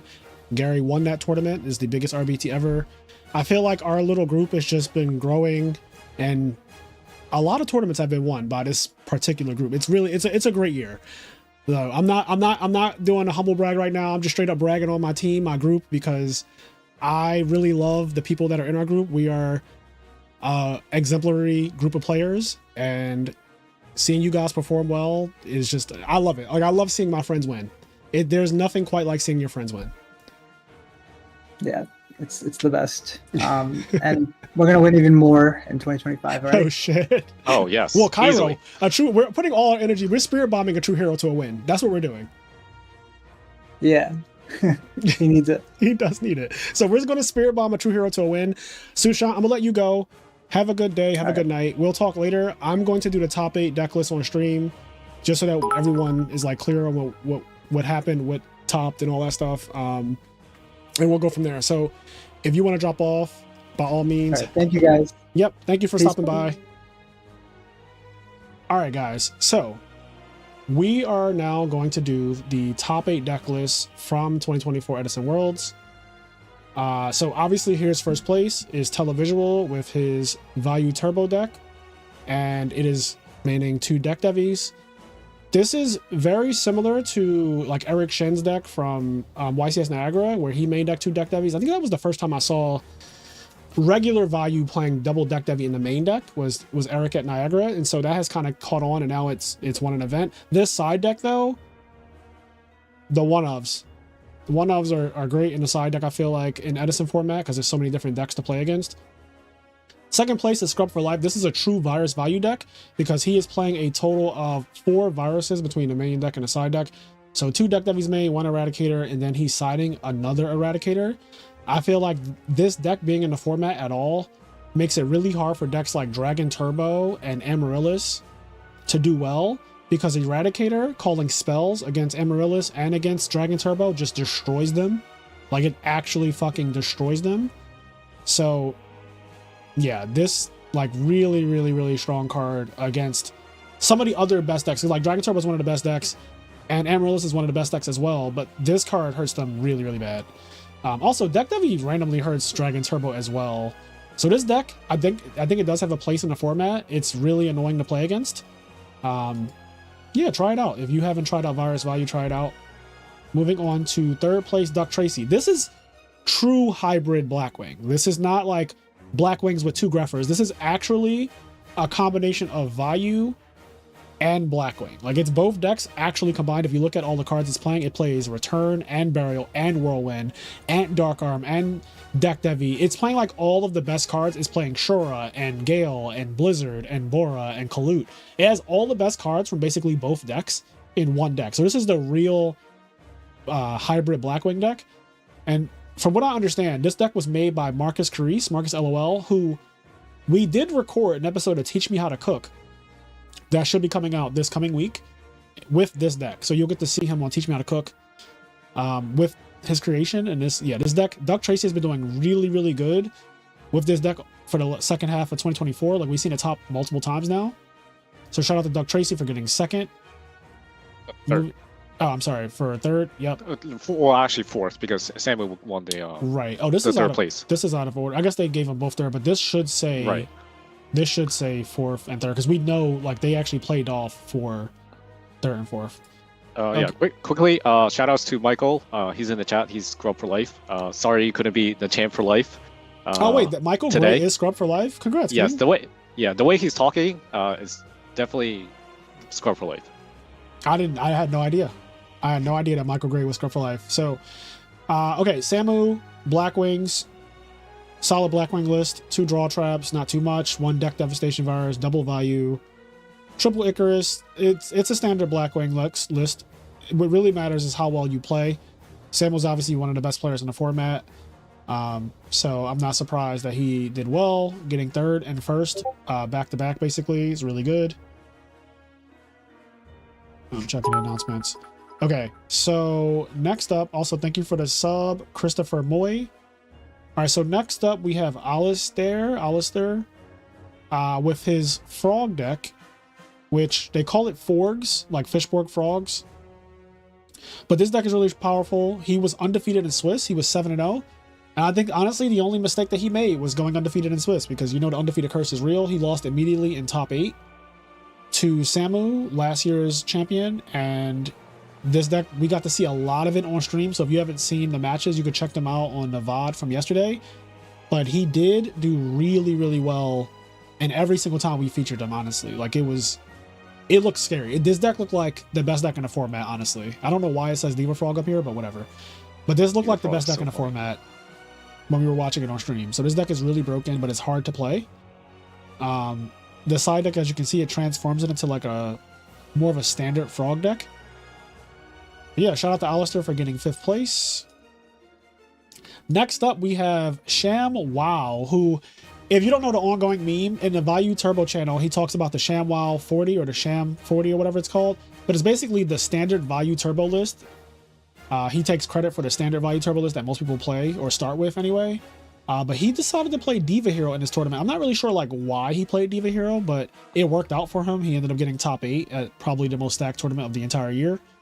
And yeah, the ShamWow 40 became the Diva Hero 40, and I want Cairo to go back to Diva Hero because, again, Cairo's best placement ever was 2nd place at Ultimate Time Wizard 2023 Nationals, and that was with Diva Hero. He's played Blackwings. He topped with Blackwings. He got 3rd, and he topped with, or no, he got, was it 4th? I think he got 4th with Blackwings, and he got 3rd with Vayu Turbo.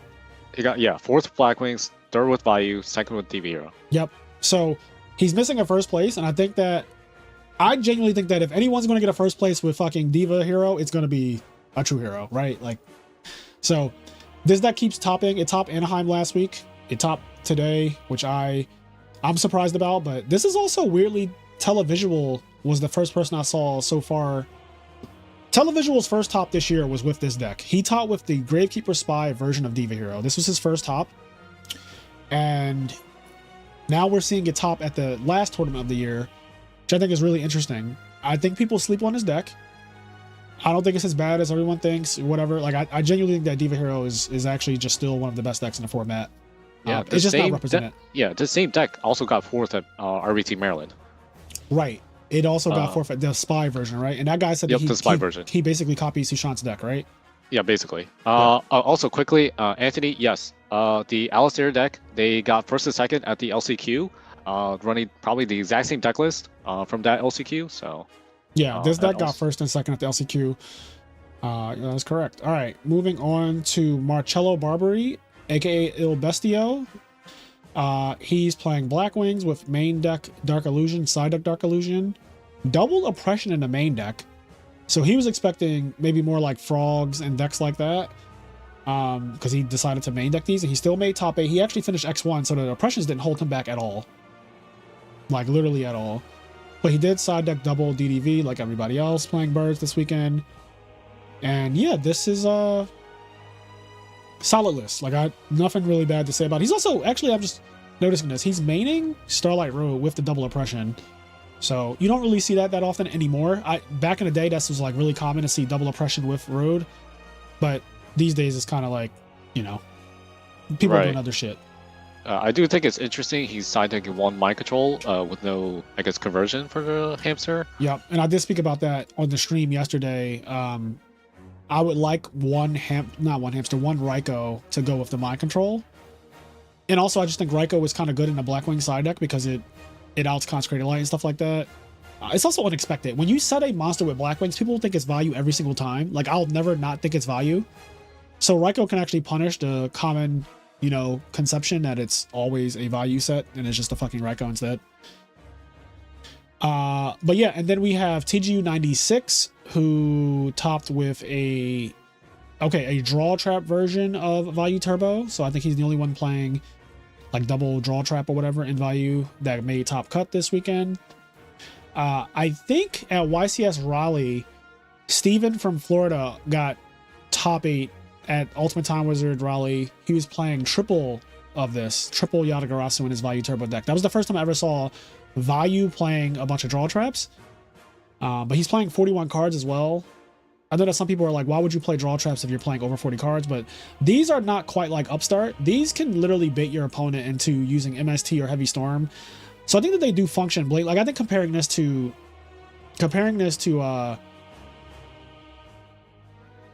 these draw traps to Upstart is not correct, in my opinion. I just think that that's not a correct thing to do. They're very different. This list is very interesting. There's no Kaius. Yep, I see Fazuni said no Kaius, and Cold Wave and Lila, some tech that we just saw a True Hero top with at Anaheim. Yeah, no Kaius is also, so the only other person I know who did no Kaius is Oscar. Yep. At YCS Indianapolis this year, I played against Oscar Zelaya in the finals, and I didn't notice at the time. I had no idea, but he was not playing Kaius. He wasn't playing Torrential, and he wasn't playing Gores. And I don't think he was playing Brain Control either, right? I don't remember. Yeah, I don't think he was. I'm gonna top 8. So let me transform this. So I want to say, so again, shout out to like everybody. Let me move this to the side. Shout out to everybody who topped. This event was very stacked. Sushant's bracket was insanely stacked. Gary, if you don't mind, can you film Sushant Swiss so I can see like the exact, I want to pull it up on stream to see who he had to go through to win the whole thing. Oh. Yeah, they removed it. They took it out. Okay, that's fine. All right, hold on. Let me see if I can find it. Yeah, you could probably still do the thing, but okay, I'm gonna go back to this screen. So there's your 8 deck lists. Here they are. These are all the deck lists right here. If you want, here's a link. Let me see this. Here's a link to the deck list as well.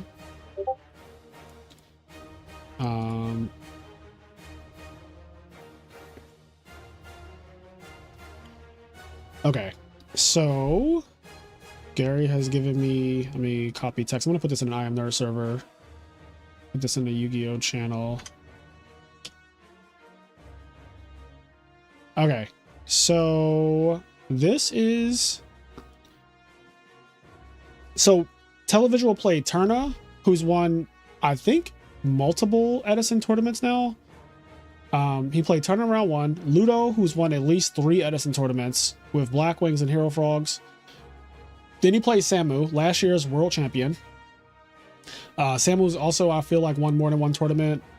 Beast Mode, just a solid player overall. He's also one of the people that, he doesn't play in every event, But when he does play, he typically does perform decently. He's topped a lot. No zombie player. I think the only thing holding him back is that he chooses to continuously play zombies. But like other than that, Beast Mode is just a really solid player. Alistair finished first in Swiss, went undefeated altogether.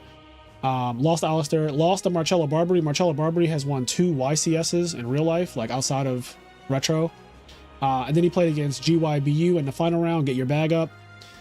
And then in Top Cut, we know he played against Samu again for a rematch. He played against Scrub for Life in the finals. And I don't remember who he played in Top 8. I forget who his Top 8 opponent was. Actually, I can just check this. So he played against TGU 96. So yeah, pretty stacked bracket. He played against like, I want to say 10 wins between all the people he played against. There's like 10 actual tournament winners, like 10 wins that he played against in his bracket. Crazy, like crazy stuff. So congrats again to Televisual. Congrats to everybody who made Top 8. Shout out to Format Library for hosting this tournament. It's been a crazy year. Next week, I'm doing the I Am Nerd Winners Ball. So everyone who has won a tournament in the I Am Nerd Discord server, we're having a little invitational tournament. I'll be streaming that, same as I was streaming today. Definitely stop by, guys, on Saturday, December 21st.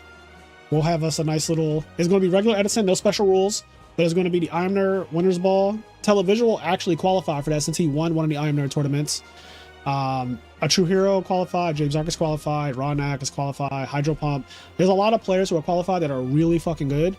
So it's our little invitational to wrap up 2024. So stop by again. That's December 21st, next Saturday. And with that being said, I think that's everything. I wanted to do. We did the giveaway yesterday. We went over Top 8 deck list today. We had Televisual, the winner, come on for a little interview.